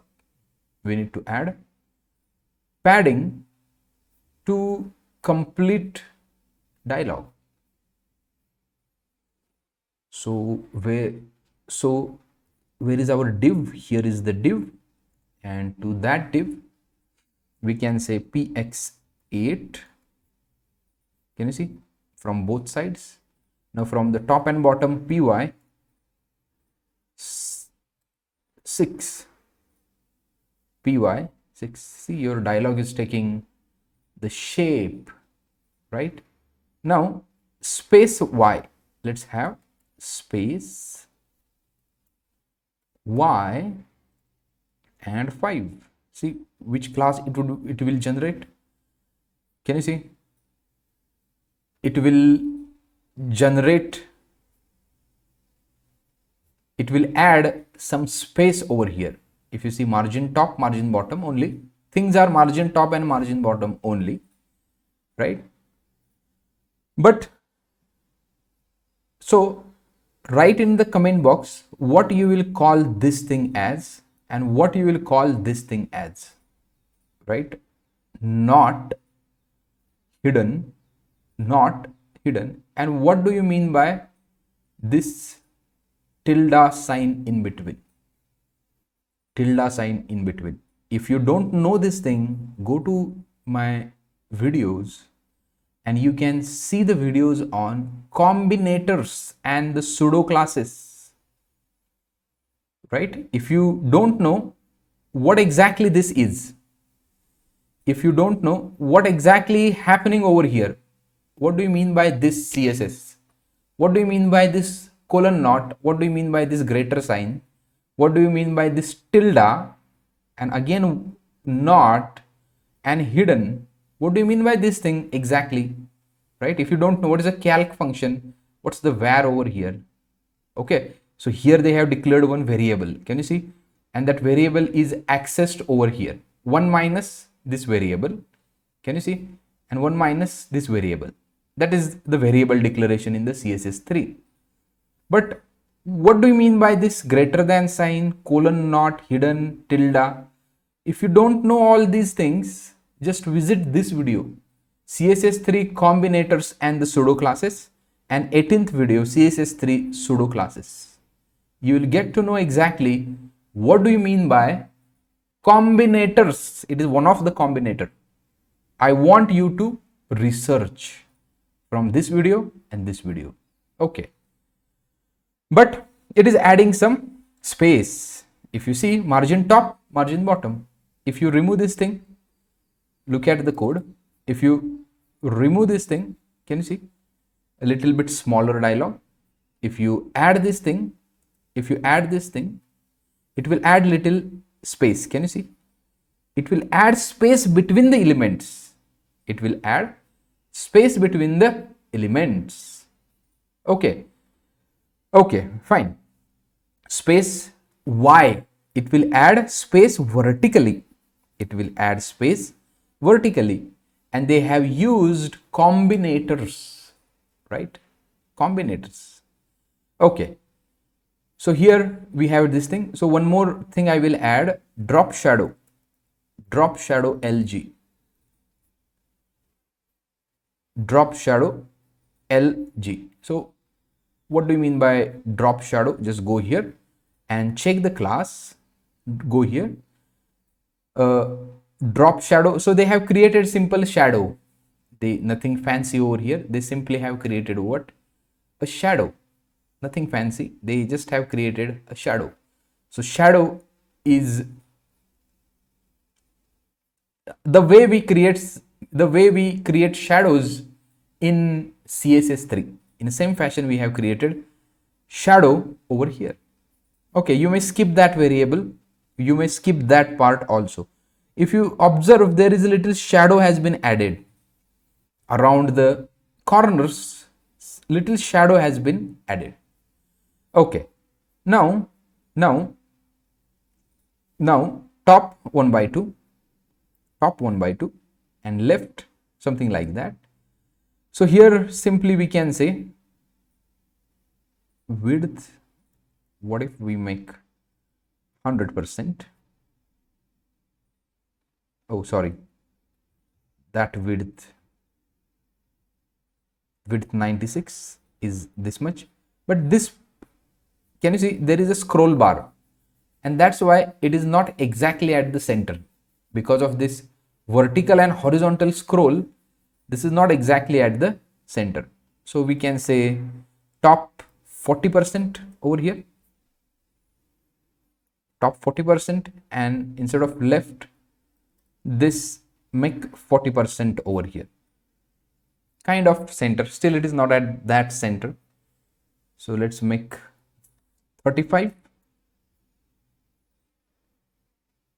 I suppose this and this, let's make 40 itself, no problem, 40%. Okay, consider that this is at the center. Okay, consider that this is at the center. So if you see we have got, if you see we have got a working dialog, okay, and close. But only concern is that it shouldn't appear all the time like it is appearing. It should appear only when you click the delete. So let's write on click to the, let's write on click to the span, on click, and here on okay. We need to create the function const on delete is equals to, here we need to pass mobile, or what we will pass that we will see little bit later on. And here we can say I want to just wrap this guy into one of the state variable, and const I can say is dlg visible, and set dlg visible is equals to use state. What do you mean by state, team? Hello, use state. Can you please tell me what do you mean by state? And state is of type boolean, and in the beginning it is false. Can you please tell me what do you mean by state? Oh, sorry, I thought I am in a live class, but I am recording. But no problem, you may write the comment, you may write the comment in the comment box of YouTube, and let me know what do you mean by state variable. Right, pause the video, write the comment, and then play it again. Okay, so state variable, remember that we are using TypeScript. We are using what? TypeScript, and that's why if you mention the type, that would be really great. So on delete,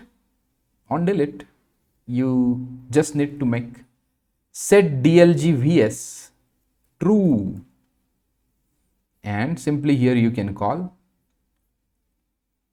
on delete, and on delete.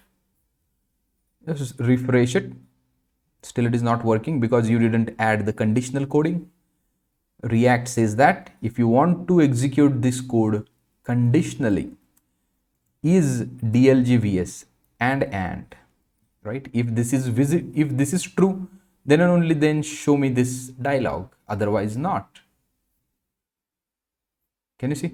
Now if I click over here, dialog will be opening. See here, if I click, dialog is opening. And congratulations, you have implemented dialog on your own. You have implemented very first dialog on your own. Congratulations. Hi, this is message. Okay, close. Well, we need to add little bit margin and other thing. That little stuff we can do anytime. So let's add margin left, ML3, ML3, refresh it. Well, where I added, okay, I'm sorry, mistakenly I have added somewhere else into the dialog. Here I need to add ML3, margin left 3. Can you see? Little margin have been added over here. Correct? So it looks like, your dialog looks like this. Now the main concern where all the developers feel little challenge.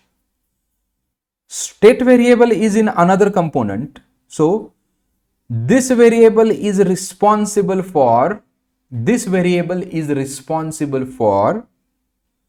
the appearance or the visibility of the dialog. So we have two separate files.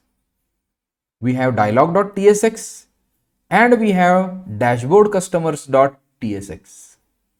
So this dialog is written over here. Now when I click on the close, right, the state of this variable needs to be changed. So you have two components now. You have, let me close this. Now you have two components. This is first component and this is another component. So you have state variable. You have state variable inside this component and you have button inside this component. How do you change value of this variable from this component? A typical React concept, right? Typical React concept.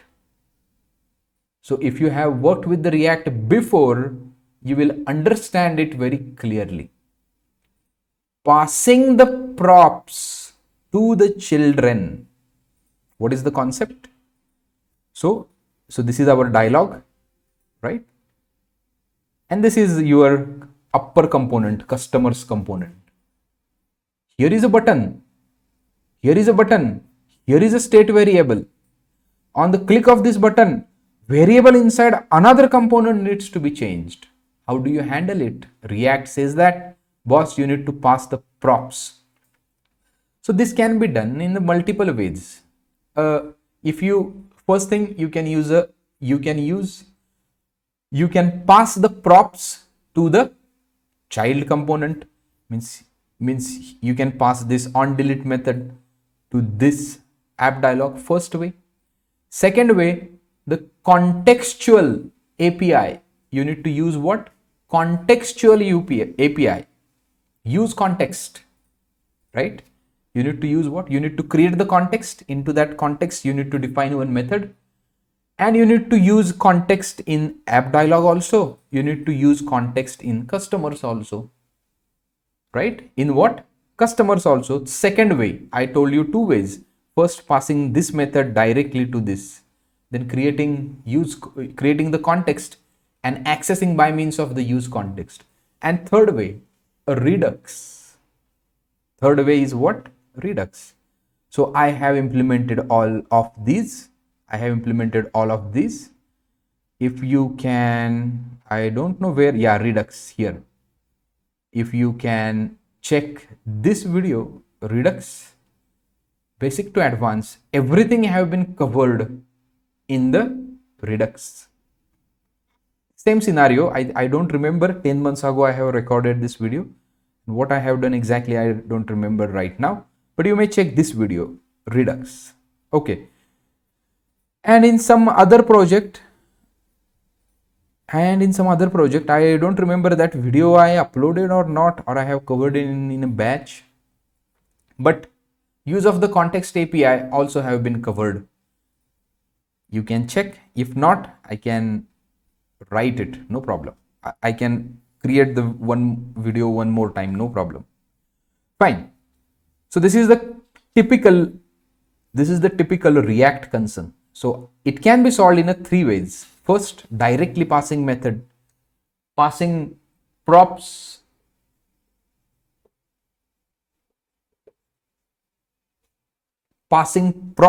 down to the child component. First way, passing props down to the child component. Second way, React context API. Third way, Redux, right? Third way, what? Redux. Fine, let's move ahead and implement a simplest way. I will not implement Redux over here. Let's not make things too complicated. I will do in a simple manner. Even I will not use context API. We can use it, not a big deal. But let's pass some functions over here to the app dialog from the parent component. Okay. Now first let's implement the close functionality. If I close over here, it should be disappeared. It should be what? Disappeared, or it should be gone. How to do that? Let us see. Now we are in a TypeScript. Remember that we are in a TypeScript. So instead of now I'm closing these two ways like this. So instead of creating some non-typed way, let's do it in the TypeScript way. Let's create the interface, or more precisely, let's do in an object-oriented way, right? Button listener. If you worked with the Java AWT package, I don't know how many of you have worked with the Java, even how many of you have heard the package AWT, abstract windowing toolkit. You might find such naming convention. So I'm following same thing. On OK, on click of the OK, right? And we need to write the shape of the method. The method will look like something this. Name of the method is on OK, which is returning void. Okay, which might return void.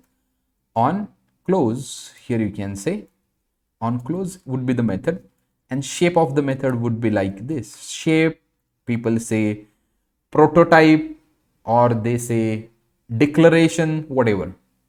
It would be like this. Now what I wanted to do,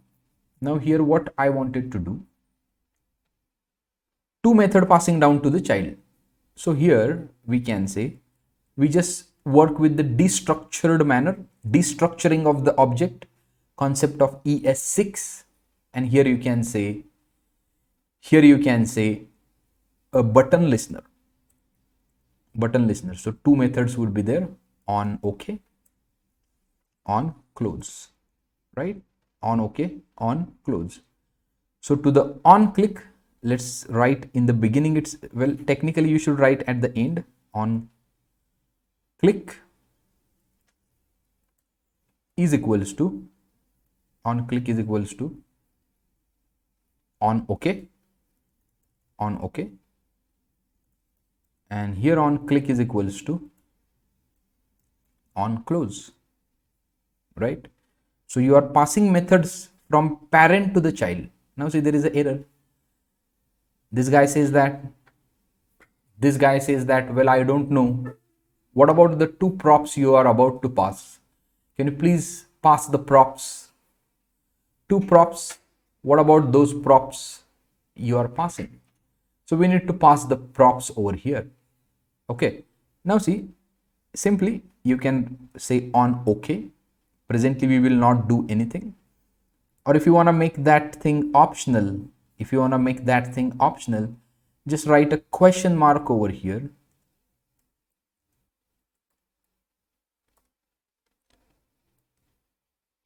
Okay, got it.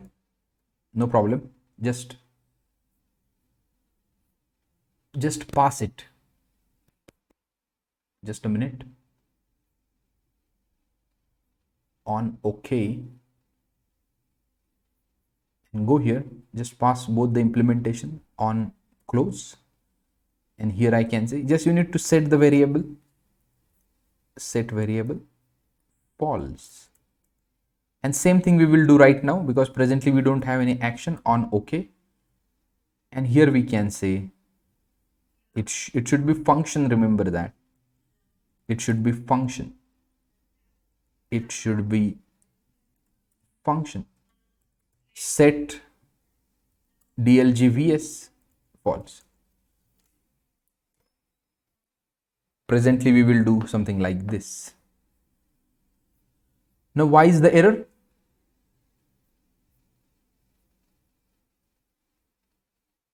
Now why there is a set dlgvl?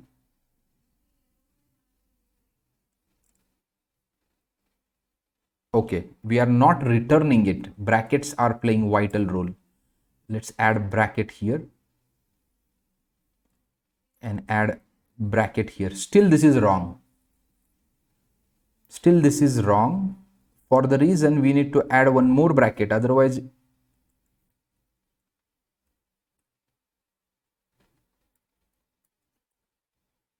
okay.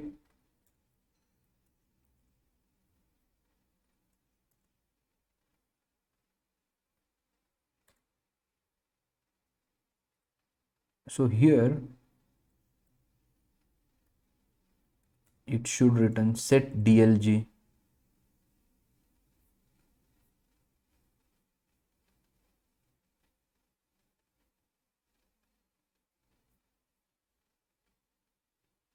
set what? dlgvs false.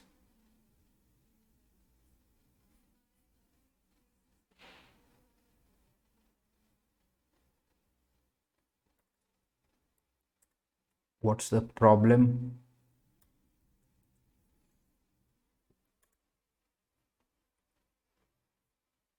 Just a minute, let's erase everything. On okay, here we can say set dlgvs false. Set dlgvs false. Why it is not assignable to expected return type of this signature? No, but it is, no, it is correct. On OK. On OK.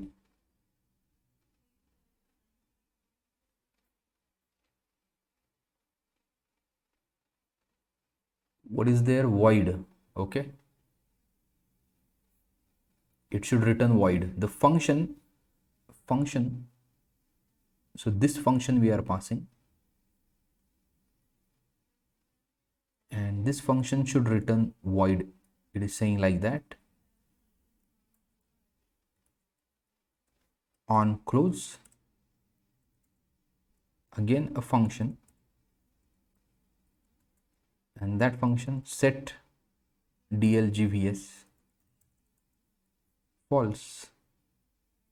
On OK. Void is not assignable to type.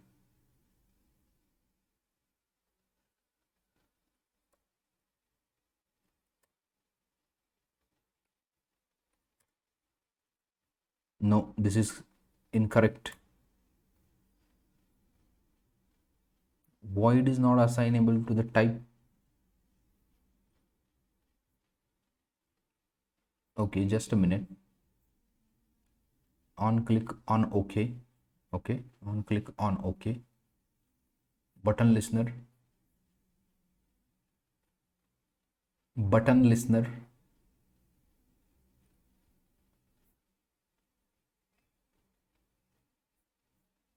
Interface this button listener. On OK void. On close void. Well, this is correct. Then what's the concern? Go here. Here we need a function. Yeah, we are passing a function, and let's write console.log. Hello. Why? Void is expected types comes return types from this signature. Console.log. sorry, let's have a function console.log hello. It should not give you the error. Void is not assignable to type void. Oh, I'm sorry. These brackets are problematic. These brackets, mistakenly I have written the brackets over here. That's bad. Now see, everything is okay. So here you can just call, see, mistakes happens. This is a very silly mistake, writing these brackets over here. So we generally in the interface is nothing but what? Strict type. So here you are saying that something which is having on OK as a key, on close as a key, and type of on OK is this. This means what? A function. Type of on OK is a function which is returning void. Type of on close is a function which is returning void. A function returning void. So writing this thing over here is kind of calling a function which is incorrect, and that's why you were having problem. So set dlg vs, we can say false, and on close also set dlg vs, we can say false. Presently we don't have any action for this OK, that's why we are just disappearing the dialog. Can you see? Click OK. Can you see here? Close. See here, sorry, go to the customers, like this. Okay, so here you have created a dialog. Remember that here you have created what? A dialog, and that dialog would be having some message. So presently this message is static, the title is static, but if you want this to be dynamic, we can do that as well, right? We can modify dialog that as well. Just we need to get the props. So whenever you have a props, so this interface is related to the button actions. So let's have one more interface, and we can say dialog details. We can call this interface as dialog details. So is vs, you can say is vs. So if you want to use it, otherwise skip it, is vs, right? Then msg is of type string, and ttl also is of type string. msg is of type string and ttl is of type string. Now if you see this dialog, we need both the things as properties. So we create another interface, app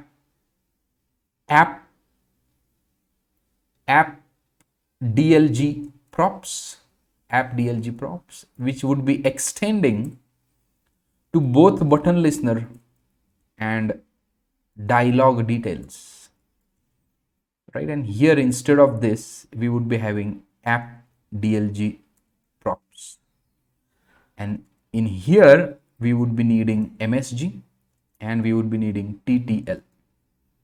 So instead of this static message, msg, and here we can say, see, I have gone in one step ahead in customizing this dialog. We can do a lot of things, remember that.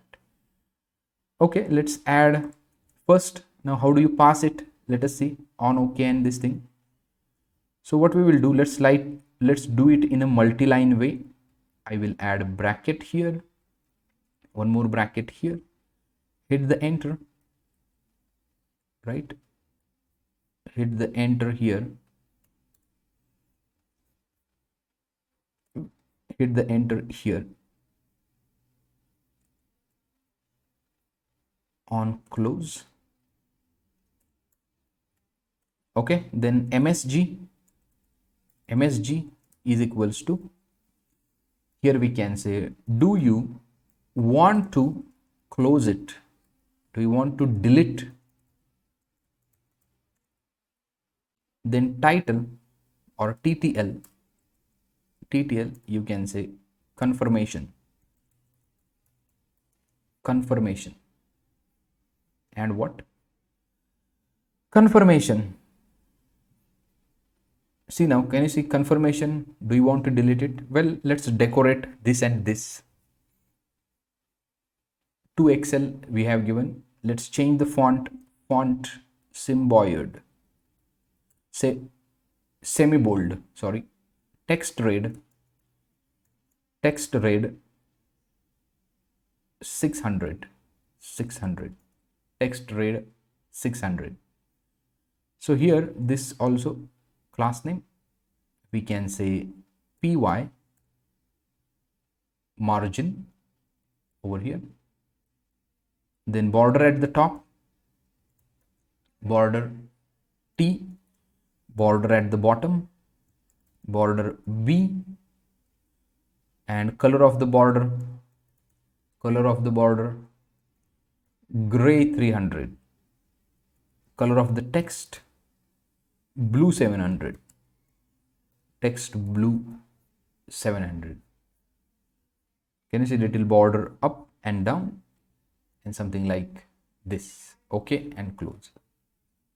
See, okay and close. Where here you can add, here you can customize in any way, whatever customization you require you can write it in, you can do it, absolutely no problem.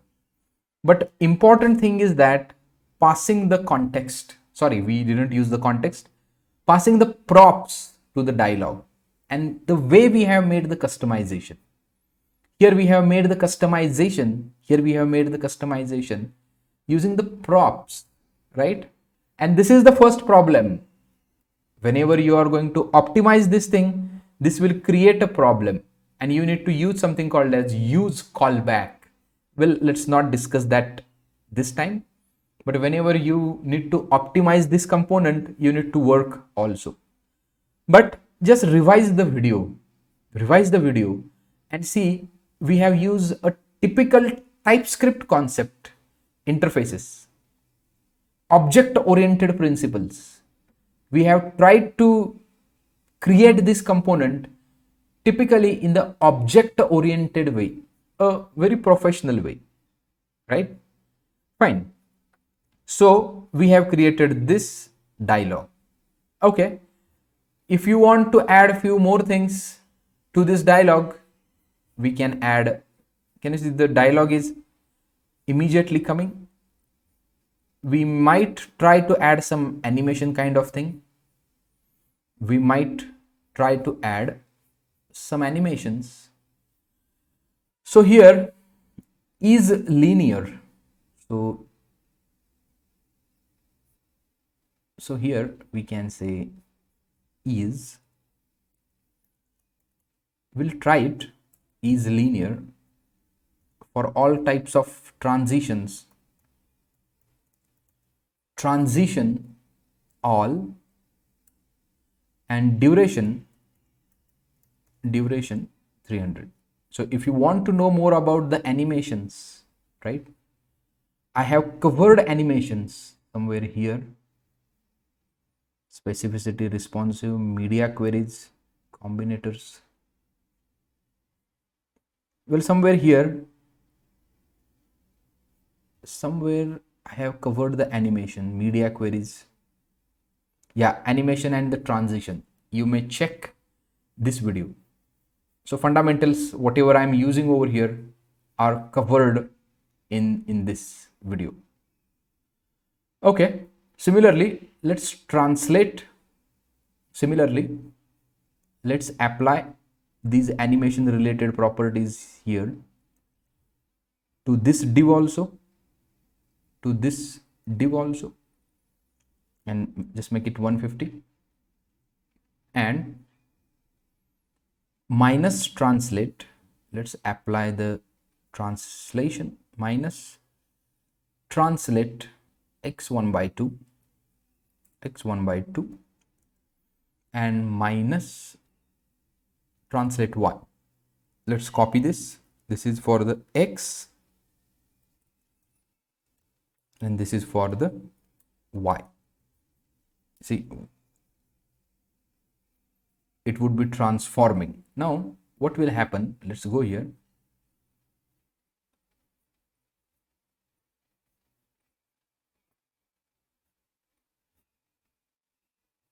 And here let's make 300 milliseconds.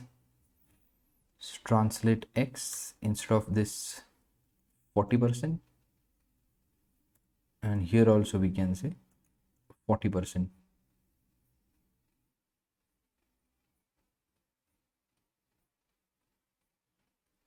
I think if animation is applied,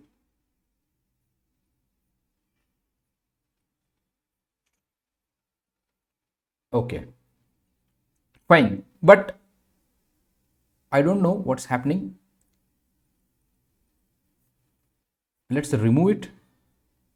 I think some part I'm missing. Let's remove it.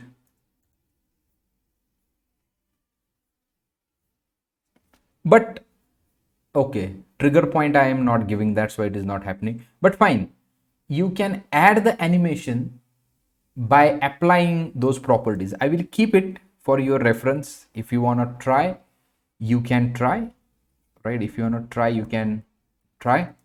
Just tweak these parameters and just see animation is in effect or not. Okay, and let me know what happens. But let's not invest that time over here into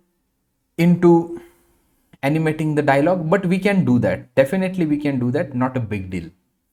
Fine. But this is all about what you can say custom dialogue. This is all about the custom dialogue we have created. Now you can use this dialogue anywhere. You can use this dialogue anywhere with customized message, customized title. Okay, so let me know your thoughts. Write it into the comment box. Okay, fine. So this is all about what you can say custom dialogue, and here almost everything related to the customer functionality we have implemented, and everything related to the customer we have implemented here, right? Details page like this. Now we will see what is next in next session. Thank you. Hi. So we have seen the dialogue. We have completed the dialogue and we have seen how it works, right? Now it's time to work on the bill section of our project. Into the bill, what things are there? Can you see? So first you have a bill header, then search filter, something new is there. And here you can say this table is there. Table we already have implemented, header we already have implemented, but this thing is little bit new. So this is kind of local search. You can search by means of bill number, whatever data available in the table. On that data, you can perform the search over here. So if you want to search by bill number, you can type bill number over here. Local data. If you want to search by means of mobile number, whatever records are available over here, into that mobile search will happen. Same about amount, date, counter, cashier, right? But this search, as I told you in the very beginning of the video, this search will happen on the server side.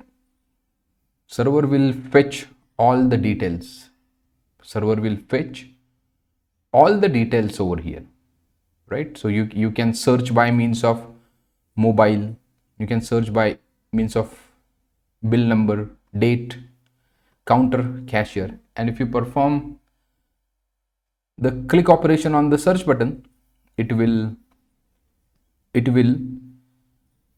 find those records as per these things, right? So we need to build a UI for this. Now if you click on the new bill, it should take you to this page. Let us see. Let's try to build this page right now. A bill page, that is nothing but a landing page of the bill. Okay, so you know what we do. Section, you already know how to do these things. Now by this time you might have that confidence.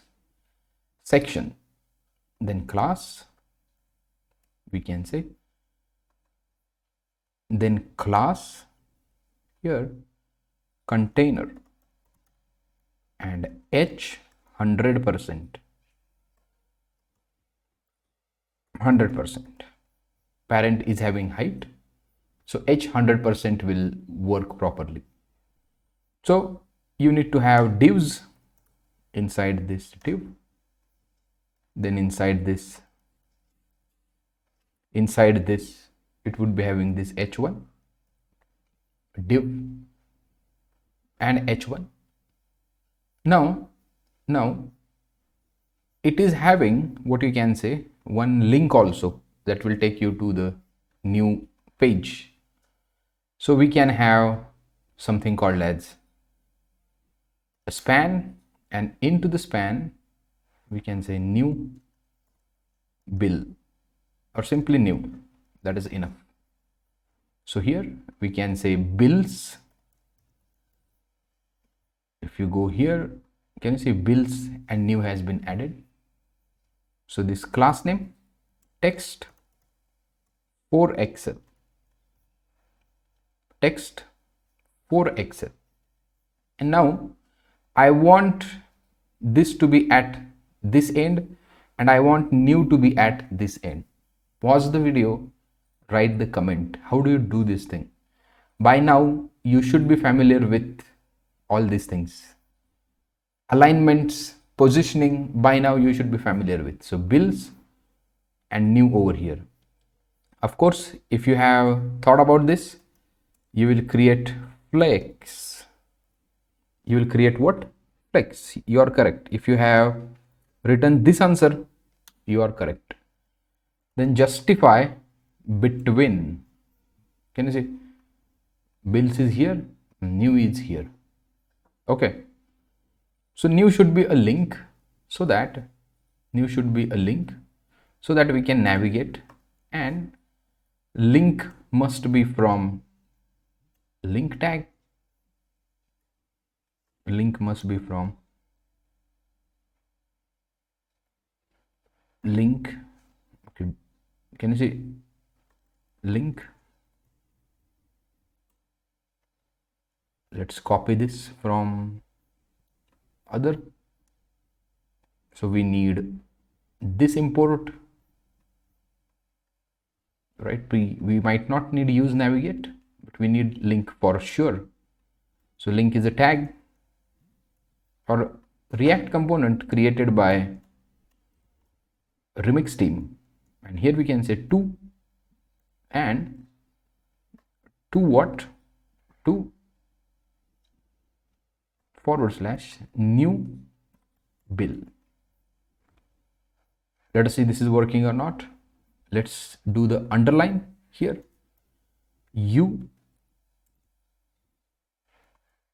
A U tag, and then we can say new. Can you see underline? And it is taking you to the new bill, right? It is taking you to the new bill.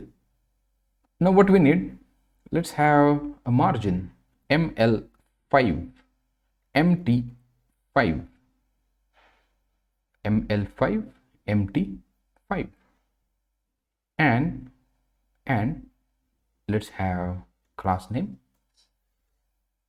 MR margin right 5, little gap. If you need little more, say 7, little more gap, you can see here new. So if you want to design the page like this, new, and this. If you want to say new bill, that is also okay. You can say new bill, bills, new bill. Okay, so first portion have been completed. Now what about this search filter? How do you create this search filter? How do you create this search filter? So my question is that, can you see how do you write in a border? Can you see there is a border and you have written inside border. Search filter has been written inside border. How do you do that? Pause the video, write the comment. How do you write this label onto this border? Right?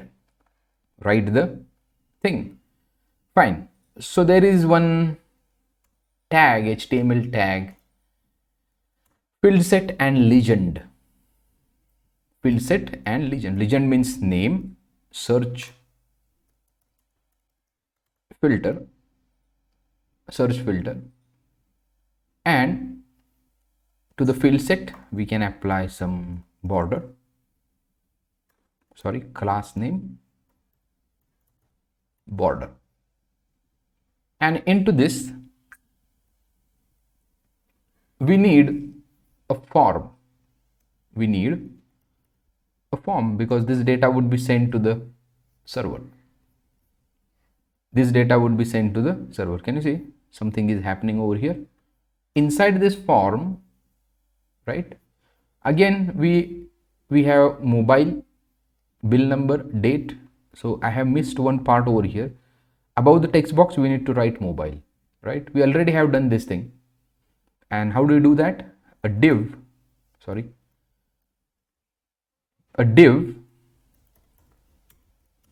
so class name flex and flex col, flex column, label we can say HTML for bill number, right? HTML for bill number, and here we can say bill number. We already have done this thing at the creating new customer. Input type text, and ID we need to assign this ID. So I told you this will help at the time of accessibility, and that's why HTML4 is important. It is not necessary, but for the accessibility purpose this is important. ID, bill number, type text. So how it will look, if you go here and see, this much would be your a complete box. So what do we need here? I will give little background just to understand how much is this BG slate 200. Can you see it is this much, and below that means it is, if you can see, search filter over here, bill number, and here, right? So we need to, how many just a minute, how many text boxes we have? 1 2 3 4 5 text boxes and one button.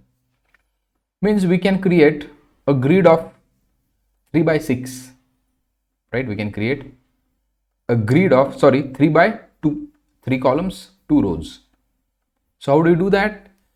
When you create the grid, we don't require actually, when we create the grid, we actually don't require what you can say a number of rows, but we need number of columns. Let us see how to do that.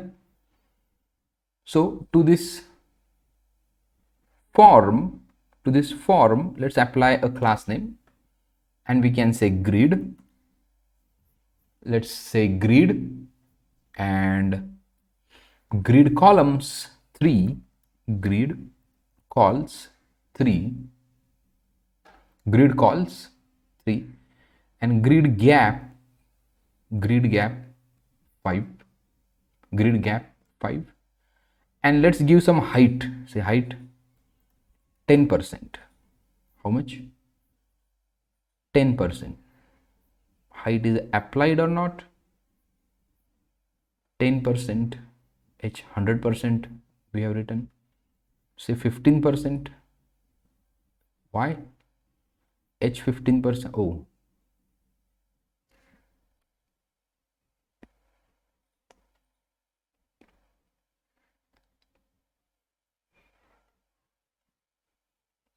container H 100% to this. Do we need to add some height here?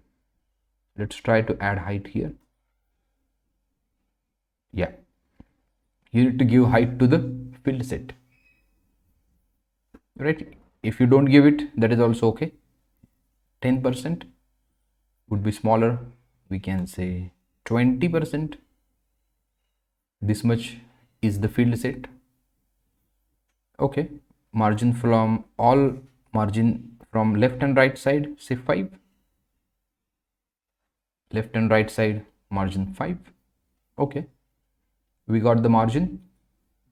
Now let's go on putting these divs 1 2 3.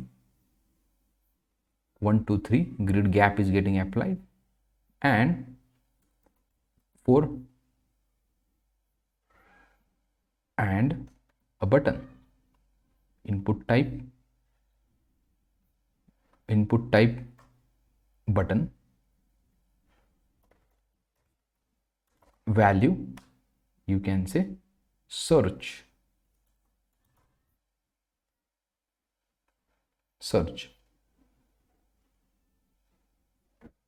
value search. So flex column we don't require right now. Okay, 1 2 3 4 5. So it is looking little bit ugly because we need to apply some width to this guy. W, say 60%. We don't require full, we don't require full width search box, and this is enough. If you see, we require, so here I have done, because there is an empty space over here, we might need to remove that, and you can do it in the 60%. So this much is your box. So can you see these containers, or these inputs are edge to edge, which means that you need a padding over here. P3, can you see little gap has been added? And can you see field set? Because of field set, it is happening like this. Bill number, if you see, because of the field set and legend, the label is floating on this box, right? So we might need to give some height. Say class name, name is equals to h10. Okay, everywhere let's give h10, height 10, height 10. Okay, now we need to add 25% height to the field set. Can you see 25% height to the field set? And inside this, can you see here also your text is starting right from the left end, so we need to give a little bit to each class. We need to give p2. Can you see little gap has been added? P2, correct? P2. So let's add everywhere p2,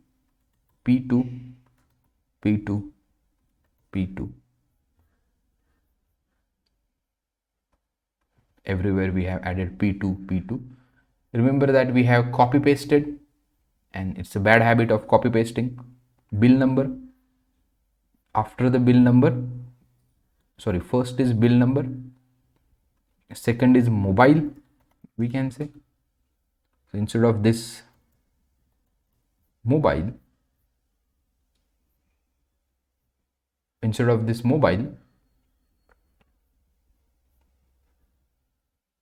HTML4 we can say customer mobile.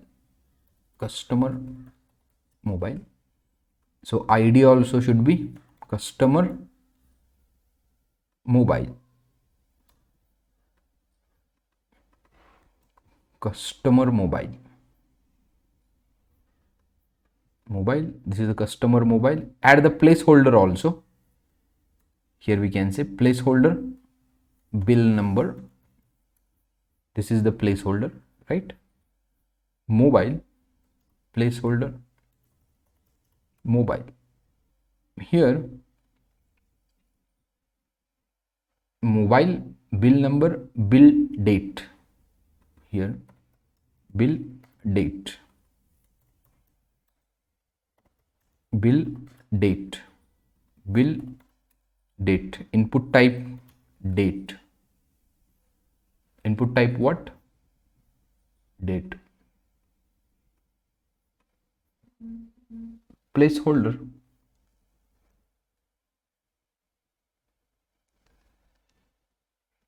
Placeholder, and here we can say bill date. Well, okay, in this case placeholder will not be required. Just remove it. And then HTML for bill number. Okay, and what is the next parameter? Bill number, bill date. Counter. On which counter bill has been generated? That is nothing but the counter, and here we can say ID is counter. It's a number. Counter is what? A number. Placeholder counter. Placeholder what? Counter. Can you see on which counter bill has been generated? And last one, cashier. Who is cashier? Last one is what? Cashier. Who is cashier? And here remember that made a mistake over here. IDs need to be replaced. If you are doing accurately or as per the guideline, right? If you are doing as per the guideline, follow everything. If you are using label and you are using HTML4, IDs must be same. Well, there is no error, remember that. But accessibility point of view, there is a concern. Okay, counter. Then here cashier, and here also ID, cashier. It's a text, that is okay. So cashier, like this, and placeholder is missing. Placeholder cashier,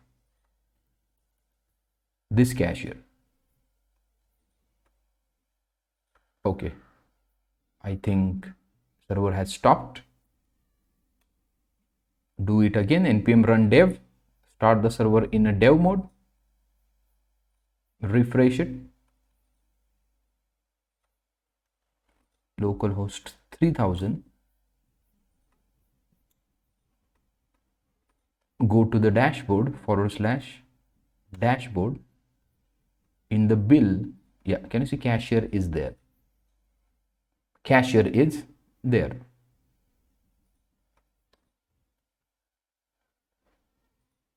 Now, or 200 would be okay. BG background color, this would be 200. That is okay. Now to this search, we need to give some CSS class name. Here we can say class name BG blue 500, BG blue 500, right? On the hover, BG blue 700. On the hover, BG blue 700. On the active state, BG blue 900. On the active BG blue 900. And text should be in the white color. Text white. Text white. Okay. Width needs to be applied W, not here. Generally width and height apply in the beginning. Width 20, h10, height h10.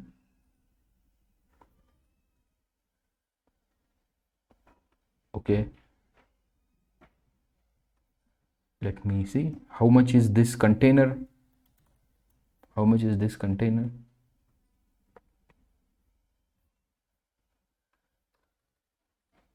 Okay, justify content center.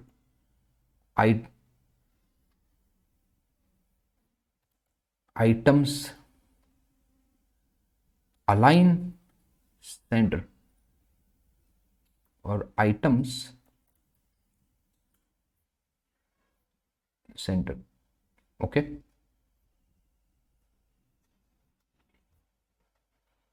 so I think this much would be. Let us add the border or just give a different bg red 700. You can see it is this much. So if you can make it at end instead of item center, item end, can you see it would be aligned with this, it would be aligned with this cashier. You got it, why I given the red color, just to understand where it is placed. And here also justify start, you can say, so it would be over here. Correct. So, and if to make it more fancy, shadow LG, can you see some shadow has been added? Okay,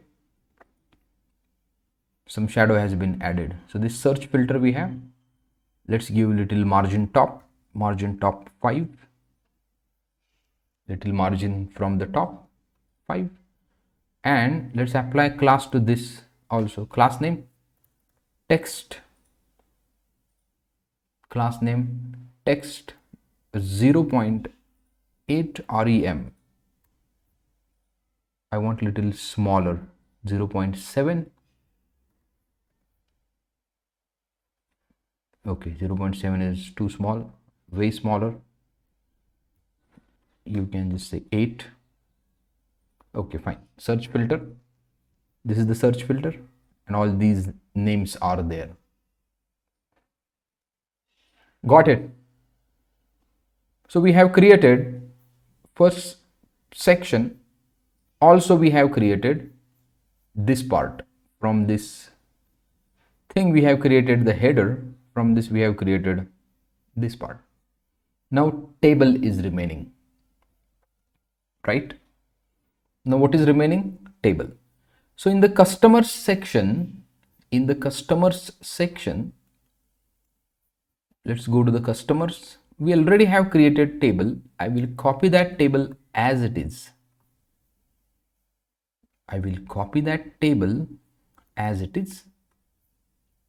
Let's paste it.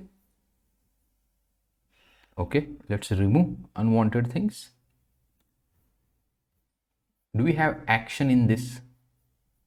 No, we don't have action, just plain text is there. So remove this last column as well, this as well. Anything is there? Link also we don't need. Link we don't need. Okay, now how it looks? Your table looks like this: mobile, name, email, and the DOB. Let's give margin top. We'll already have margin top 5, but still it is attached. Give it little more, 8. Okay, table is also having shadow. Fine. This color might be creating a trouble. Make it 100. Okay, this also looks cool. Now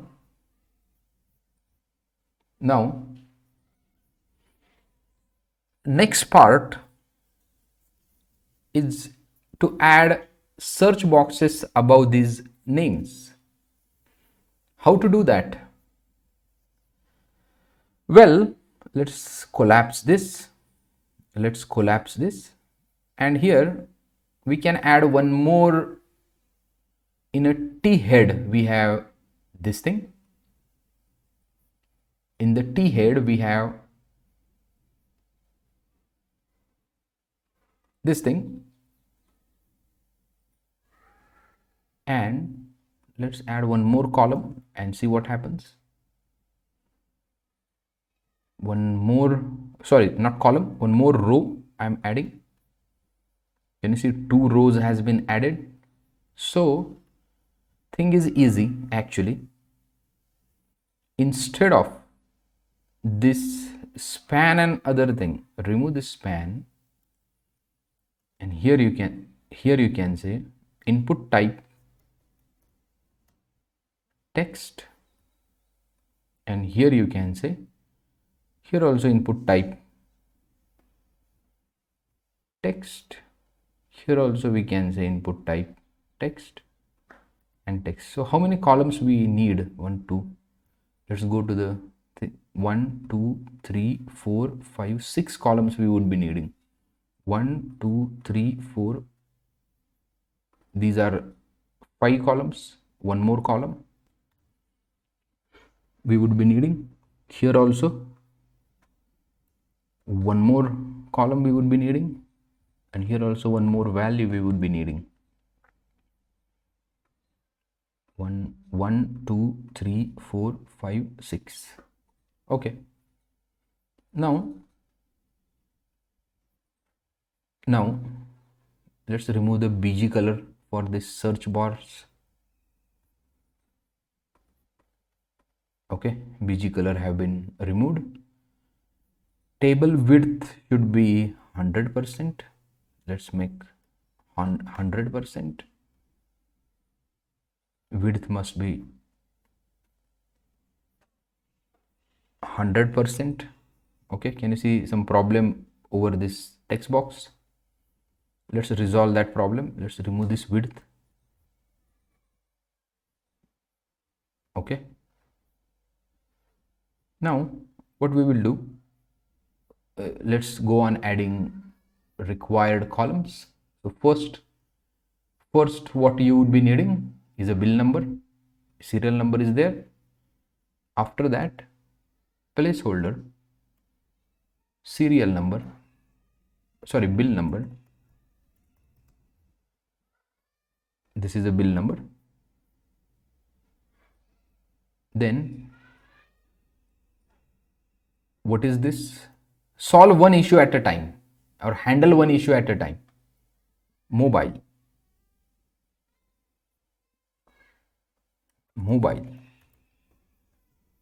bill number, mobile. Then this should be input type number, placeholder amount, input type number, placeholder amount. Then there is something called as input type date. Then to the date we don't require a placeholder. Then we have something called as cashier. 1 2 3 4 5 6, cashier. Sorry, input type text only. Input type text, placeholder, cashier, and at the end input type text, input type number, counter. Placeholder what? Counter. Can you see that? Cashier, counter. Okay, now let's make a table columns correct. This bill number, mobile, amount, bill date, cashier, and counter.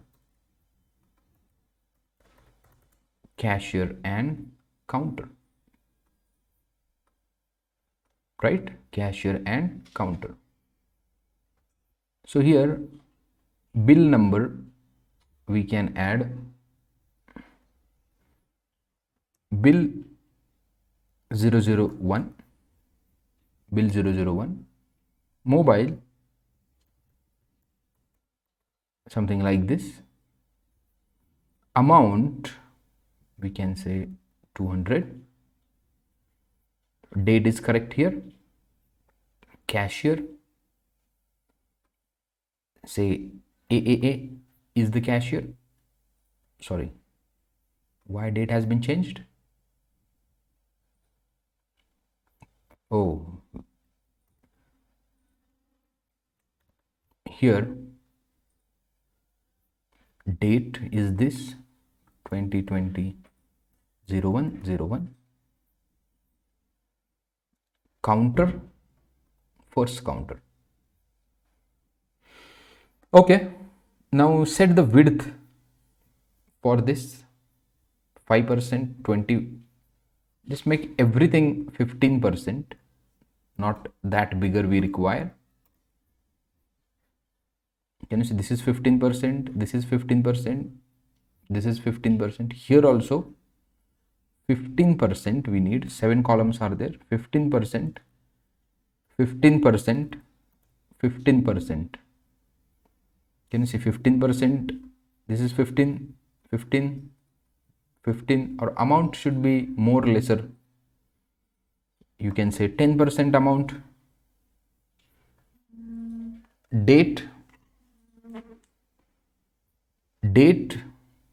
is okay. Date little bit we can say W to here, W 15%, 15%, okay. Cashier 15%, counter 5%.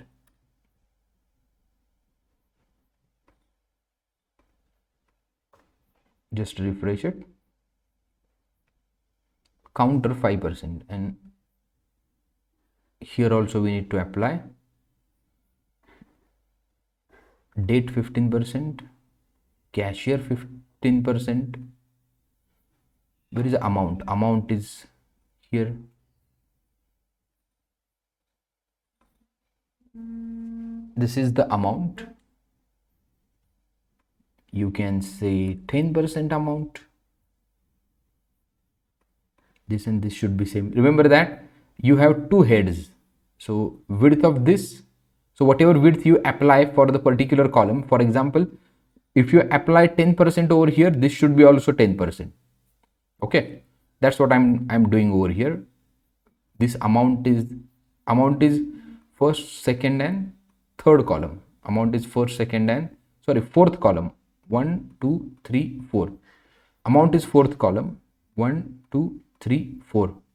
So here also fourth column, 10%. Okay, then date you can say 15%. Date 15%. Then cashier also 15%, and the counter is 5%. Counter is what? 5%. 5, 15, 15, 10, 15, 15, 5. Okay, let's apply a little margin. Say mx.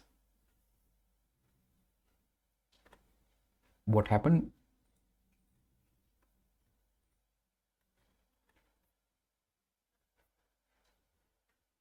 mr5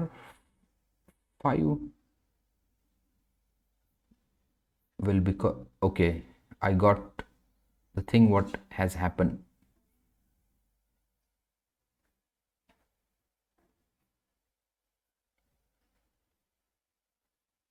Let's try adding, giving 10% to everywhere.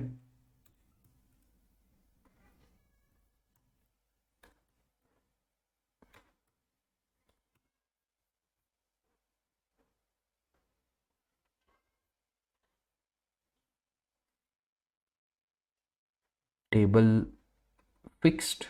Okay,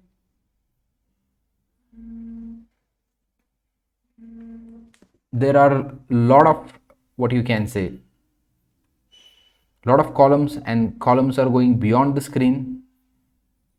That might be the one reason. Width 80%. If you do 80%, it will start overlapping. Width 90%. Width 90%. Width 100%. Okay, if you do 100%, scroll bar would be getting activated. Fine, no problem. One more thing we will do. Let's give height to top column H10. H10.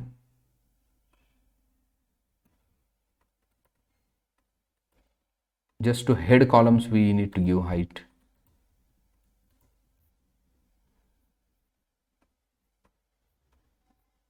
And all these should be at the center position. So remove these things. So they should lie at the center.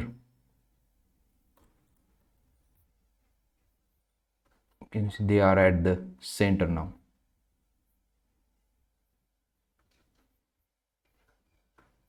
They are at the center. Well, to these input boxes, you can give class name bg select 100.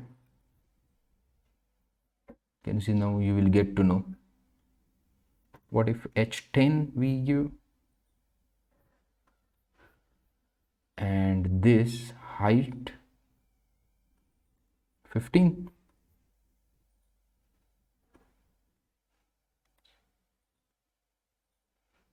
H20 5 rem.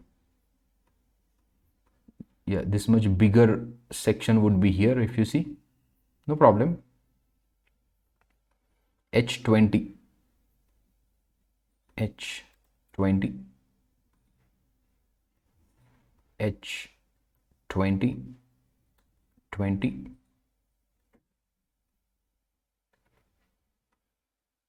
H20. And let's give little background color to input boxes, or select 200. And you see more darker box, so you will identify this. And P2 padding, little padding, same everywhere. I will just copy this.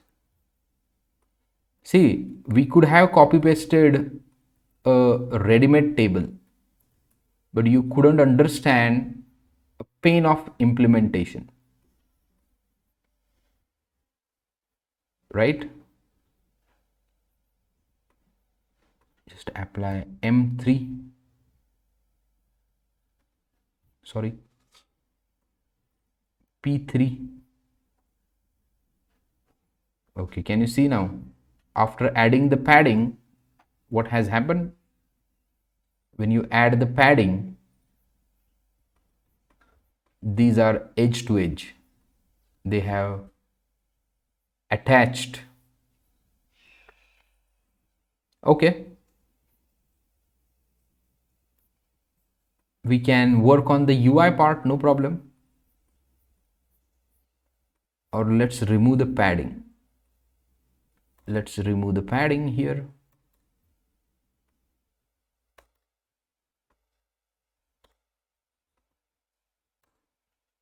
For now, I will remove the padding so that you can see gap here.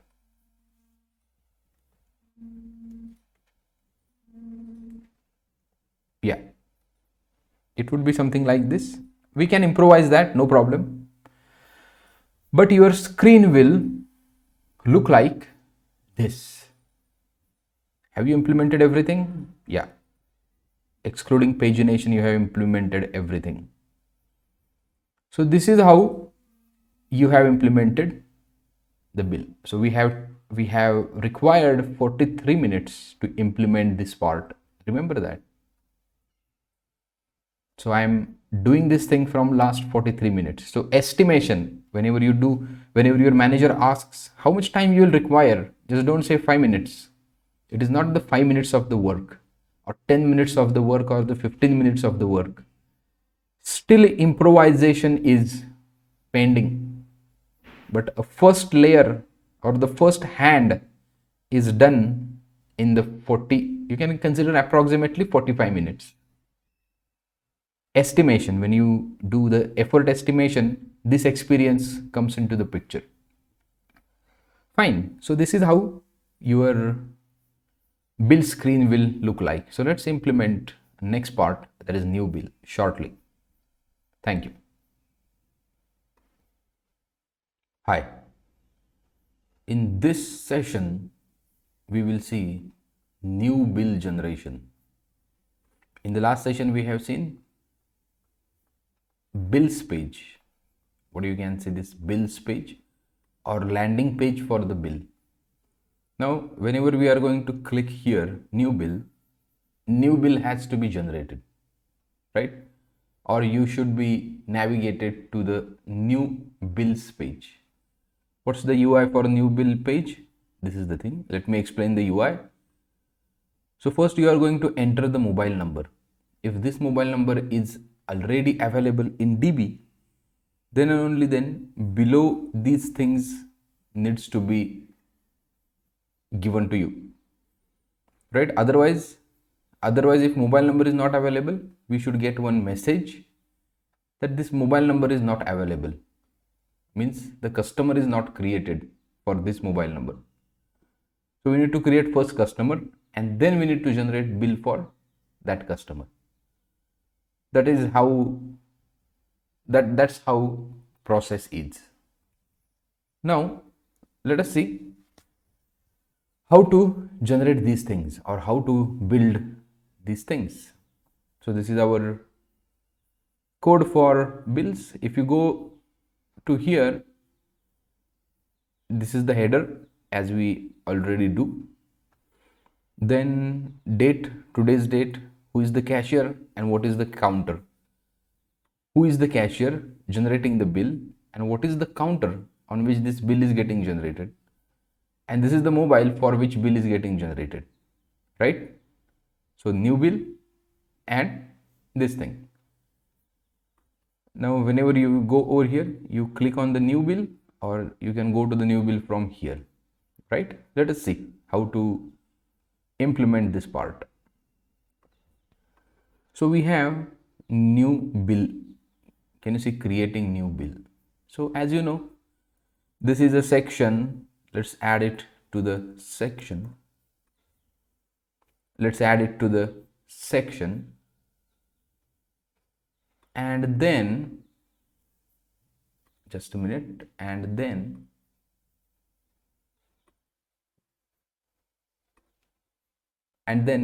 we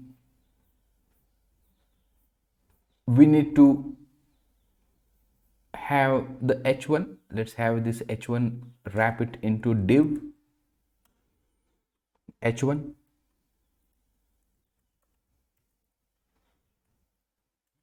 h1, you can say new bill class name, text to Excel,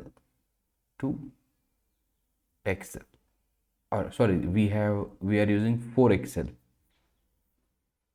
right? New bill for Excel, and here class name, margin left 5, margin top 5, new bill. Okay, new bill.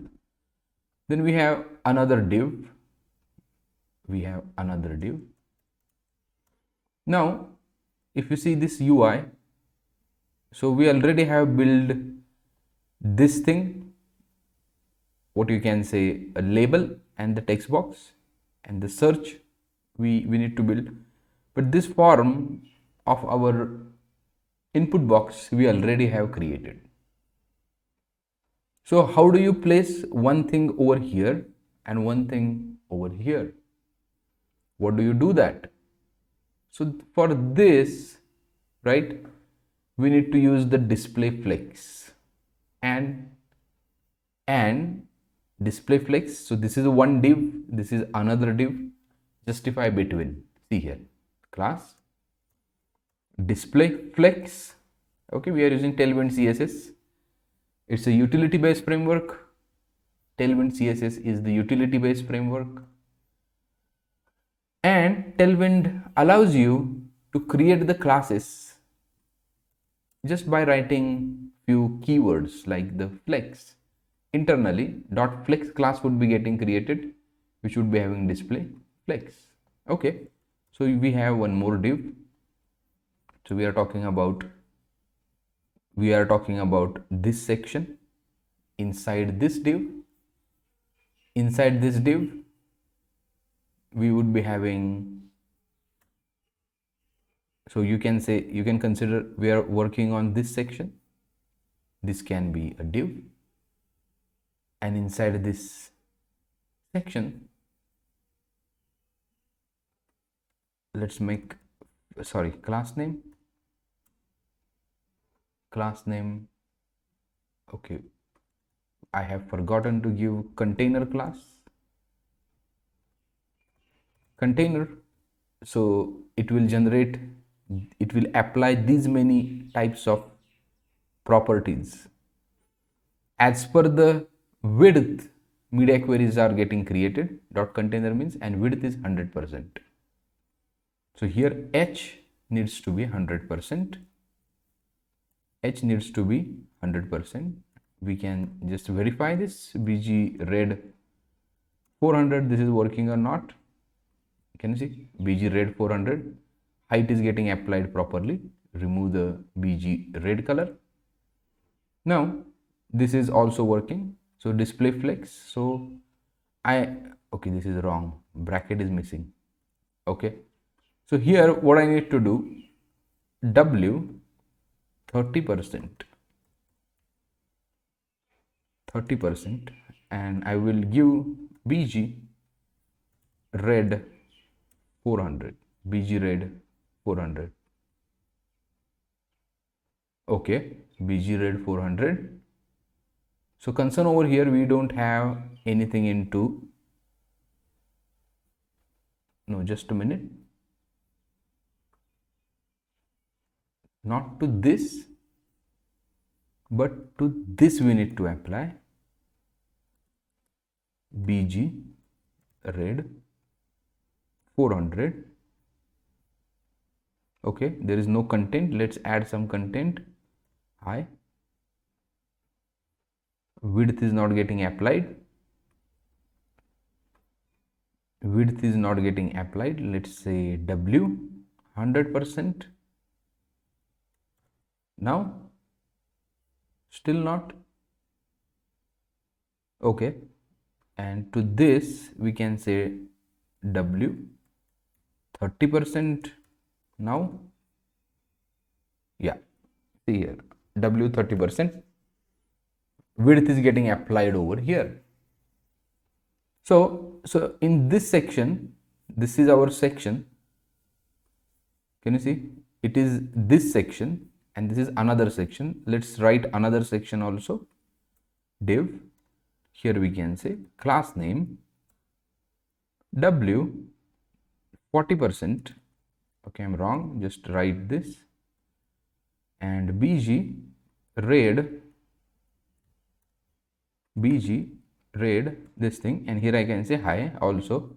Go here and check 40% is here. Now I just need to apply justify space between. Can you see? Justify space between. Now see here. So inside this red box,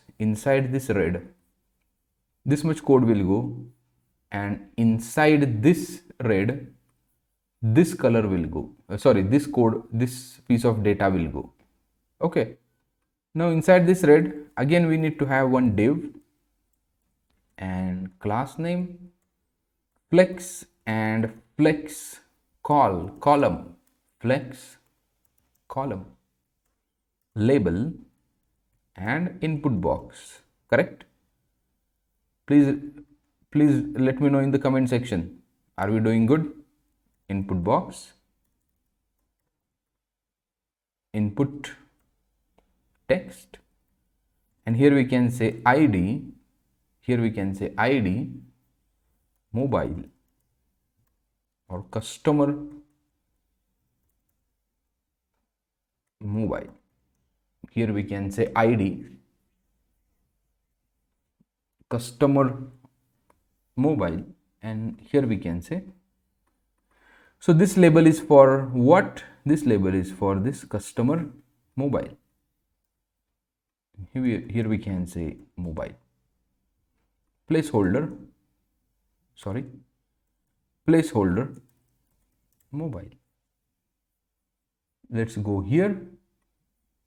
This is the input box, this is the label,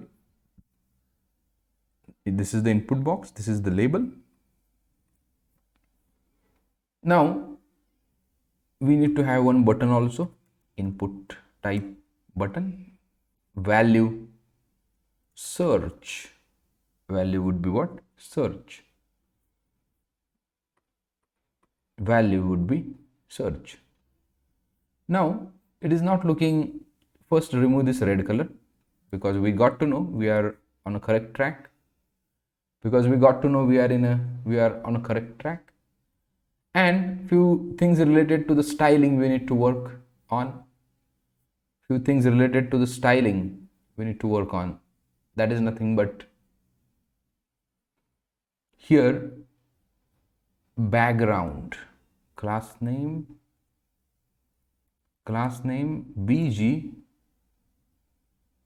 bg slate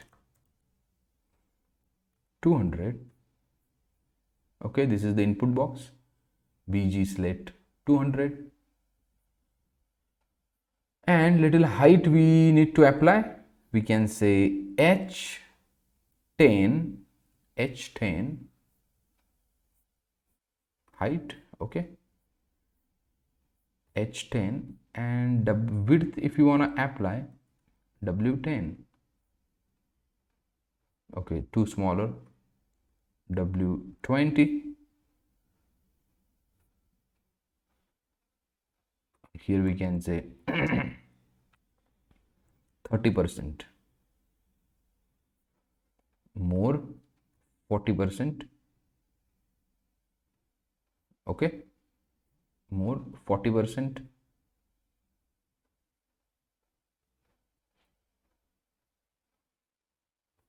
40%, yeah, correct. And to this guy we can give little margin or padding p3, so it will come like this, p3,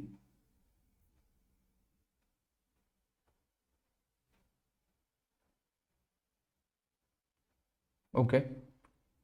Now see here the input button, let's give some styling to this input button, class name, so we already have given somewhere in the build section. Do we have a button? Yeah, let's have these things. I will copy this class and paste it to the new button, and let us see what happens. Yeah, so width and height we need to apply,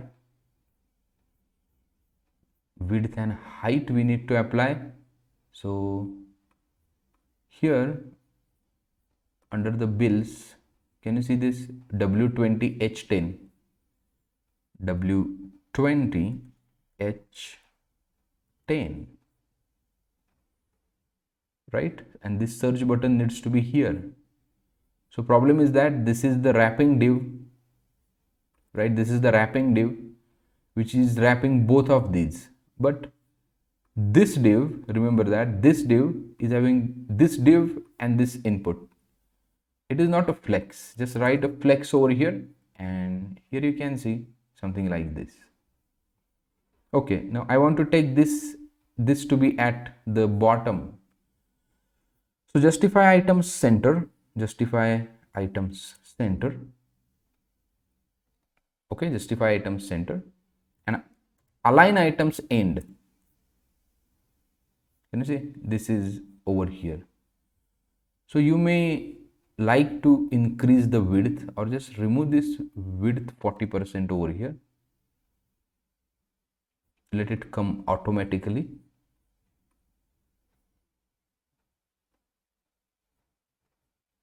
Or we can say W, or simply we can add class name ML3,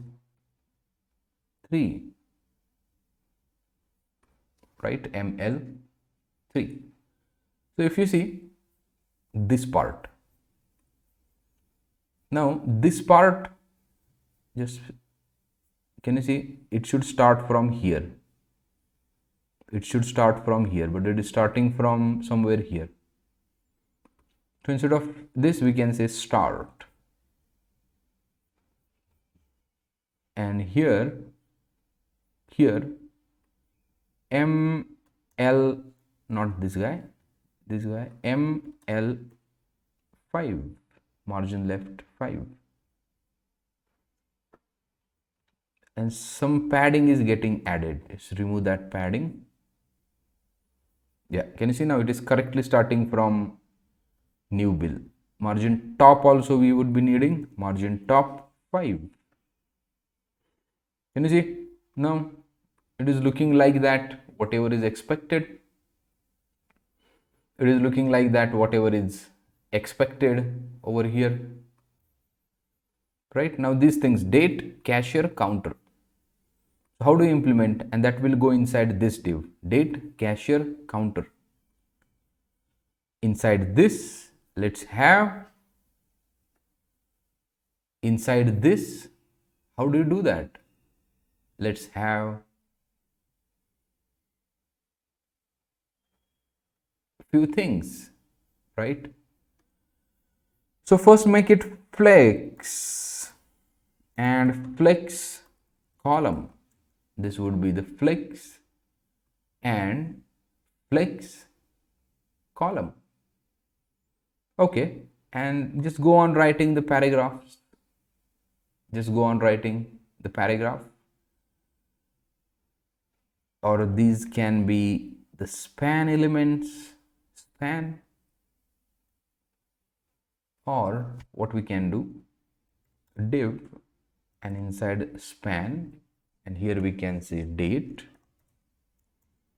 colon, and here actual date value 2020 0101, class name flex, this would be the class name flex, justify between, and width, full width we would be needing. So can you see date, and somewhere here date, and somewhere here we have this guy, date and its value. Here we can say W 30% would be enough. 30%. My concern is that W 100%. Okay. If you see, it is going out of the screen at this thing, and what's taking this out of the screen? So here we have, or need to apply the margin. Let's see, margin right, MR3, yeah, right margin is needed. Can you see that right margin is required?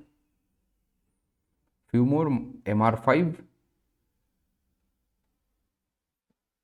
So you can see the considerable amount of margin, or MR3 you can say edge to edge. Okay, and we can apply padding to the content. Just at the last we will apply padding, so date and this value, date and this value. Okay, similarly go on applying to others also, date and cashier. So here we will make one change in here. The cashier is directly a text, but we can give a drop down over here. So here we can say cashier, here we can say cashier, and select box we can give here span select name we will do it later on. And the options, you need to have what? Options. So name of the cashier, admin can be cashier, one name, James, another cashier, Laura, another cashier, and Satish, another cashier. Okay, and if you see here what happens, let's go admin, and can you see this box we have created? Here we have created this box. To the counter also we will do same thing. Remember that we in the shopping mall there are fixed counters, we don't have a lot of counters, 4-5 counters. So you can say 1 2 3 4 counters, that's enough. So you need to select the counter and you need to select admin, right? And first remove that red color. Red color was just the indication, how much is that box. See here, got it. So it is something like this, date, cashier and other things. So we have done in little bit sophisticated way. If you want to reduce the width 30%, 20%, that is also okay. 20% width, right? If you see, everything is percent based, we are strictly following principles of responsive design, so that tomorrow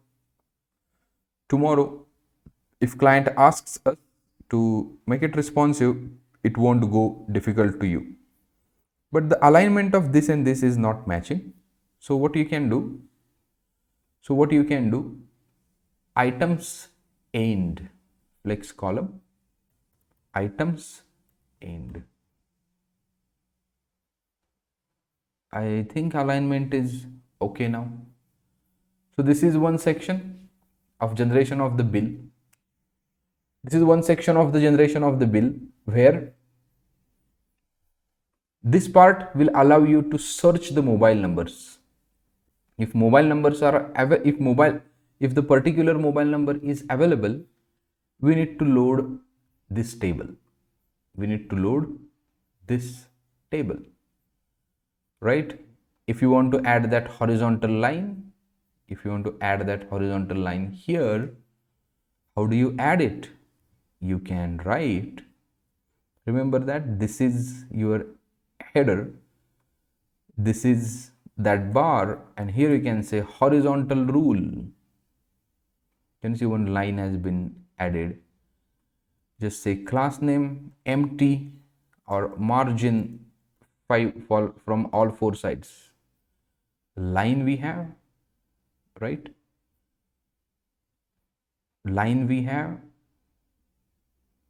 And here MR5, let's do it. We have a line which is having margin this and this. So this is nothing but this line. There are multiple ways to add this line, but more common way to add this line is nothing but what horizontal rule HTML5 element. Okay. Now, next part is implementing this table. The table we already have. We know how to implement the table. But if you see inside this table, 1, 2, 3, 4. 4 columns are merged to one column. 4 columns are merged to one column. Here also, how to do this thing, it's a new thing for you. So this drop down we already have created for cashier and counter and the checkout button. Okay, fine. So let us see next part. So next would be this div. Next would be this div and class name. Class name, it's a flex, no problem. And let's give some color. We can say this portion we are implementing. This portion and this portion let's keep separate. So this would be in a separate div, and that's what we are implementing here. And what is remaining now? So we need to go on adding few things over here. We need to go on adding few things. So few things means these input boxes, right? We need to go on adding these input boxes. So what we will do here, flex, this is the main container, the way we have, this is the container for header, this is the container for your mobile number and other things, and this is the container for this thing. So this is a display flex, and presently let's make width 100%. Presently let's make width 100%, and I will give bg red 400. So you'll get to know what's happening here. Presently there is nothing. I can simply say hi. Can you see this margin ML5? Can you see ML5 and MR3?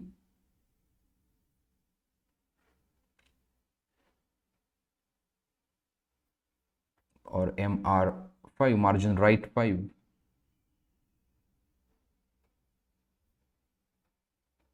Or reduce the width, remove this MR. Here also you can make a width 90%. You can make width what? 90 or 95%, like this. So here you will get the gap, and the MR, I am removing this MR over here. So you don't need actually now, because we are playing with the width itself. Anywhere we have added MR. Okay, fine. So why I made width 95? Just to remove this edge to edge alignment. So this also, let's make a width 95%. Let's make a width aligned to this 95%. Now what I need to do, these boxes 1 2 3 4. So this is the container, so I will create one more div. This would be the class name flex, and you just need to copy these guys, these guys. So here we can go, just close the bills. It is taking attention again and again. 1 2 3 4, I think 1 2 3 4. How much? 1 2 3, not 4. And fourth one is input type button. Now if you go here, and can you see mobile, and this, and last one is a button, input type button, and to this button we can get same classes. Keep consistent, maintain the consistency. Class name, value, here we can say add. Okay, flex, items end, can you see everyone would be added at the end. Now let's change the things everywhere. Customer mobile, here we can say customer mobile, and where here the mobile is not required, item, placeholder item name over here, say item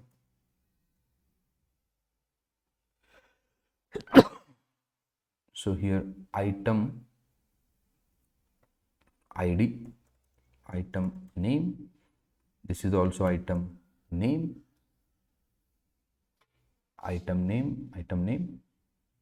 this is the item. Okay, then we have price,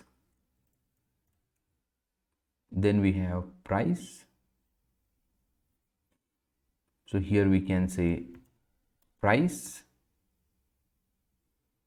so id price, and here we can say price. Then quantity,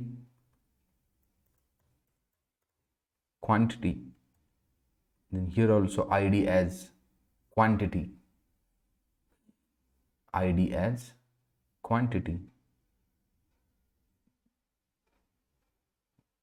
here also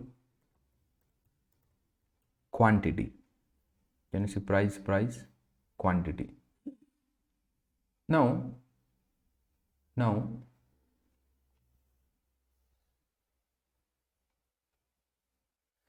we need to do here, we need to have a gap between these elements.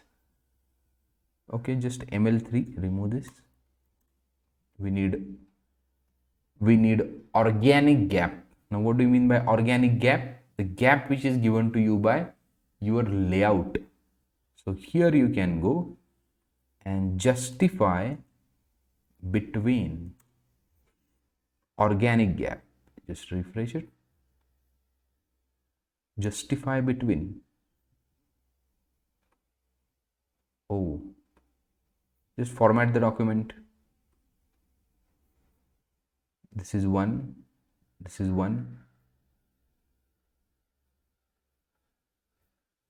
so why gap is not there? Item should be placed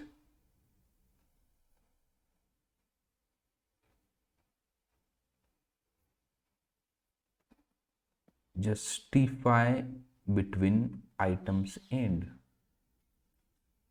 flex, justify between items end. Width, how much width I am getting? Yeah, width was the concern. So this guy was not getting width full, if you can see, width full is width 100%. Okay, see here. Now let's remove that red color. Let's remove the red color. Okay, it is looking like this. Now you may handle this thing organically by changing the width to 60% or 50%. Let us see. Can you see? Item, price, quantity, add. Item, price, quantity, add. So how is our UI? Item, price, quantity, add. And how is our this thing? Item, price, quantity, and this. Just make 55%. Now more convenient. If it is okay, that is okay. So what we can do to this shadow LG, let's apply some shadow here. Okay, just not apply shadow, remove this. It looks fine. And now table, and this table would be having few things new to you, I told you. And what are those things? How to combine these columns, how to merge the column to one column, right? Rest is same. So we can go to customers. Let's copy this div. Let's copy this div. So this div belongs to a second. This div belongs to the items, addition of dynamic items. And this div belongs to the table. We need to remove this link. Also, we need to remove this on-click functions. On-click functions. Also, this icons that we had added. If you go here, it will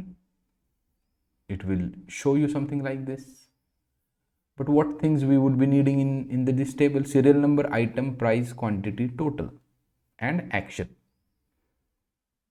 So here we would be needing serial number, item, price, quantity, QU, quantity, total, and action. Item, price, quantity, total, and last column is action. Okay, so here we can say first item, we can say pen, price 2 rupees, quantity 100, price and quantity should be at the center, 100, total, this is the total, 200, right? Price and quantity should be at the center. So remove this text left, text left, text left.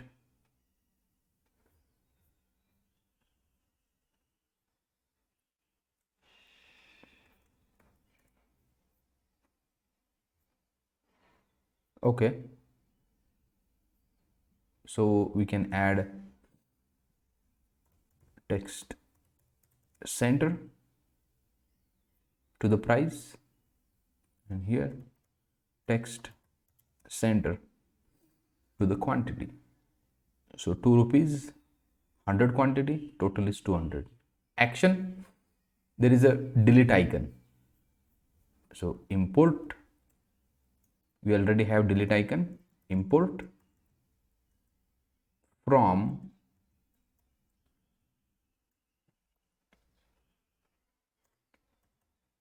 icons, and here we can say del. So in the action we need del icon, right? Del icon, we need only one action, justify center. Can you see this action? So this is called as reusability. Now that is okay. So this much table is common, but if you see our UI, 1, 2, 3, 3 rows are getting added dynamically. So which will calculate total of all, apply the GST and the grand total. How to do that? So these rows can be added separate TRs. Can you see TR? Separate TR. And inside this we can say TH. We can say TH. and there is the call span. How many column call to this th call span? 4 columns need to be merged. 1 2 3 4 call span, right? And into this th we can say span, we can say span gst needs to be applied, and one more th is here, one more th is here. You can say 30 rupees gst. Can you see 30 rupees here? One more tr we would be needing,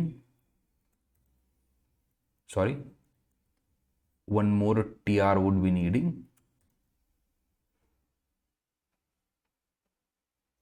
One more tr would be needing total.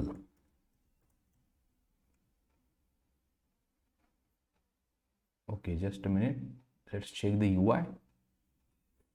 First total is there and then gst. First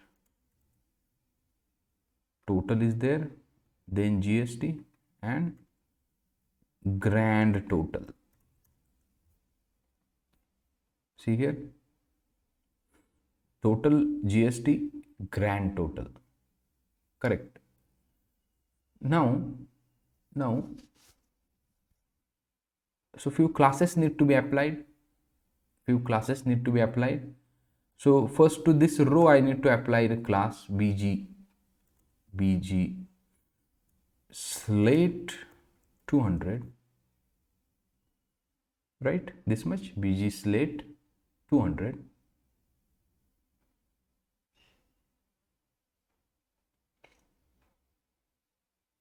Then let's apply some height h10.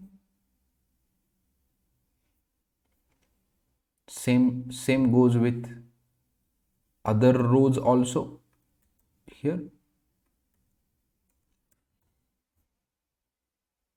Okay, borders are missing, borders need to be applied to this th class name border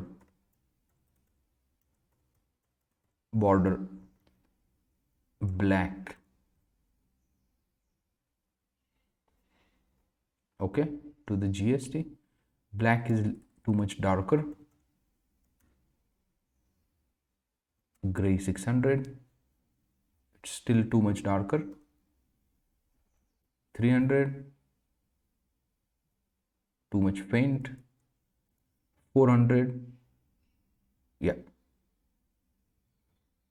or what is the color of the border? Oh, this is the border color we have used above. Let's use same.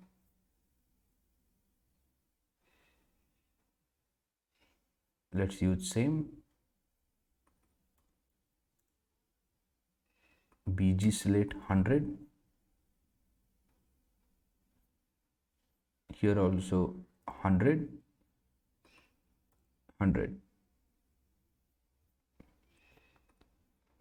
So this border class, let's apply to border class, let's apply to all the th we have, to this th also, this th also, this th also, right? So which is looking like this. Well, I want this total to be here, this gst to be here, this grand total to be here. How to do that?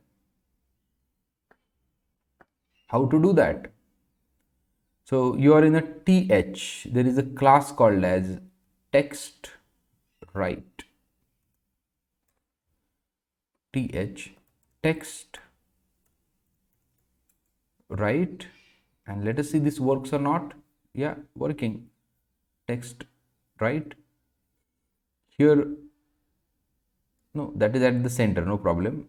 Only these labels should be at the right. Can you see? And they are too much aligned with the border. Let's give some span. Let's give some margin. And that margin needs to be applied to this span. Class name MR3. Can you see little gap is there? So same you need to apply to class name this, class name this. Can you see that? So the table which is looking like, just try to add one more item. If you want to add one more item, this need to be repeated. Can you see this? Now whenever you add the item name, this, okay, some padding needs to be applied to these buttons. Otherwise your text would be, sorry, these text boxes, otherwise text would be started from very beginning. Let's do that part first. Customer mobile, where is it? Yeah, here, P2, you can say P2. Can you see that? P2. And here also we will apply P2. Here also we will apply P2. Padding is to the content. That's what the box model says. P2. Can you see? Now it is looking perfect. And you completed the screen. The minute you go on adding, click on the add, whatever you have written over here, items need to be added to this thing.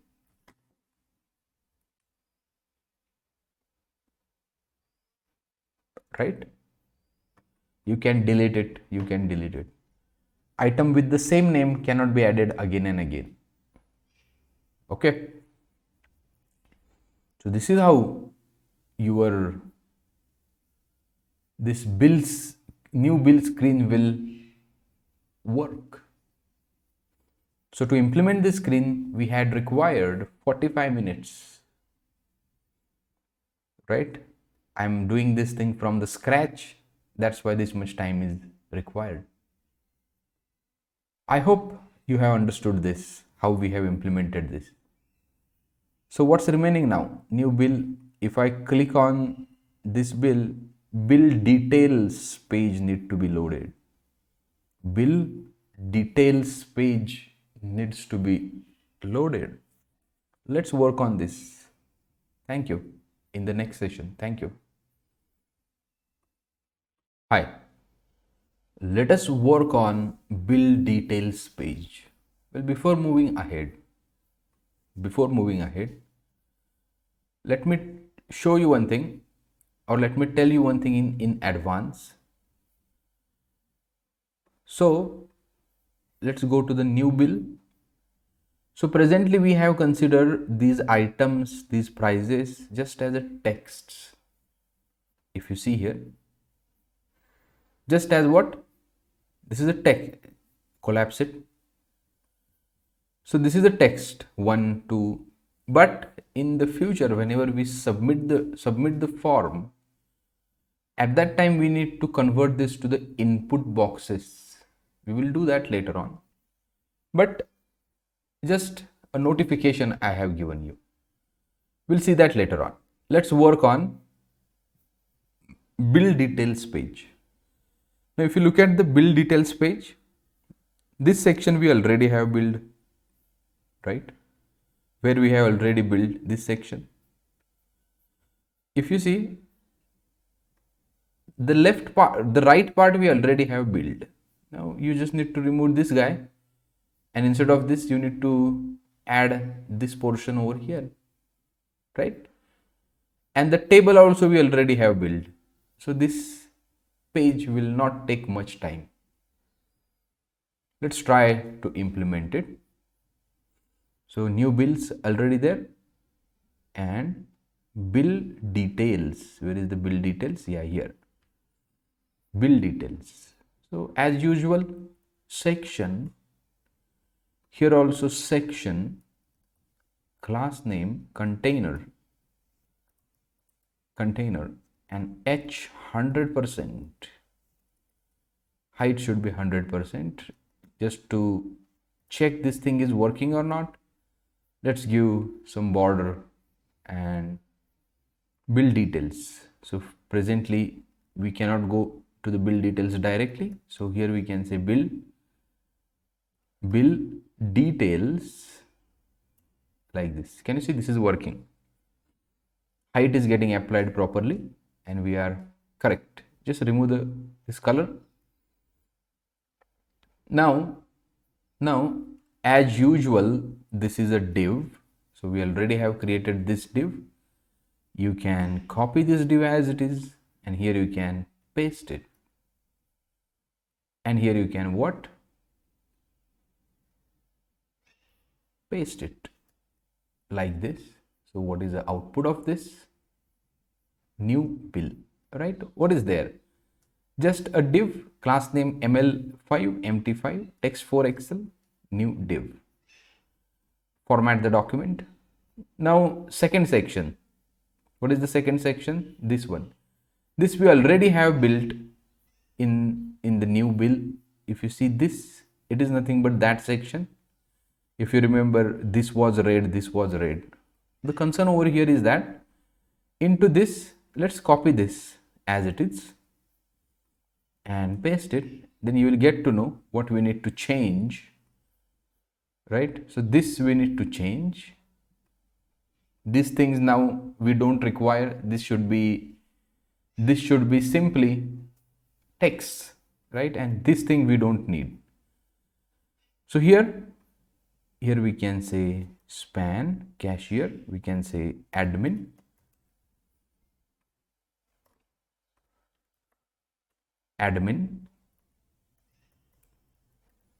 and here also we don't require the select box and we don't require the select box, and here we can say counter 1, right? Counter 1. Similarly, first this thing we don't need, remove this and simply add these things here. Simply add these things here, and this needs to be the flex column. Flex what?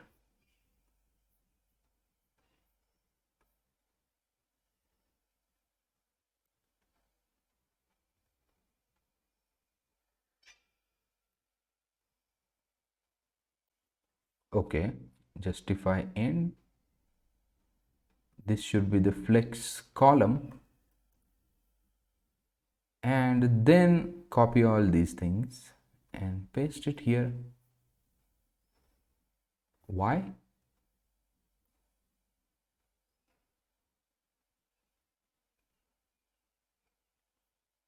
Just format the document and see, that's why flex column, justify between, this is the div, justify, just remove this.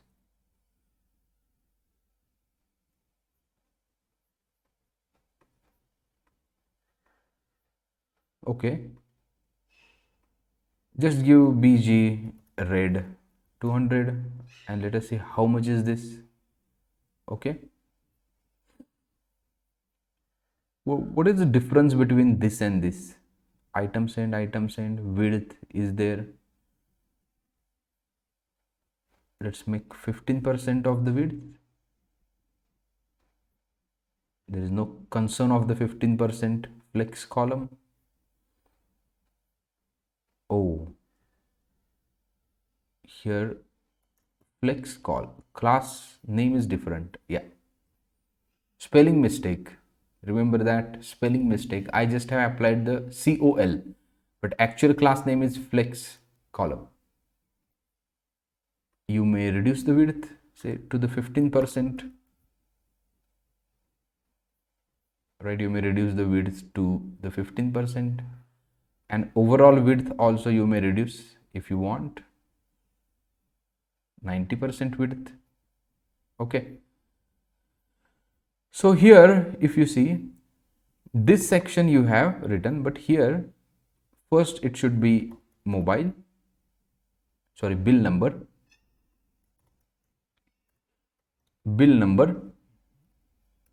say bill 123.001, bill, then mobile,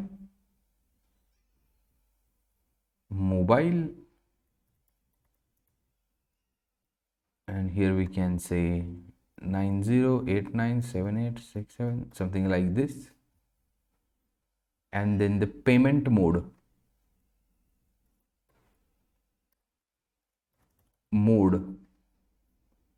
card cash UPI, we can say UPI, card cash UPI, card cash UPI. Then we need to add horizontal rule after this, HR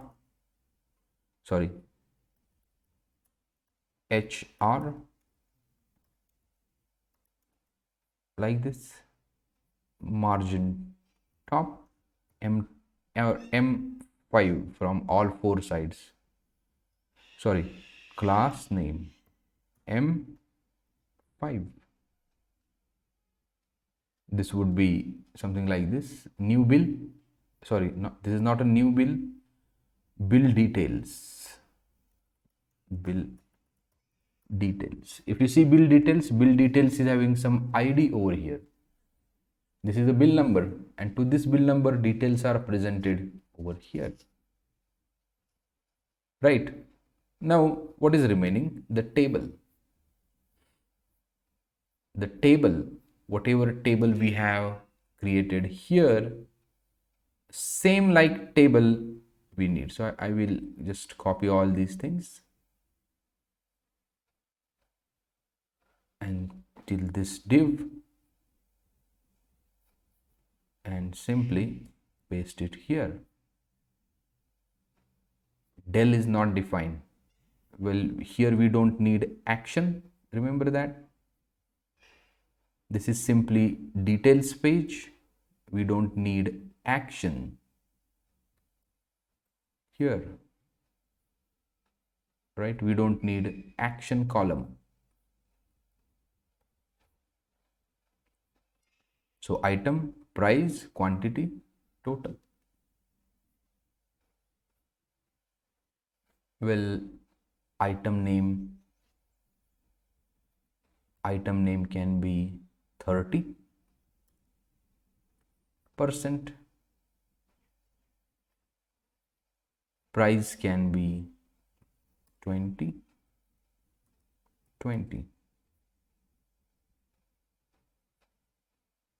and total also can be 20. It would be like this, simply build details page, right? What's the table width? What's the table? 80%. So here also you can make 80%. Can you see? Then it will align from here to this horizontal rule. Also you can make W 80%, right? So bill number and other this. Can you see here? We need little bit width of this whole thing, little bit more. So here you can go, and here you have given 15%. Let's make 20%, so that there should be enough space between this and this. Bill details page. What is this? Bill details page. But see, from here we need to provide a link. We need to provide link to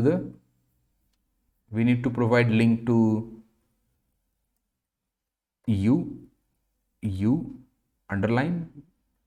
From here you should go to the customer details also. If I click over here, so let's add link tag, first we need to import the link. Okay, into the customers, let's copy this import link tag,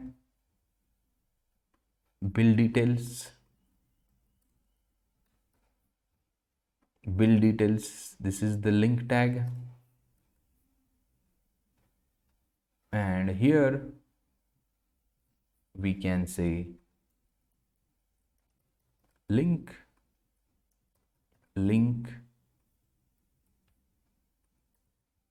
and to, here we can say dot customer details / some dynamic mobile number. Now this mobile number will come from the backend, right? If you click here, customer details is opening, right? So we can apply this kind of shadow to these things. Let's try to do that. Let's go to the customer details page. Well, you need to just give a background color. Here you need to do a BG slate, not to this, single one, BG slate 200, and then shadow LG, little shadow have been added, and you can say P3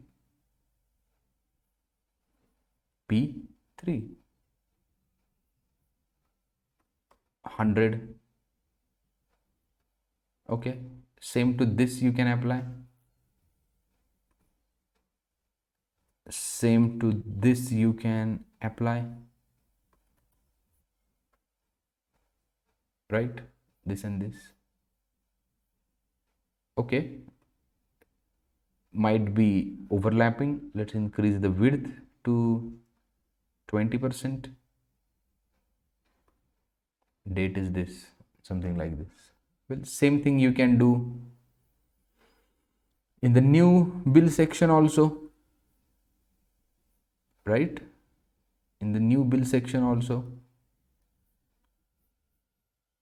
new bill, yeah, to this guy. Can you see that? Like this. Simple things will make impactful change, right?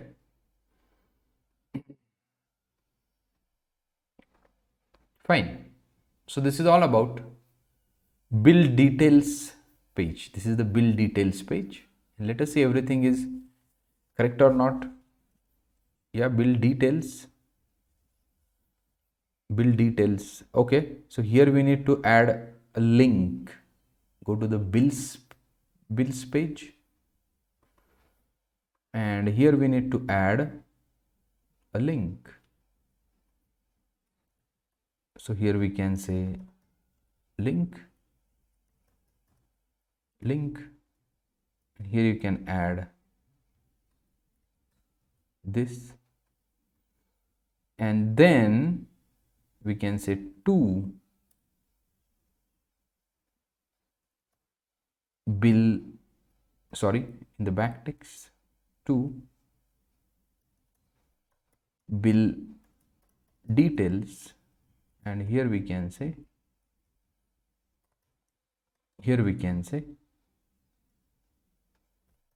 bill 123. Can you see it is navigating to this section? And here we need underline. U tag is the underline.